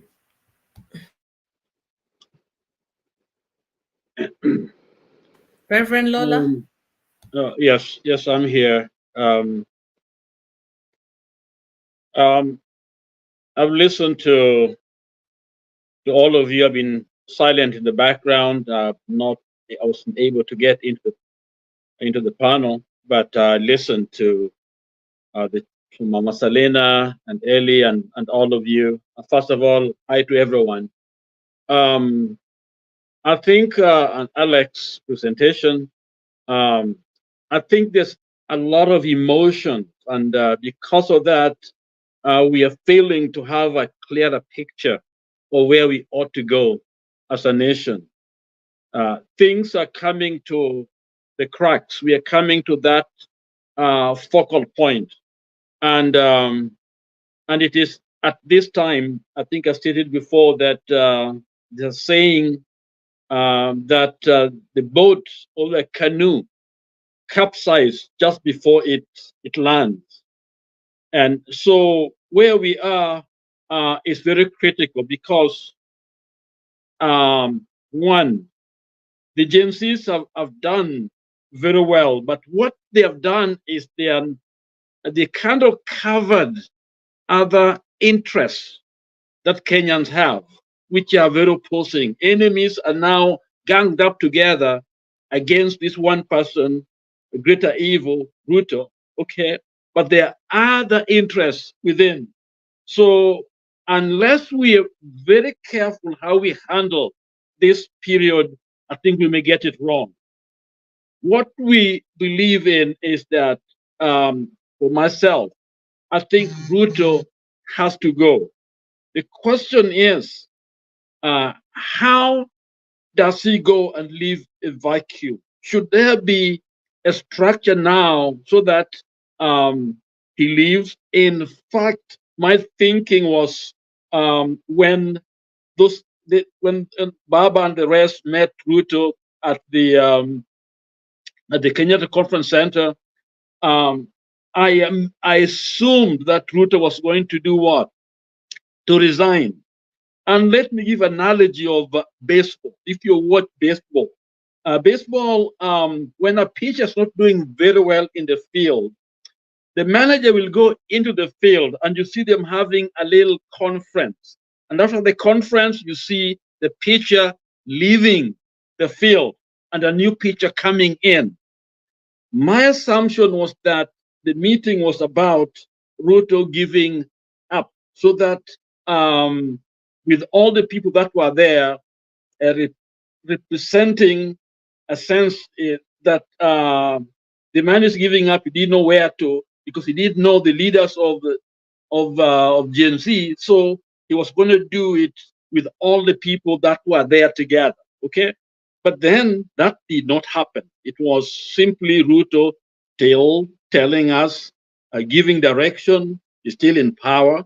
That disappointed most of us. Okay, so my point here is that unless we think carefully, now the emotion is very strong, we believe we should go, we may mess this thing.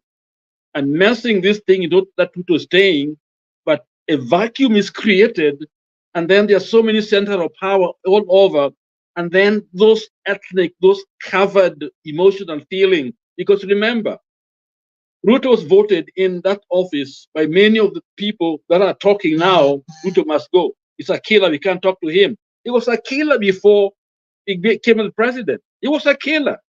He was the Rift Valley, you know, the whatever it is that went on, and even Jirongo told us of what he did. So we knew that history of his. But then why did some of you vote for him? So there's a lot in here that if we don't think carefully how Ruto lives, I think we may create other problems. The key word that he has to go, but we have to manage his going. My assumption is that all of us must force him to give up power to some structure out there that can guide us through this change. So because we have the upper hand, there are things that we can force to create something that can help us make this transition period, something that not appear as if Ruto has won. But just like the manager walking in, he shouldn't have that strength, that power. In other words, is still seen to be the one making the decisions, because that is the recipe for chaos. Because all those countries cited, a lot of times it's because the same guy who is an umpire is a player, and that created chaos. Or the other scene is where there's a power vacuum where everybody wants to sit in. There was a time that I think Reagan, there was an attempt on his life, okay?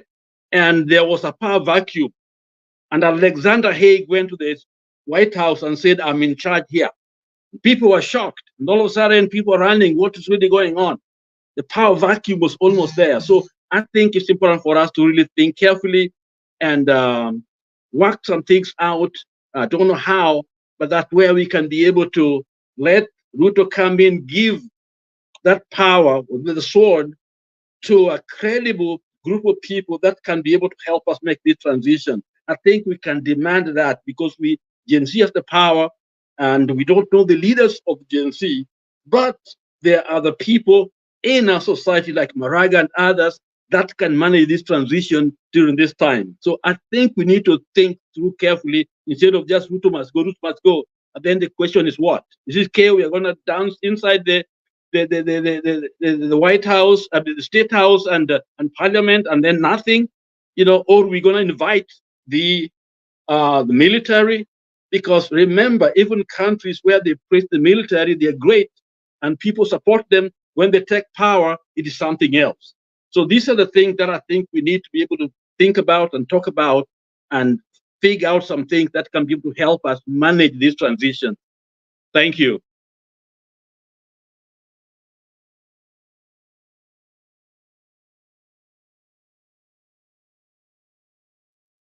Thank you, Queen Mo. I'm back to you. Mm-hmm. Richie, thank you very much, Lola. Richie has a burning response. 30 seconds, please, Richie. Yeah, thank you. I don't think even I'm going to take the 30 seconds. Lala and Alex, I was listening to your submission. I think we should be asking ourselves, do we want Ruto to go or not? That is one. You either have to tell us you want Ruto to go and then we can solve our issues past Ruto, or you have to tell us we have to wait until we have an interim government so that we allow Ruto to go. From where I sit, I believe the reason why we have not succeeded over the years to bring change in our country is because we have the fear of unknown. And that is why these Gen Zs are doing better than us. We fear things that we don't know. And Lala is very clear here. Lala, I want to tell you, we have 28.78 million men in Kenya. People with two balls, excuse my language. 28.7 million.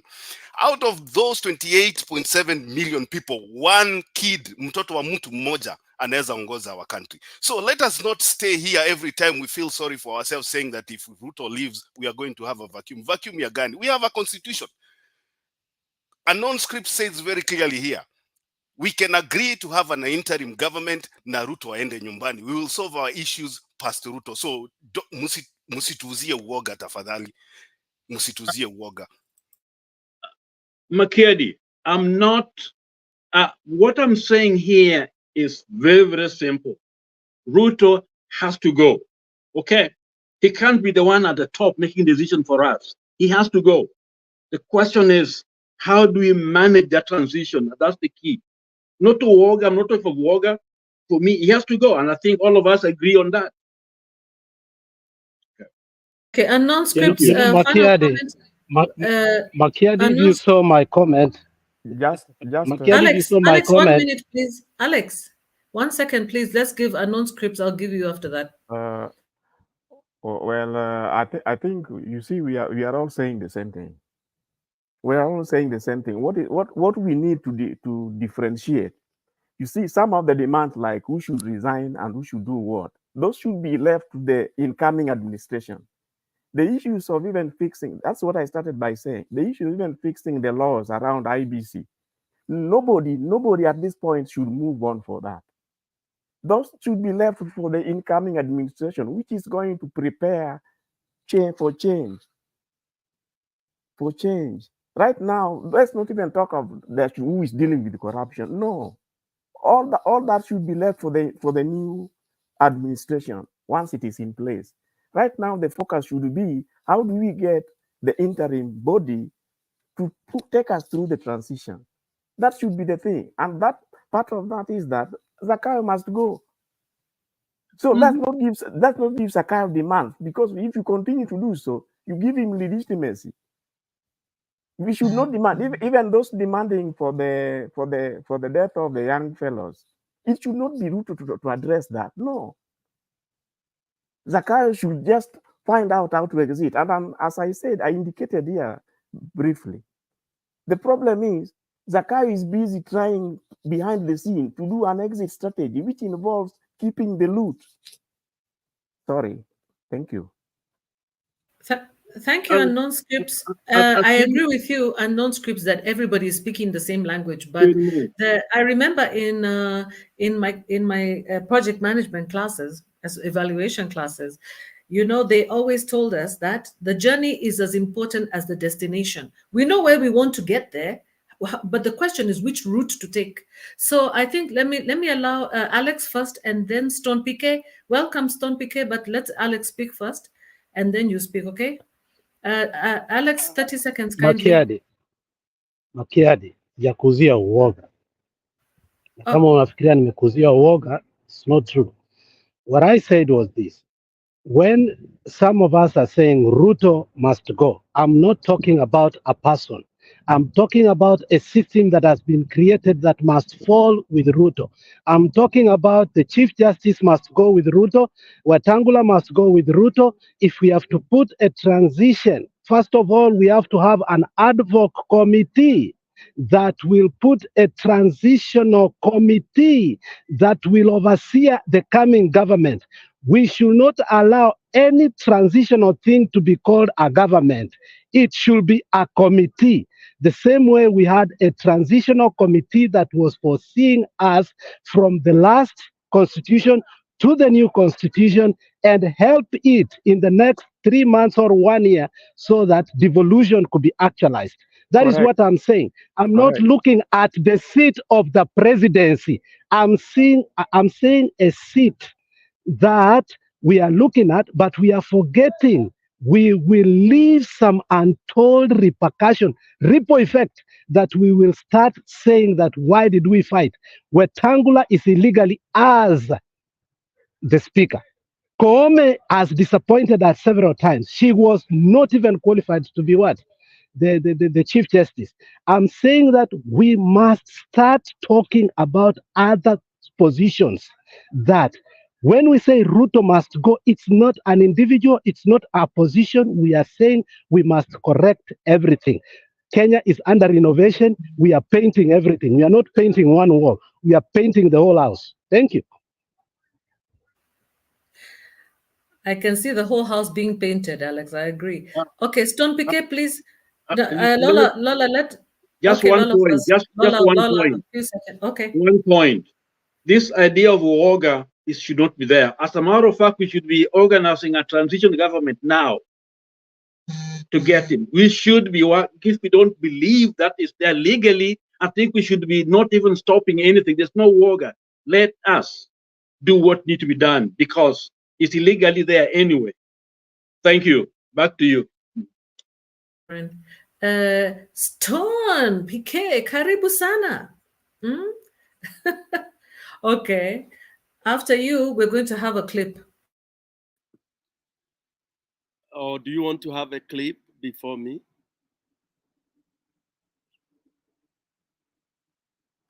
No, Stone, go on. We don't know what is in the clip. Okay. Thank you very much. Thank you, Queen Mo. And nice. Umeshikilia hiyo steering vizuri. Nimekuwa na wewe tangu ufungue. Lakini nilikuwa nimejificha hapo nyuma yako. Hiyo curtain yako, I was behind there. Thank you very much. Everybody has been so nice. It's amazing. Okay. Don't worry. This thing can be hot. I don't know whether Mato told you. It can be tough. Oh, we've had our moments. Yes. If you are light-hearted, ukianza kusoma comments kama Eli, utaumia sana roho. Anyway, on a light note, ndio nimemention brother Eli. Comments huwa unazi Bro Richi Makiadi, thank you. Nice to see you and it's good. We want the likes of Makiadi and everybody. Munajua kule tulianza. Hii vita tulianza lini? So you should all come back because sasa we are looking for who will cut the jugular vein. Not the head. Just deal with the jugular vein. The head hiyo ukishamaliza na jugular kwisha maneno. Early sense za muda, unknown scripts na Reverend Lala Rasvik, asanteni sana and big ups to you guys, including my in-law here, Alex Bundi. Ndiore Mokoyone. Thank you. Let me say, something that I can only demonstrate maybe with and my first profession was literature, oral literature teacher. Nilikuwa ni mwalimu wa hiyo maneno. So I would want to demonstrate a small story. When I was growing up, our dad decided that these kids that are born in Nairobi, and may soul rest in peace, he just thought and said, these idiots are bringing up in Nairobi. It's the high time they start knowing that they were never, Nairobi si kwao. I mean, Tao si kwao. Where I came from is that which they will call home. It might sound stupid, yes, but I love it. So he started to introduce us. I was, I think, 11 years or 10 years. That's when he introduced me to Mbere. No, 11 or 12. Introduced me to Mbere with my sisters and everybody else. I don't like giving personal whatever, but this one is a good one. So he designed a program that once in a year, and that would be August, when Mbere is very dry, is when he would put us in his he used to drive a Morris Marina or something. He would come, he would tell us Friday, muvae vizuri, muwe tayari, tunaenda kusalimia babu. Friday he would put us in the vehicle, pap, buy us those mikate, pangani pale tunanua mkate moja ilikuwa inaitwa, excuse my language, tulikuwa inaitwa kumanyoko. Very big bread. Those of you who are a little bit mmekula chumvi mnajua hiyo. Tunanunua hiyo ma bread, ma biscuits zilikuwa zinaitwa favorite, you know, all those things. And he would fill the boot. Then boom, our mothers, those of you who know my story of telling you my dad was a polygamy, our mothers would remain in Nairobi. There was only one mother in Kiambere village who he would take all the children to for 10 days. And it used to be strictly 10 days. I don't know why he loved the number 10. Now, before that, the first 2, 3, 4 journeys, he put us on a bus called ilikuwa inaitwa Kirima bus service. Now, I used to love, you know, the way boys love driving and all this kind of a thing. So I would sit on the seat that was, those of you may have seen those Leyland. Driver ako hapa na kuna seat ilikuwa inakaa watu watatu, mnaangalia driver hivi. That's where I would want to sit. The rest of my sisters and everybody would want. So the first 5 journeys, tulikuwa tunatoka Nairobi saa 9 asubuhi. Then it takes us all the way to Embu town. Then Embu town tunashika basi ingine inaitwa Kindaruma bus service. Yeah, another Leyland ilikuwa mkate Buffalo. Now, quickly, let me fast forward here. So whenever I chose that seat, I was choosing it to become a co-driver. Without being invited, I would pronounce myself a co-driver. And I would drive that bus, making the noise and changing the gears with my mouth from Nairobi to Embu for 2.5 hours. Can you imagine? Ninaguruma kama Leyland. Nina change hizo magia, ninapiga kona. Kwa kona ile naona ni mbaya, I think I am at the right, naona dereva anaenda kutuangusha. Then mimi ndio naanza kupiga. Yani I'm so worried. I would reach Nairobi, Embu, more stressed than the driver. I would even reach Nairobi, nimechoka kuliko driver. Why? Because I was correcting his mistakes. I was thinking he doesn't know where he's going. I was thinking I know even the route more than him. But ni utoto too. Why am I giving you this? Nitakata the long story short because it's very interesting. The more of this, what I'm trying to say is, this revolt, this revolution, ladies and gentlemen, we are overthinking about it. It is designed. Please, it is designed.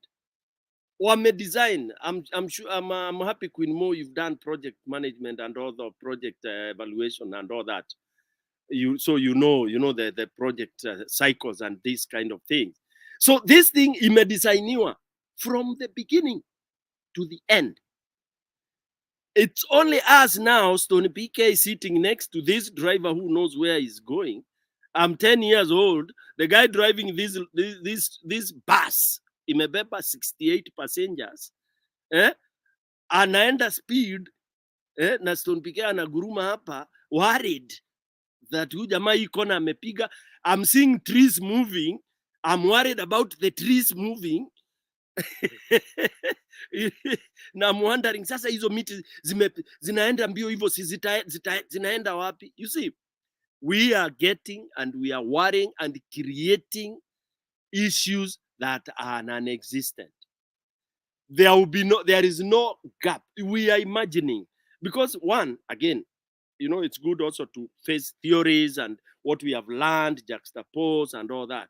Because what we have learned, conflict management, all these kind of a thing, we have learned, oh, there is the enemy here, the two guys here who are fighting, then there is the formula of, you know, approaching, and hiyo tu, hiyo inaitwa desk management kind of theories, hizo tunapiga hapa kwa desk, tunatumia ma science zile tumesoma, PhD holder mimi sasa, kwa hiyo najua sasa lazima you identify the cause of this and then you look at the genesis.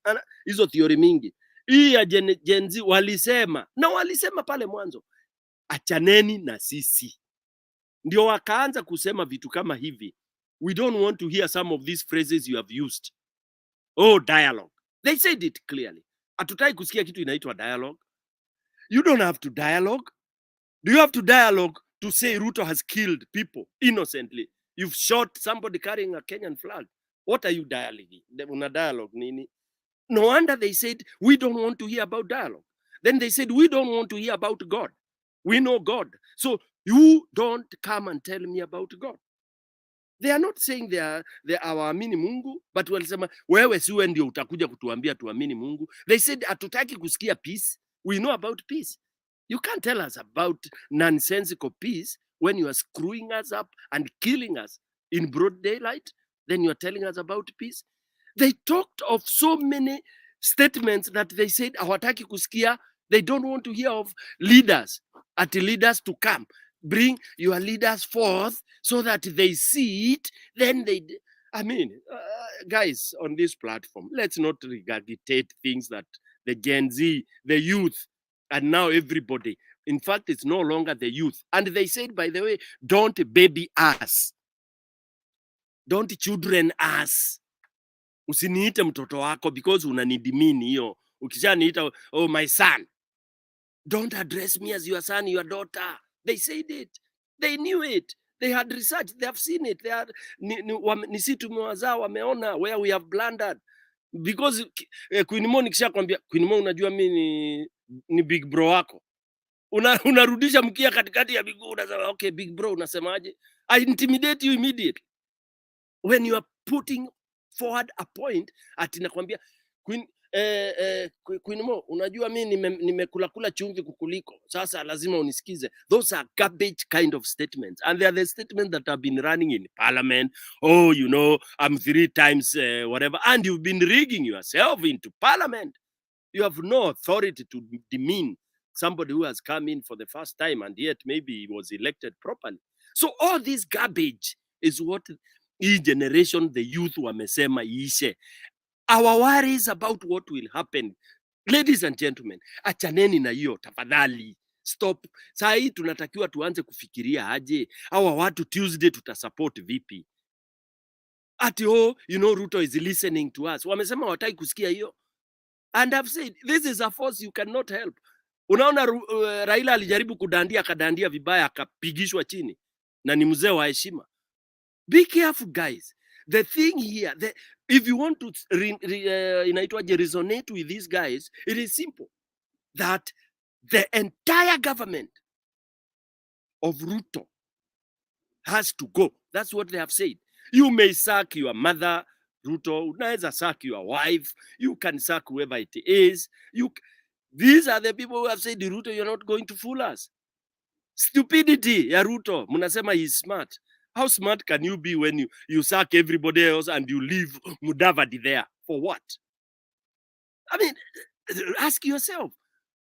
Sasa, then we are saying, oh, they should, there is this, enemies should discuss and all. By the way, in Kenya, there is no enemy. Enemy ni Ruto. Na Ruto, akingatuka hivi, you'll be shocked. In fact, Kenya cannot fight at all, I can tell you this. Because our problem and the way we are handling it is unique. Totally unique. Don't compare us with other Arab rising and sijui nini.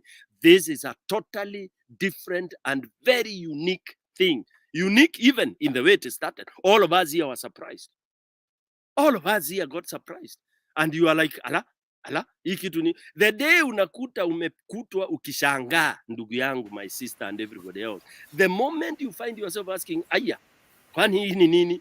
Jua umelambwa, umechezwa. Admit, inua mikono. Tuinue mikono kwa the youth. Wamedesign hii kitu na hii kudesigniwa overnight. It is a very, very well organized thing. And there will be no gap anymore. Ndio nimalize haraka haraka, I'll come round 2. There is no gap, there should be no worries. We should not try to think at you see. Nimeona akina Eric Omondi wakijaribu kudandia ati so sijui akuwe nini. By the way, Eric Omondi can be one of the worst. He's trying to pose himself as a leader. He started this. Even the way he has been doing his things, they are very selfish. Selfish. I can count all those people who are so selfish. So, and Gen Z wanaangalia. Yes. Wrap up so that we can watch the video. Then you'll come back. No problem. No problem. I'll come back. So what I'm telling you, we are watching some people hapa na pale. Sacking of CS, my 30 seconds. Sacking of CS is nothing, to tell you the truth. Amesack CSs and PSs in makalenjini wake 60-70%. Those of you who know who know how government works. CSs they are nothing. Cabinet secretaries are nothing. The PSs ali craft vizuri. So the next thing we should say is the CS wafuatwe na PSs. Then everybody else aende. Look at how he has sacked Atinani, amesack Koome. And then where is Brunei, ama Bungei? Kenyans, let's open our eyes. Bungei, who was now leading the murder, outright murder. Bungei, that Kalenjin guy there. And you can crucify me if you want. He's a Kalenjin. Call me Mumbere. I have no problem. And I never deny my tribe. That Bungei, or Bungei, whoever it is, we wanted to hear he's been arrested or he also goes to resign. This guy is sacking other people and protecting his people. He's too much of an evil tribalist. Back to you, Mo. Thank you, Stone PK. It looks like unknown scripts. It's just a proposal before you go ahead. Before you go to is it the video or something? And it has everything to do with what just Stone has just been talking about. You see, one of the issues which is bringing confusion, I'm sorry to say, is making demands for Zakayo. Now, those who are making those demands, they want him to do as what? You know, if you keep demanding that sack the IG, for example, I saw, is it Azimio who are doing that? He sacks them as who? You see, the moment you do that, he continues to think he's legitimate. And to do this about corruption, do this about debt, do this about health, do this about education. Don't do that, please. Because he's going to do them as who? His government is no longer illegitimate. His government is no longer legitimate. So don't make any demand, do this, do this, do this. No. Ruto should just exit. Going forward, the so-called committee or interim or whatever it is will deal with address all those issues. That is where everybody should be.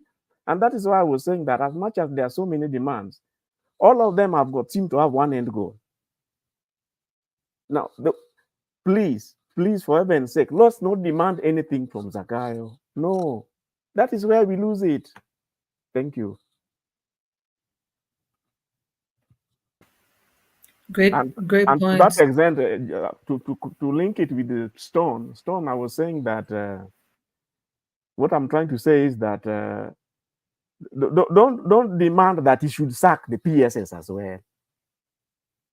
As who? You see, the moment you demand is, Koome, you still give him priority, some responsibility. No. Thank you. We're going to die with too much intelligence on this panel. TMI. Mato, are you ready? Mato, please show us our video of those internationals.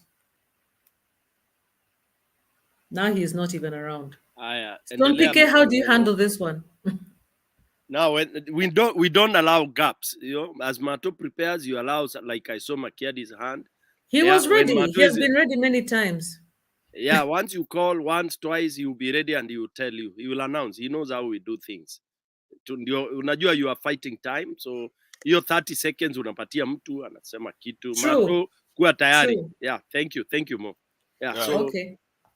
Okay, thank you Stone PK for coming to my aid. I think Queen Mo amenisahau hapo kidogo, nimeinua mkono for some time, but that's also fine. Let me say, no, I'm not blaming you. I know ukiwa kwa hiyo kiti mambo ni mingi, lakini masaa ndio kidogo. So let me say this. I think I can't remember if it was Lala or I'm still going back to my brother Alex. There's somebody who talked about Ruto talking to Raila. I can't remember. Forgive me if I mention your name and you're not the one who said this. Now, it was not me. Oh, okay. Very good. So Alex amejitoa kwa hiyo mapema. So kuna mtu hapa ameongea. It was me. It was you. I stated that when I saw that particular scene, my assumption that Ruto was giving up. So he called those guys to hand over the ball. Okay. Not to speak with strength, but still power was still with him. Because as long as he's in power, we cannot move forward. He has to be like any of us. In other words, he doesn't have that strength even to do it, if that credibility to do it. So in terms of power, we can't negotiate when he's in power. Yes. Okay, so from the context that I was about to comment on, I don't think it was Lala. There was somebody who said that we should have some kind of sijui Ruto ameipatia jina sijui multi-sectoral group. The convention. Yeah, that cuts across sijui all generations. Who was it? Don't wake early, please. Eli, labda ni Eli ama Please don't wake up early, please. No, Richie, I don't think Eli actually even said that. I don't think so. I think you're putting words in his mouth. No, I have not mentioned anybody. That. I think you assumed he said that. I have not mentioned anybody's name, but I remember somebody said here that we should support a multi-sectoral, multi-religious, what dialogue that cuts across all generations and sit together as a country. My friends, let me tell you here, we have no time. Mahali tumefika, we have no time for multi-sectoral, sijui multi-religious, sijui multi-what. You know, before the Gen Z waanze hii kitu, hakuna mtu alikuwa ameongea maneno ya where our country is. Things were happening in our country ambayo nobody came out to dispute. Money was being stolen, hakuna mtu alikuwa anaongea. Ministers walikuwa nazunguka the way they want, they build that to the taxpayer, hakuna mtu alikuwa anaongea. Ruto was flying around with private choppers telling us amepatiwa na marafiki zake, hakuna mtu alikuwa naongea.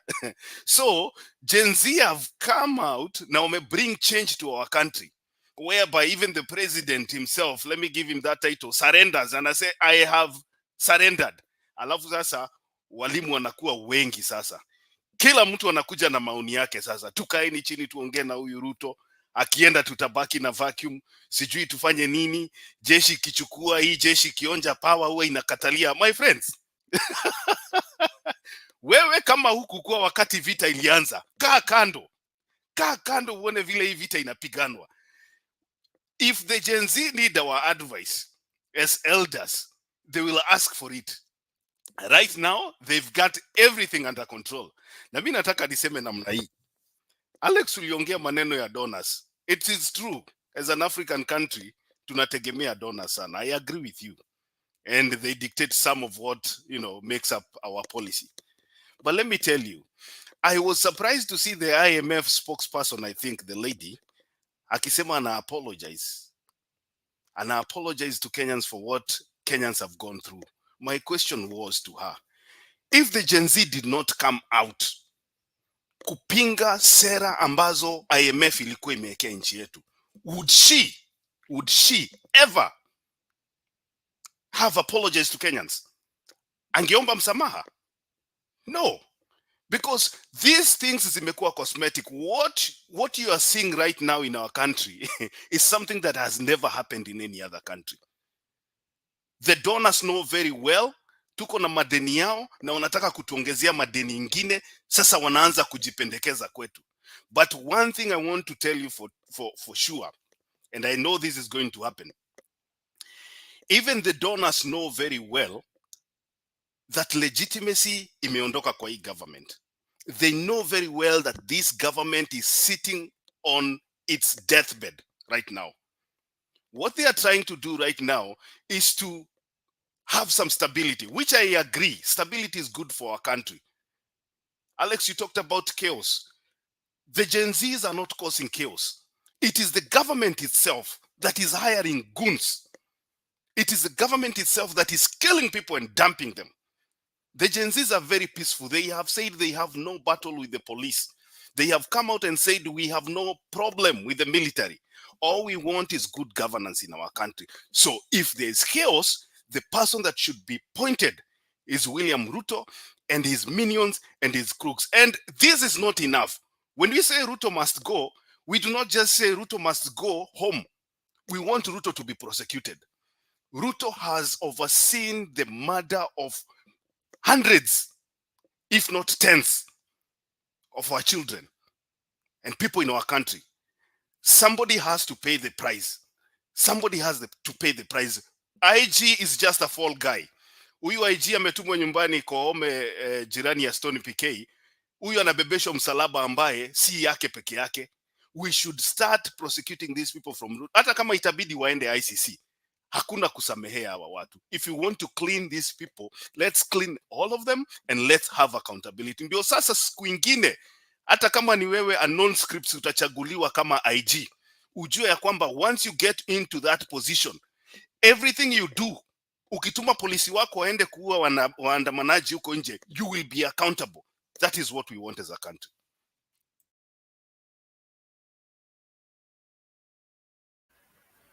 Thank you. Are there any hands up before I introduce the next clip?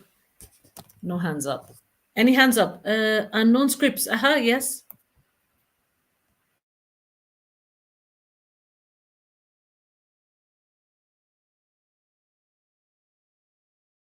Hello. Scripts, yeah. Oh, can you hear me? We can't see your face. You can hear me? No, we can't see your face.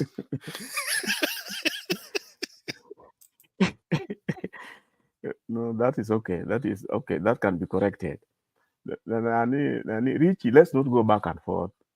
You see, if you comment about the problem or the mistake that Zakayo has made, you are taking us back. We have all admitted that he has so many things he has done to be corrected, including the issue of the debt. You see our partners, so is it so-called development partners? Some of them have realized that part of whatever they did has led to what is happening. So right now, let's not demand anything from Zakayo, please. Let's not even demand that he should sack the IG or he should have a new IG. No, the moment you do that, that's why I keep asking, you want him to do them as who? If you admit he's still the president, then you can demand whatever you are demanding. But if you want him out, let's just keep the eye on the ball. Want him out. All the corrections around the governance, around the health, around education, around the electoral laws, that will be taken care of by the new administration. Let's figure out how do we get the interim administration in place. They will address all this. They will address issues around the convention. They will address issues around parliament and the failures. They will address issues around the judiciary and the failures. There are some constitutional amendments, issues to do with electoral boundaries. That should not cease to be Zakayo's responsibility. Now, I did indicate here that my only worry is that Zakayo is busy trying to buy time to fix how he can keep away and hide the loot that he has. Issues around even now the Murkomens were in Dubai with the $200 million plus. All those were attempts to hide the part of the loot. So right now, what we need, and in fact, if Stone was here, I will repeat to him, I'm very disappointed with your military. You see, there is some no-nonsense steps to be taken here. and it cannot be negotiated. That is why I don't understand what the Railas were trying to do with the Zakayo. No, this is not the time to talk about conventions. The new administration, the interim, will take care of this. Right now, let's have the eye on the ball. Zakayo to just leave. And what happens once he leaves should be none of his business. Thank you. Okay, at this stage, I'd like to introduce this video that I watched. I think you all saw it, where the international investors have decided to throw all caution to the wind. And for the first time in a long time, they're now calling out the governor of Kiambu for corruption, and also exposing to us about what is available in our counties. Tattoo City, what do we know about Tattoo City? Like absolutely almost nothing. So anyway, I wanted somebody to play the clip, and then after that we'll come back. Today, I would like to say that unfortunately that success of Tattoo City has attracted opportunistic politicians in Kenya.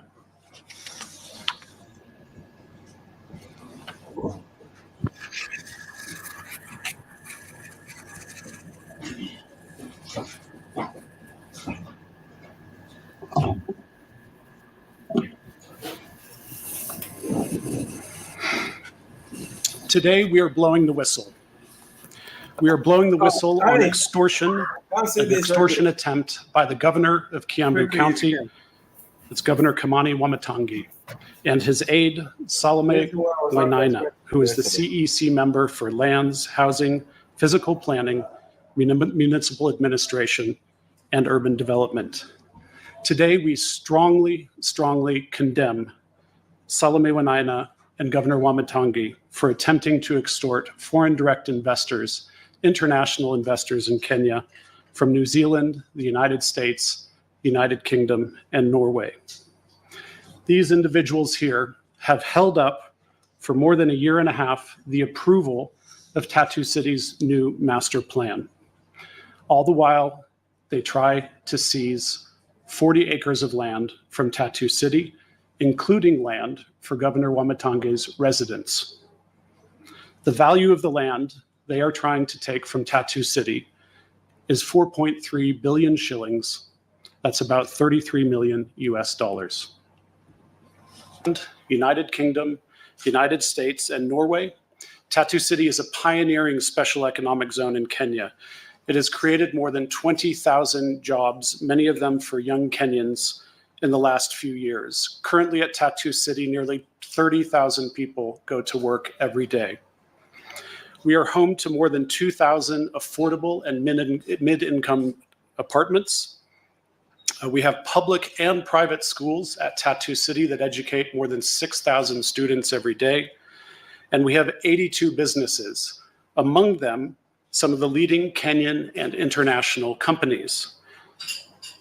More than 385 billion shillings of investment has been catalyzed by Tattoo City. That includes some of the country's leading businesses and some of Africa's leading facilities. Notably, a new call center that employs 5,000 young Kenyans and will double in size to create 10,000 jobs in the next couple years.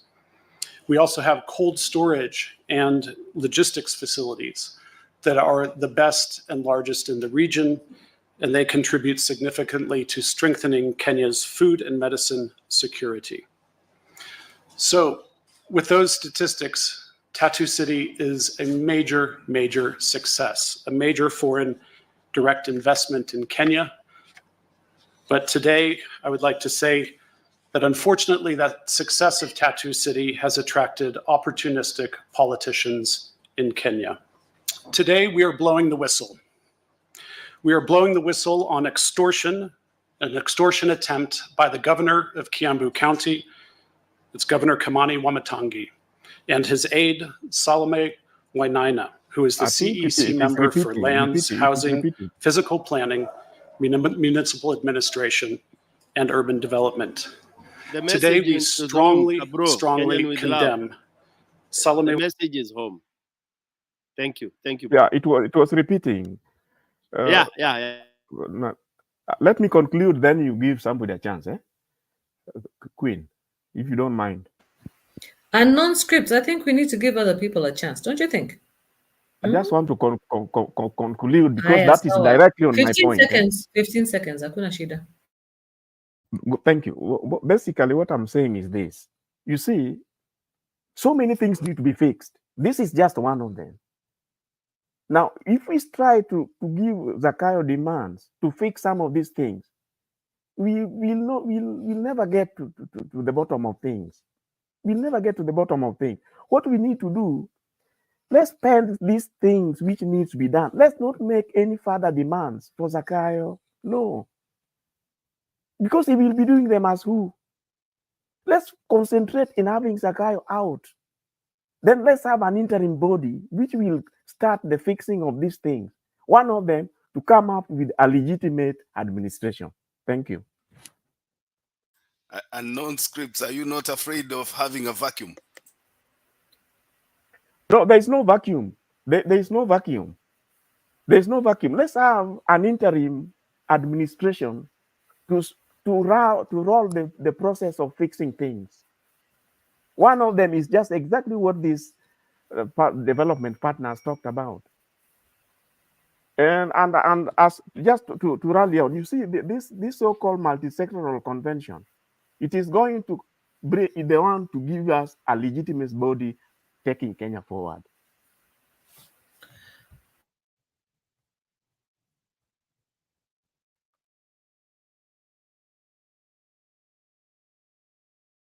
I'm done. Thank you. And non-scripts, Adhiambo, please.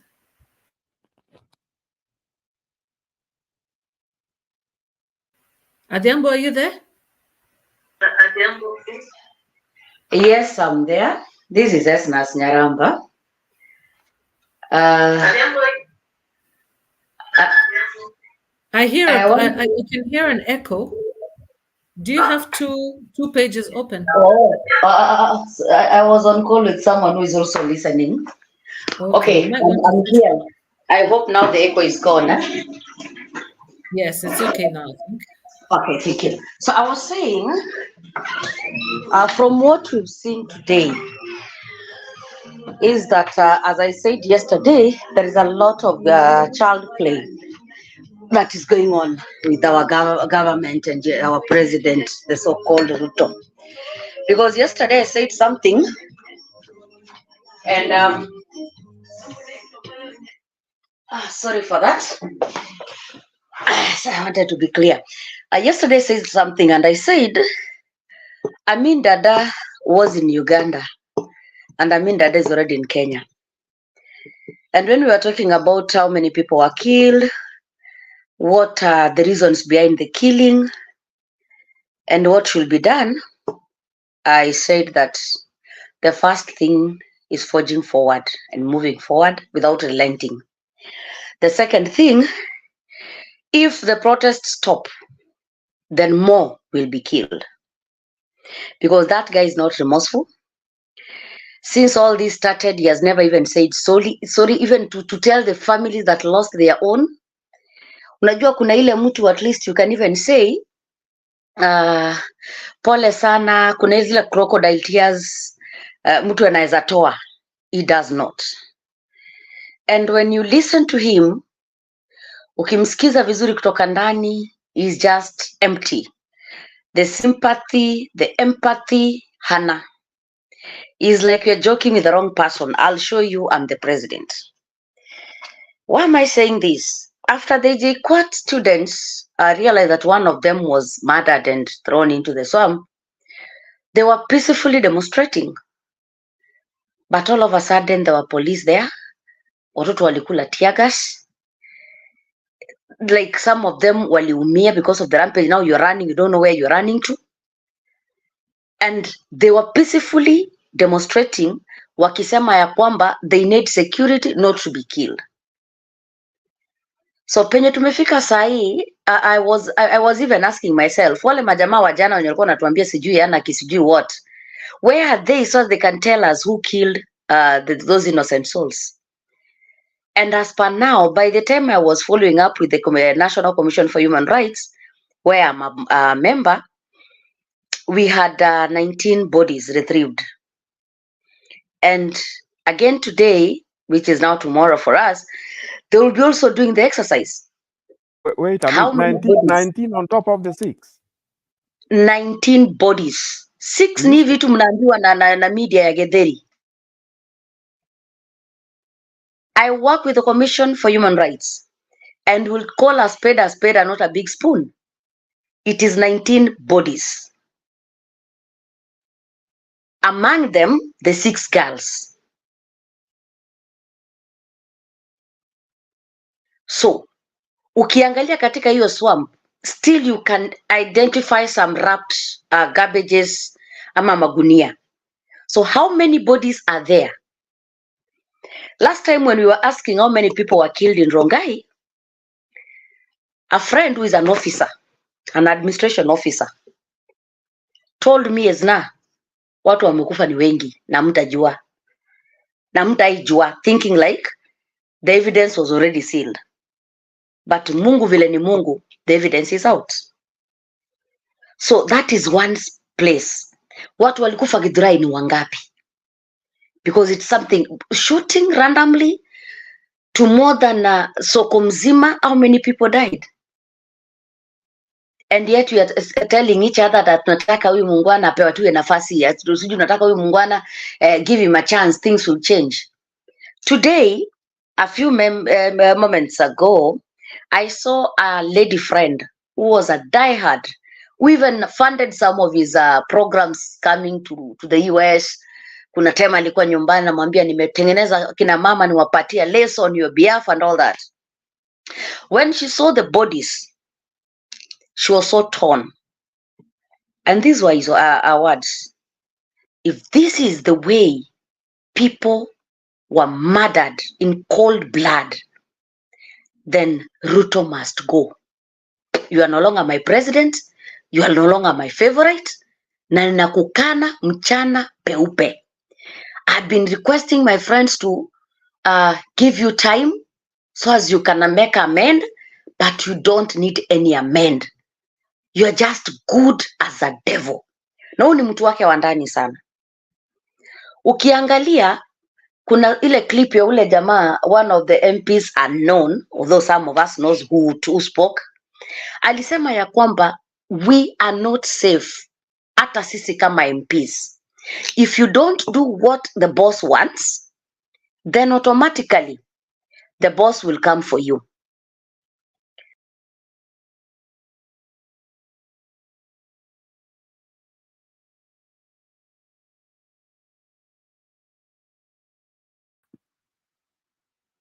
Why And silence? Stone kama amedrop. Okay. Hello. Nyaramba ameenda Nyaramba, I think she dropped. Maybe the internet. Yes. Anybody can respond anyway. Yeah. Let me respond. No. Let's. Somebody. We hope you Somebody, safe. do you want to say something? Lala. Kuna mtu anaitwa confession hapa.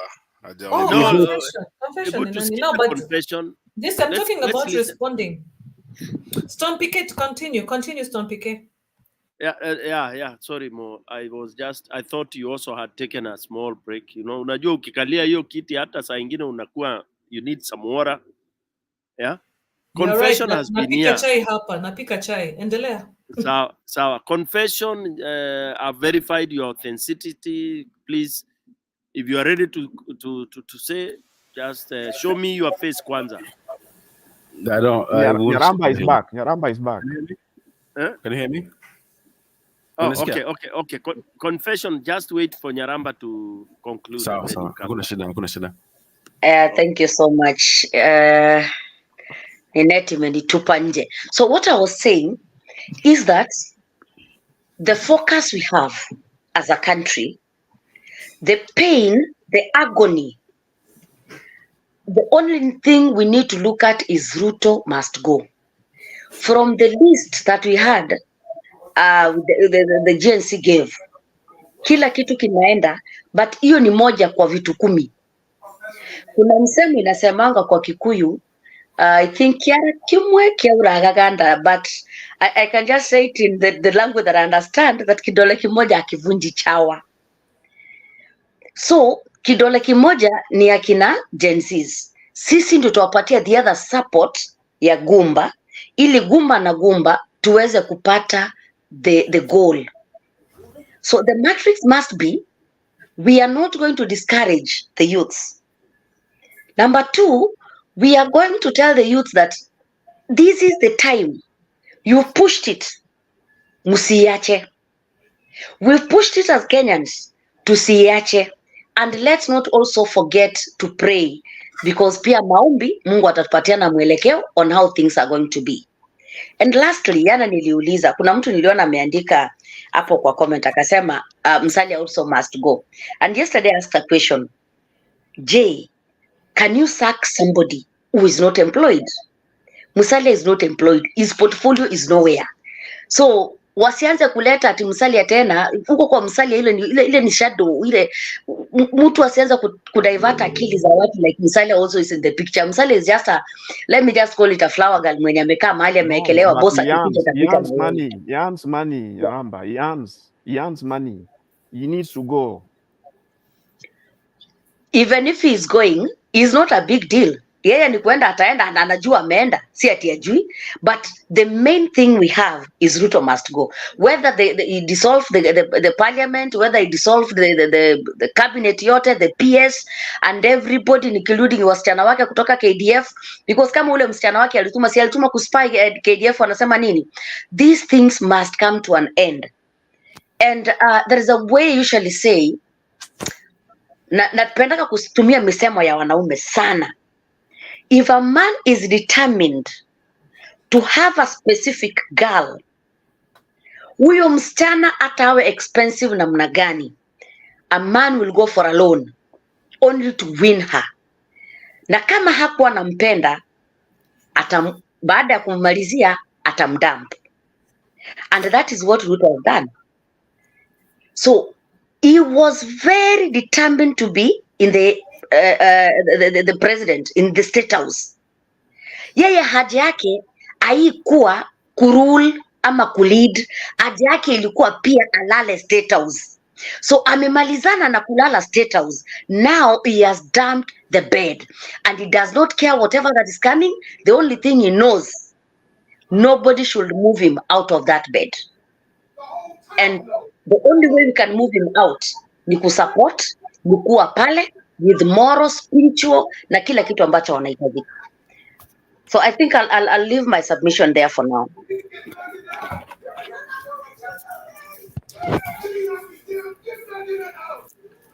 Okay, thank you so much. Sorry, how should I address you? What is the name that I should use? Confession. No. Okay, well, for confession, but the lady who just spoke.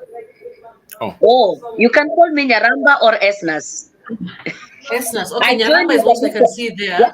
Nyaramba is what I can see there. I joined with a different mail today because the other phone was busy.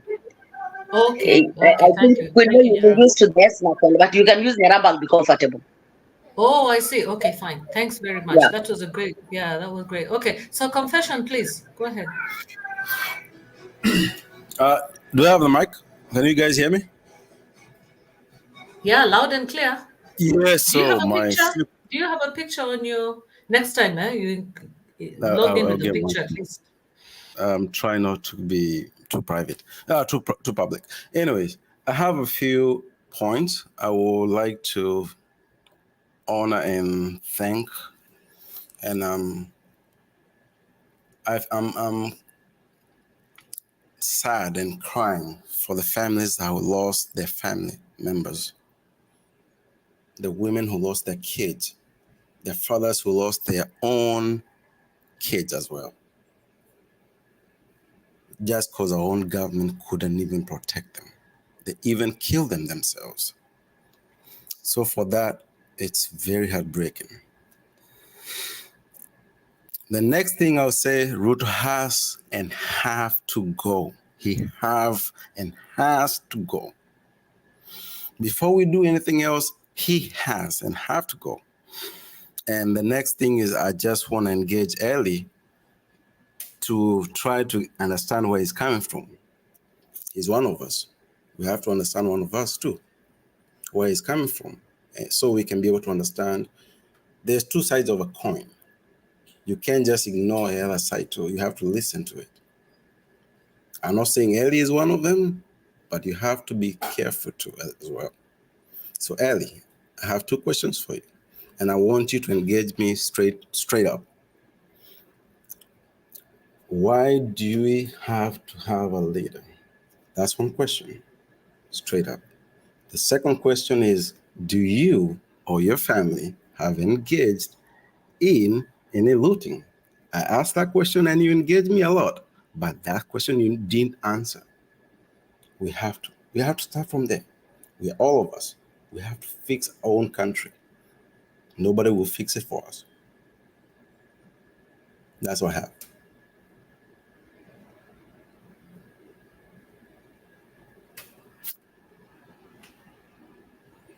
Okay. Well, Ellie, are you there? Ellie. Hi. Okay, so anybody else like to respond? Richie, do you have a burning response? I think Lala was going next. Wacha nimpatie nafasi. Okay, I just don't want you to say I didn't think about you. Lala. Lala, not Lola. Right, Okay, Reverend thank Lala. you. Thank you. I think we see when we talk about strength, your strength is always your biggest weakness. And let me explain it. Our strength is Gen Z because they are leaderless. They are tribeless. They are anything less. So it's like you're fighting a ghost. Okay, you don't know whom you're fighting, but the ghost has an advantage because they see what you don't see.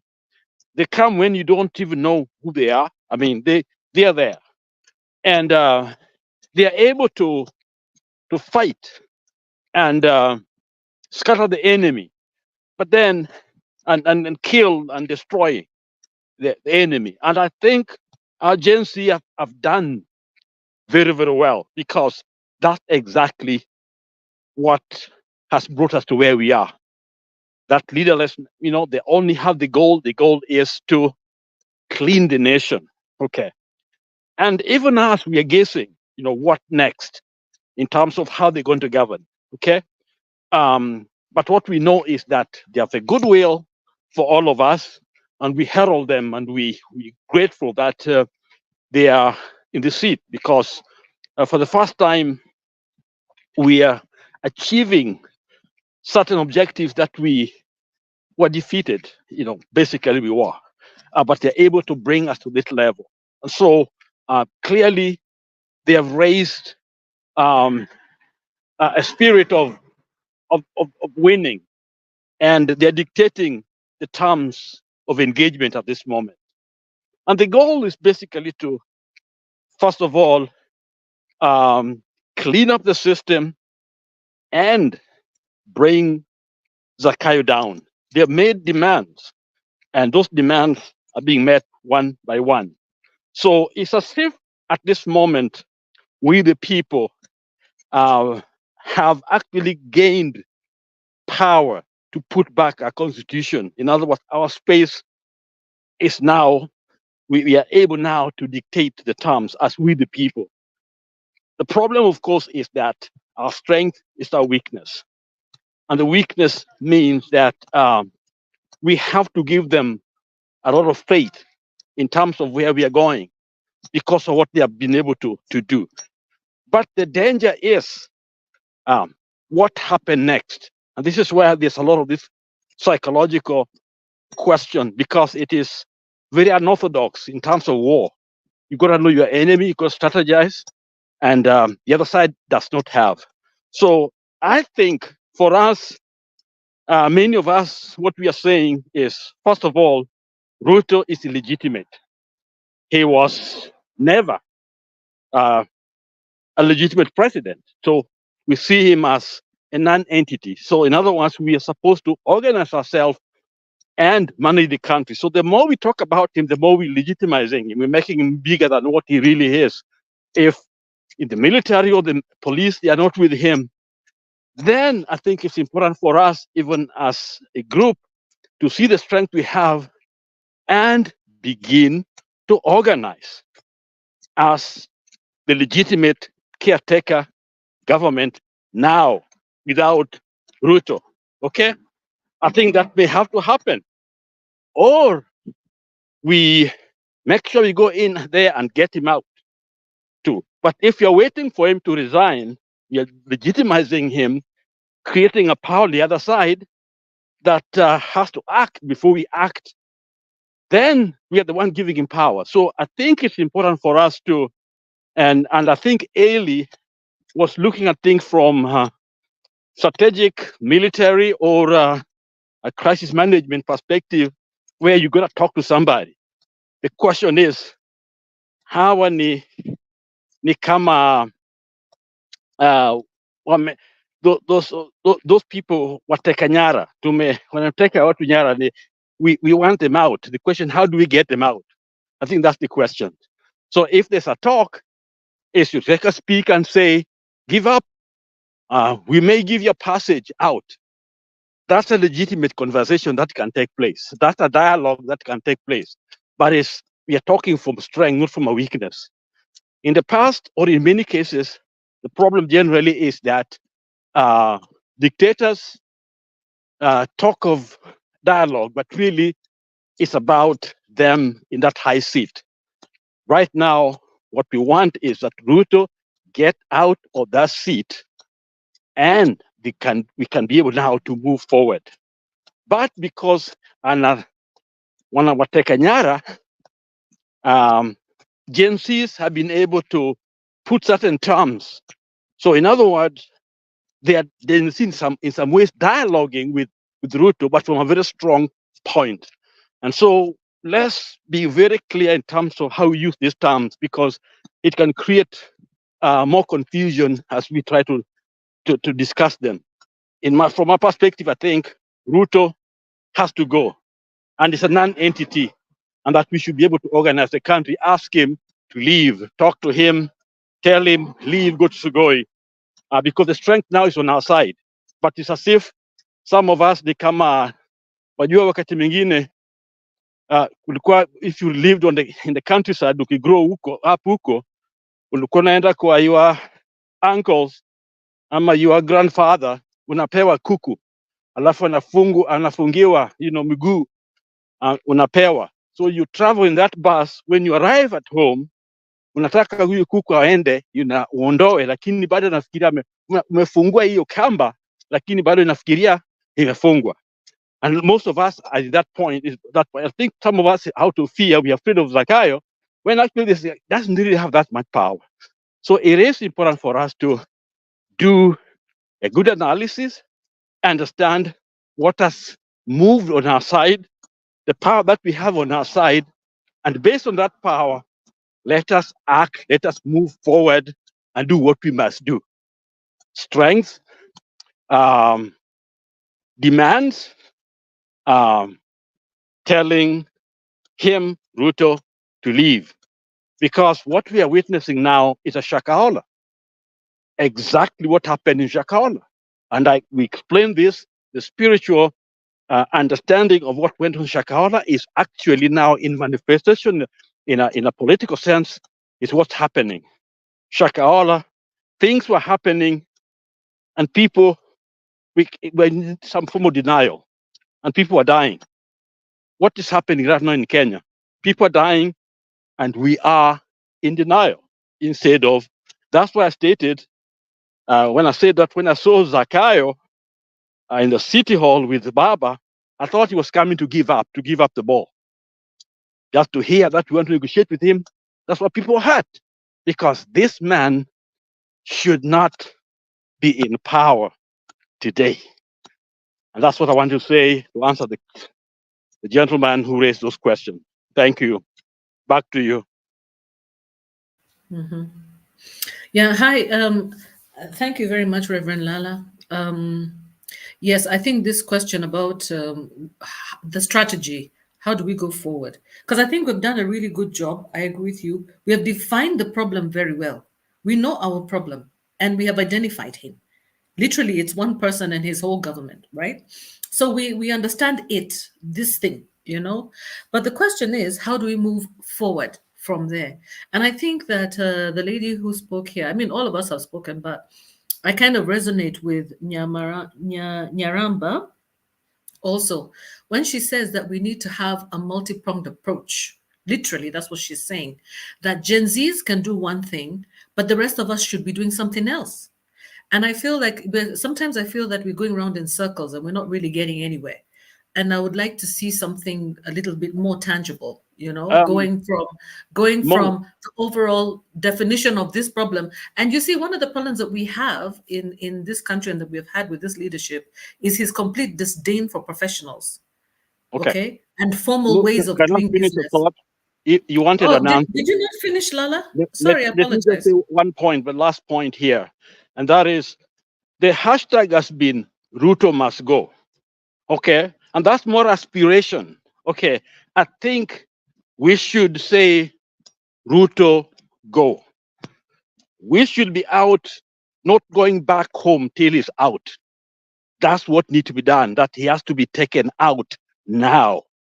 That's the right way. But this fear and making us Ruto must go, but really we are not going, and it's just music. I think that's why we are talking a lot of this stuff when people are literally dying. Look at the killing, and yet we want to call him Mr. President. You know, I think Gen Z has done a lot of good work. Where are non-Gen Zs? Where are we? What are we doing? That's the question. I think we are waiting for Gen Z to do it, and that's the mistake. We praise them, yes, they are wonderful, they are strong, but they are supposed to be instigators. They are provocateurs. They should be able to make us feel like we gotta join them, like the Israel, the biblical days. The trumpet is sounded. Every man had to get out. These people have raised the standard. They have blown the trumpet. But here we are talking instead of literally saying, let us go. When they call for a mandamano, I don't want to see GSC there alone. I want all of us, perhaps staying there till Ruto goes, disappears from that state house, because it's like we are leaderless right now. It's like this is a lacuna, the stage. Nobody listens to Kuruto. And then now, already, that's where we are right now. The country is on autopilot because nobody believes that he's the leader. And now, who is the leader right now? Yes, Gen Zs are people respect their voices, but then they don't run day to day. They are not supervising the looting that is going on. And for us to stop the looting, we got to go out and don't come back till Monday when we install a new leadership, interim leadership to guide us through election. So I think Ruto should go this weekend, before this weekend is over. Thank you. Thank you, Reverend Lala. Yes, yeah, we're all in agreement, you know, that Ruto must go. And Ruto, go. Yes, yeah. In fact, I would even say enough. Enough with Ruto. Enough. Enough. And the only thing is that I agree also that we should have a multi-pronged approach and approach everybody who supports Ruto. We need to approach the issue of Ruto from the point of not just him directly, but also all his support structures, all of his supporting people around him. And now, when the international investors are speaking, we should actually ride on that. They're giving us muscle. They're giving us power. These are the taxpayers of their own country. They have used their tax money to come and invest in this country, and it's being wasted, okay, under his leadership. So this is what I'm saying, that some of us should be approaching things from that level. while the rest of us are on the streets. It has to be a discussion on all sides. At least that's my view. And I don't want to dominate since I'm moderating. I'm not going to say too much. But what I'm going to say is this is just my view that I've always said it from the very beginning that we needed to be talking from all sides. So IMF has also apologized. To me, whether it's real or not, the fact is that to me, that's an olive branch being stretched to the rest of us. And we better recognize it for what it is and take it up. Even if they are part of the problem, the fact is that we need to let them know we know that they are part of the problem, and we want to ask them why they're lending the government so much money, and tell them that, and come up with a solution like what Jimmy Wanjigi was saying. We need to come back and insist on investigating our odious debt once Ruto is out, right? Because there's no way that we can investigate this debt while he's there. It's not possible, because he's going to insist that this debt be investigated by the government. The government cannot investigate itself. It needs a completely neutral party. Yeah. So I agree, definitely we have to do first things first, but I also think that there are many ways to skin a cat, like I say. He definitely has to go. Yes, that's obvious, but the question is now the journey. How do we get there? Okay, so we can't all be on the streets. What even Gen Zs have recognized, there's some people who are going to be in the back. Yeah, like even when you put on a stage play, there are people dealing with the lights and the sound in the back. Yeah, and then there's people in the front dealing with the ushers and letting people into the seats. And then there's the others who are actually doing the play, the cast. The cast is actually Gen Z. And the cast also needs supporting structures. They need the support. They need the people selling the tickets. They need the people at the door. They need the people at the sound. So that's what I'm trying to say, that we cannot all be on the streets. And that's not the only way we can support this movement. Like I remember when I was living in the US, and at that time, and Mandela's wife, Winnie, she was actually talking to the politicians in the US. She came to the US. Sarafina came and performed in Minnesota, where I was. Sarafina came. So there were the artists. There was a theater that was going around the whole world, doing a stage opera on Sarafina. Then there was Mrs. Mandela talking to the government of the US and the governments all over the world. And then there were people also back home. So that's what I'm saying, that this is something, to have him freed, it had to take like multi-pronged approach. So that's all I have to contribute here. And let me allow anybody else to speak that wants to speak now. All right. I'll take it up from there. Richie, okay. Yeah, so first of all, let me express my gratitude to my sister Nyaramba here for giving us such insightful information. I think the last time I watched news, the numbers was around 11. So I didn't know the numbers were still going up, but I know that somebody said somewhere that there are still bodies there. And so I think Nyaramba, that's such insightful information. I think tomorrow, after, by the end of the day, I would want also to get reliable information, because, with our media stations, sometimes they try to be friendly to the government of the day so that they can get those advertisement contracts and everything. So that's really good information. Now, on the video that you played, Queen Mo, corruption, I'm not surprised. I'm not surprised when we see investors coming out and, protesting that they are government officials who are extortionists. Just to jog your memory back a few years ago, when William Ruto was supposed to be running for office and he was asked what he's going to do about corruption, his statement was, corruption cannot prevent a leader from performing. That was William Ruto's statement. Corruption cannot prevent a leader from performing. So when you see investors coming out at such a rate, complaining that there are people who want to extort them, this is exactly what William Ruto's government has been. It has been a government that has extorted many, many investors. And those that have refused to play by their game, You can remember very well, there's a guy from some videos that we saw, the guy with that inaitangwa taban ama taban ile anafunganga kwa kichwa. There's a guy who was kidnapped in broad daylight simply because he was not willing to let the government take over his sugar business. I don't support him.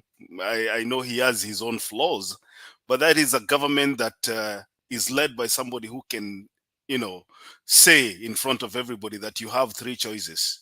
And the last choice is what we are seeing right now. Akupeleke kwa baba. That is what he's doing right now. Sijui alikuwa anasema akupeleke binguni ama jeonamu. So typical of William Ruto's government. And that's why you are seeing people complaining that we have no time to discuss with William Ruto on what is going to happen next. Now, unknown scripts, I'll come to you later because I have a question for you. William Ruto is doing what we call politics of self-preservation, typical of any politician. When things are not working for you, you throw people under the bus. You throw people under the bus. And that is William Ruto for you. Somebody is talking about the people who supported William Ruto during his campaign. Right now, the king is naked, and he will stop at nothing to make sure that he retains power. He will stop at nothing. Most of the people that you see here, the likes of Duale, the likes of Moses Kuria, these are people who do the dirty bidding for William Ruto. But because right now he wants to remain relevant, probably for the next 2 years, probably, I said probably because I don't think he's going anywhere, because he thinks that by getting rid of these people who are close to him, like Kibaki did then, he's probably going to bring in a few opposition leaders and form government and seek what we call legitimacy. I don't think we are there, and I don't think we will get there. So William Ruto will do anything, and it is very bad to deal with a dangerous, with a desperate person. So William Ruto is desperate right now. He's desperate for legitimacy. He's desperate to hold on to this presidency, and we should not let him, even an inch. We should not. Because the moment we sit down, I keep on saying this, the moment we sit down and start negotiating with William Ruto on what our country, the direction that our country is going to take, we'll be falling into his trap. So, ladies and gentlemen, there's no time for that. So, unknown scripts, let me ask you a question. I know many times you've complained here about the conduct of the military, and this is to you. I want you to tell me, in this case scenario that we have right now, what do you want the military to do? Richie, the answer, everybody here knows the answer. Anyway, let me say this. During the Mandamano last year, when the election was stolen, there was a lot of rumors, especially even here, people shared some of the rumors that the military might actually, because you remember, even during the declaration, part of the military was there. They saw the wrongdoing. And what sort of a military would entertain such wrongdoing in the eyes of everybody? Right from there, from that Boma's thing, you could see that things had not gone right. Now, but to answer you, what I expected the military to do is that on the first two Tuesdays and Thursdays, you realize Zakayo more or less admitted that things were out of hand, that he needed the military. For me, as far as if you had people who had foresight in the military, that was the time to tell Zakayo he himself voluntarily handed to the military. The military ought to have taken over from there, go to the roads, and these fellows should go out and they give us space to organize for new elections. Ruto literally surrendered to the military. Why did they not take that opportunity? Why? They didn't see how many Kenyans were getting killed useless efforts on the roads. How can they come to and participate to support killing of Kenyans who are not armed? Military normally goes for combat. When they came out there, they are going to combat the Gen Zs or what? It doesn't make sense. It doesn't make sense at all.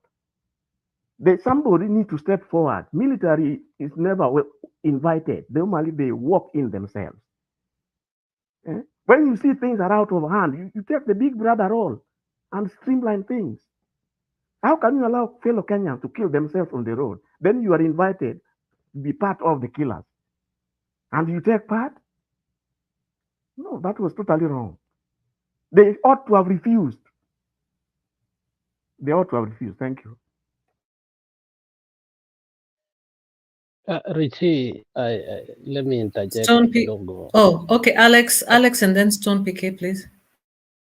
Yeah, Richie, I wanted to interject and ask you a liberal question, and I want you to be honest as much as you can. Do you think the military is the one that came to parliament, or it was the elite squad of William Samoei Ruto to protect so that the bill can be passed and be brought to him?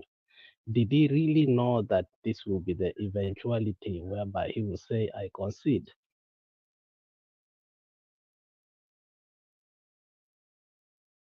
Am I supposed to respond to that, Alex? Yeah. Okay. I honestly have no idea who came to protect parliamentarians from the protesters. I have no idea. But the parliamentarians I was watching, I think one parliamentarian was on a TV show somewhere, and some of the people that came with AK-47, and this is not a verified statement, I'm just speaking what I heard somebody speaking, so I have no authority to say that this is verified information. One of these guys that was being, was in some TV show, said that some of the people that came out with AK-47s were former military guys. I think that's maybe why Alex is asking me this question. There's a guy that was dressed in a suit with a tie, and that guy, everybody took the picture, and some people identified him as a former military major. So I will not be surprised. Like I said, mimi sipendi rumors, but I will not be surprised if the people that came to protect the facility, the parliamentary, parliament as a facility, were people that are not in the police force. Maybe they are somebody's goons, armed goons from wherever they came from. It is a possibility. Now, what I would want to know is this: if these faces have been identified, including that police who shot a tear gas canister directly to the media fraternity behind some pickup in town who are picking a protester, the question I would want to ask is this: if we talk about accountability, and this goes back to the group called IPOA and all these other bodies that protect, human rights and everything. Nyaramba, I'm not against what you guys do. I believe you do a splendid job making sure that we observe, human rights and everything. But I would want to ask: these are known faces. These are people that have been seen. These are people that have been identified by names. People know their families. They know where they live. Why can't we have these bodies going and demanding that these people be arrested? That is where I differ with most of what is happening in our country. Now, the other thing that I wanted to address here, unknown scripts. Would you ever have thought in your mind that we would have leaders taking accountability to the extent that we have right now if the military stepped in day one? So no, maybe day two of the protest. If the military came in and said, now we think people are being, treated this way and that way, so we want to step in and take power. I want you to think about that scenario. The military steps in maybe day one or day two of the protest. Then that means everybody who is out in the streets goes back to their homes. I don't know if you understand what the military coming out to take power means. It means that there's no police force, there's no protesting anymore. It is total dead silence. The economy stops. at that point, nothing is moving on in the country. And then some of these things that you are seeing right now, where we see, maybe William Ruto now anaachilia wale watu wake, throw under the bus. Some of these things you will never have seen them. And the challenge with that is, if the military does that and they return power to another unscrupulous vendor like William Ruto, then we are still in the same problems. So sometimes I feel it is good that the military can come in and rescue the situation, but also think about a civil disobedience that leads to a civil solution without necessarily bringing in the military. Sisi wenyewe tunasuluhisha maneno ya kisiasa bila kuingiza jeshi, because jeshi haijui siasa, na jeshi most likely haitakupatia solution ambayo ni political. It will bring military-like solutions. So that's just my opinion. Thank you very much, Richie, for your contribution there. Stone PK, did you want to say something, or can I allow Kenyan Mandamano to speak because she's just coming now? Allow Kenyan Okay, Mandamano. Yeah. Okay, Kenyan Mandamano, please. And then after that, we'll have Nyaramba and then Stone PK. In that order, kindly. Thank you. Thank you, Queen Mo. Nasalimia ndugu zangu wote. Bado tunajikaza. Yes, I'm happy to see you guys. And I've been listening to you since the forum started. Ni kama niko kwa likizo, but ni maumivu niko nayo, lakini sasa nasikia nafuu. Well, I.G Koome resigns. As from the beginning, when we had the first maandamano wakati wa baba, I.G was very brutal, na hata maongeo yake ya mdomo ilikuwa mbaya sana. And I think this everything was taken as far as watu walisema ilienda ICC. And I think I.G for some time, that period, he was quiet, kind of like retrieving or retreating to do more harm. Akakaa tena, imetokea jambo hili. It's as if Koome was aware that there is a lot of killing that has happened. Na vile nilipokuwa nimepelekwa mbali hivyo mpaka nikasikia kweli kabisa nimekimbizwa, what is the right thing for me to do? And following the interview that Ruto was done, and they said that the police are independent, they do what they can do, what they want to do. Koome, I think he felt that he was thrown under the bus, knowing that people are saying, amri kutoka juu. That is why they are acting like crazy people. I think Koome reached a point saying that kazi sio kubwa kuliko mimi, afadhali nijiuzuru, niende nikakule ugali peke yangu nyumbani kwangu kwa sababu this is too much for me. And having that, he was ni kama amesalitiwa na mkubwa wake ambaye alikuwa anatoa amri, ilimbidi labda, that is my opinion, my people, that maybe that's when he concluded it's better for me to go. Maybe there are a lot things that he was aware that has been done, the damage that has been done to Kenyans, it will come to rob him his happiness in the country. And so he resigns. However, he still carried the damage because he was right there during all these killings. What I am seeing is so saddening, and I'm that person who feels so emotional when I see how humanity is being destroyed. Na ninajiuliza nani huyu aliumba kiumbe alafu anarudi kuua. There is nobody who will ever bring those people who have died alive again. And that is the pain. That is the pain Kenyans are going through. Ati sitamuona tena, na si mimi nimemuua, si ugonjwa, sio accident. Somebody with the normal mind is the one who took that whatever weapon or whatever object that you used to kill that human being. I just wonder who are these who are doing this massacre.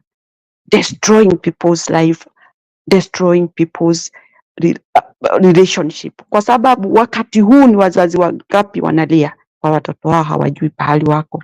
So for Koome, you have gone, but damage has been done. You are still in it. You owe us. The blood is in your hands together with the amri kutoka juu. Let me go to Mudavadi. If you guys, you can remember, Mudavadi was one time, even during Moi time, he was the person who brought these white people to Kenya, to Moi.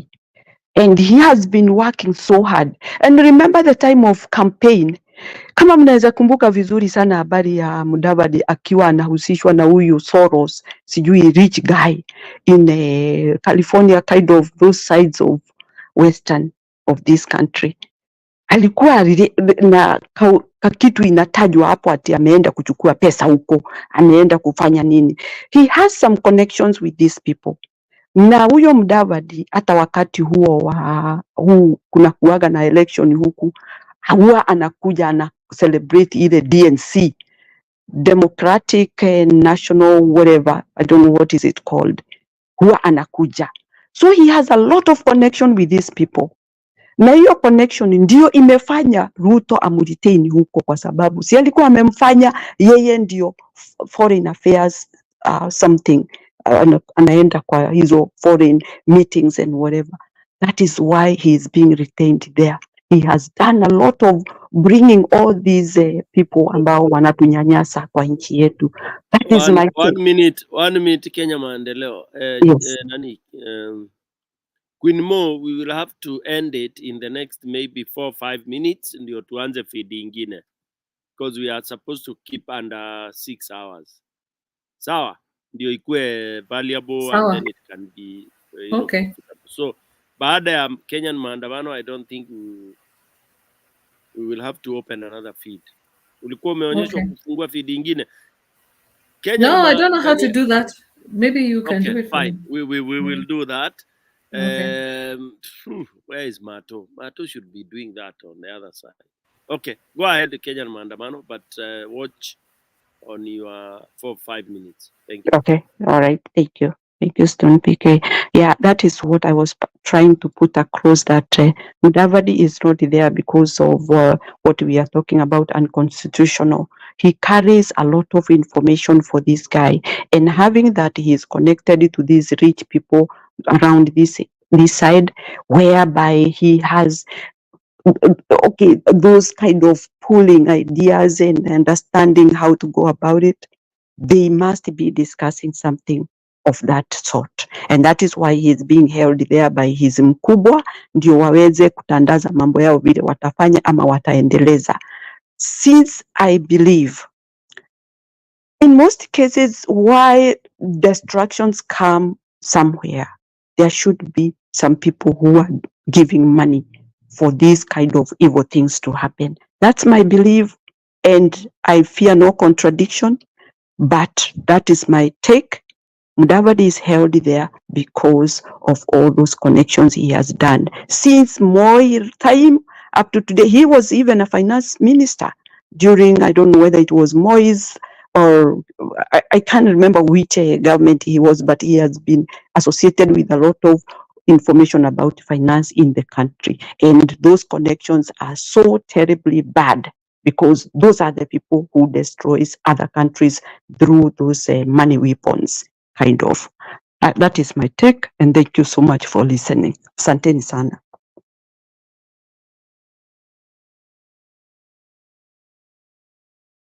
Thank you very much. I was just looking at a video here.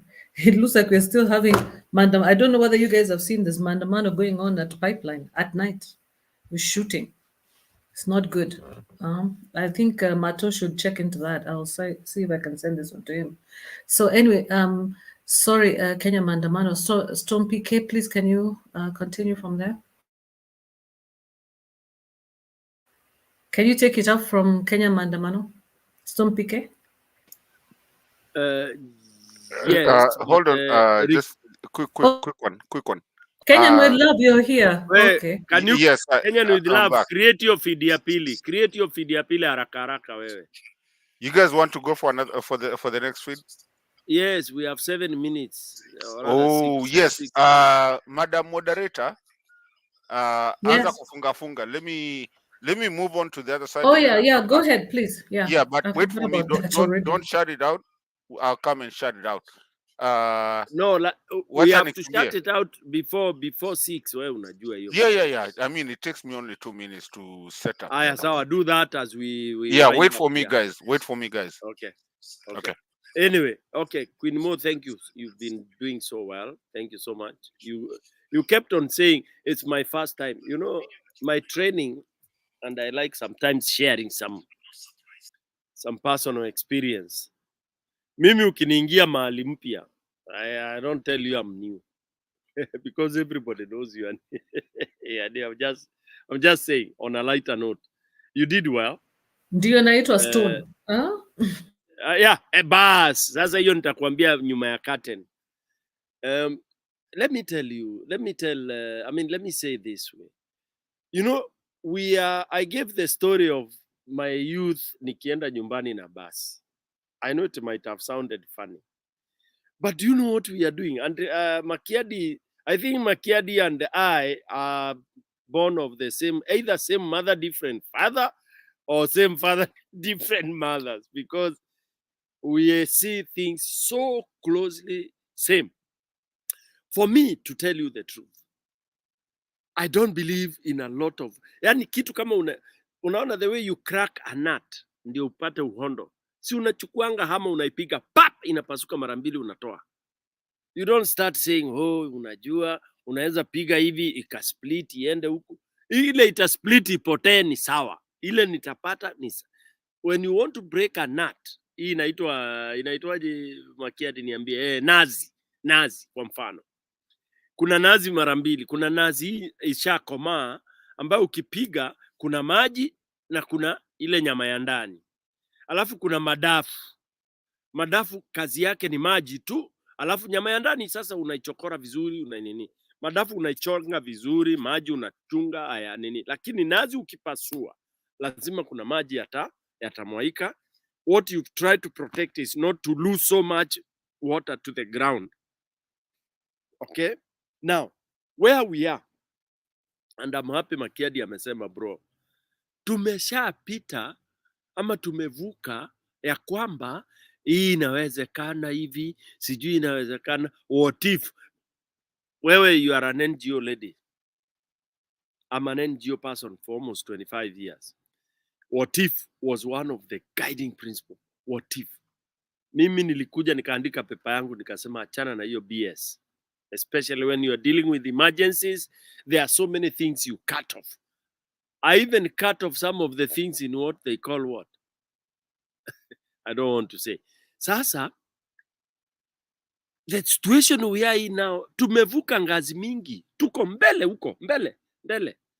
Tumevuka negotiation, na Jay-Z alisema tumevuka sijui government of sijui wanaita broad government of garbage, broad government sijui of nonsense, sijui inclusive. You know what I'm so happy about is that hizo vocabulary zimeletwa to garbage because they've never worked. So Jenzi wamesema tunaanza kitu mpya, kama ni mbaya. The true phrase of kama itaoza nioze, tutaikula ikiwa imeoza hivyo. Youth wamesema hivyo. Hiyo yenyu hizo maformula zenyu. Yeah. Nimeweka and we only have 3 minutes. Post hapa ndio watu waingie. Nimepost ndio hiyo. The post that nimepost. Ama utafunga? Yes, Kenyan. Yeah, mama anza kufunga then I'll do the banners. Give your words and then I'll give you the closing remarks. Give your closing remarks and then I'll give you the clip that closes the studio. Then we move to the other one. I'll play the clips. Queen, our queen, just close it officially, and then I'll play the closing banners, and then we move on to the other one. You're still gonna be our host on the other one. Yeah, so, you have one. Wacha ku waste time. You have less than 1-2 minutes now. Yes, Endelea, yes, endelea. yes. Maliza, our dear. Okay. So thanks, everyone. We're going to be moving on to the next clip now. The next segment of our discussion. Thank you, everybody, for your participation so far. So I think so far everybody is on the same page. Thank you. And ladies and gentlemen, just look on your on the comment section. We put I've already put the link to go out to the other one. Let's meet on the other side. Thank you. Thank you very much, Mato. All right. Mato, weka link, Mato, haiko. Karibu kupitisha hiyo bill. We are not going to consider anyone. We are going to start from even the head of the state. We are going to the governors. We are coming to the senators, to the members of parliament, to MCS and women. We are going to deal with you. Hata mkikuwa wapi, tukiona tu gari yenu, tunastone hiyo gari. Mkipitisha hii finance bill, mtaona, mtajua ni nyinyi ndio tumeweka kwa hiyo.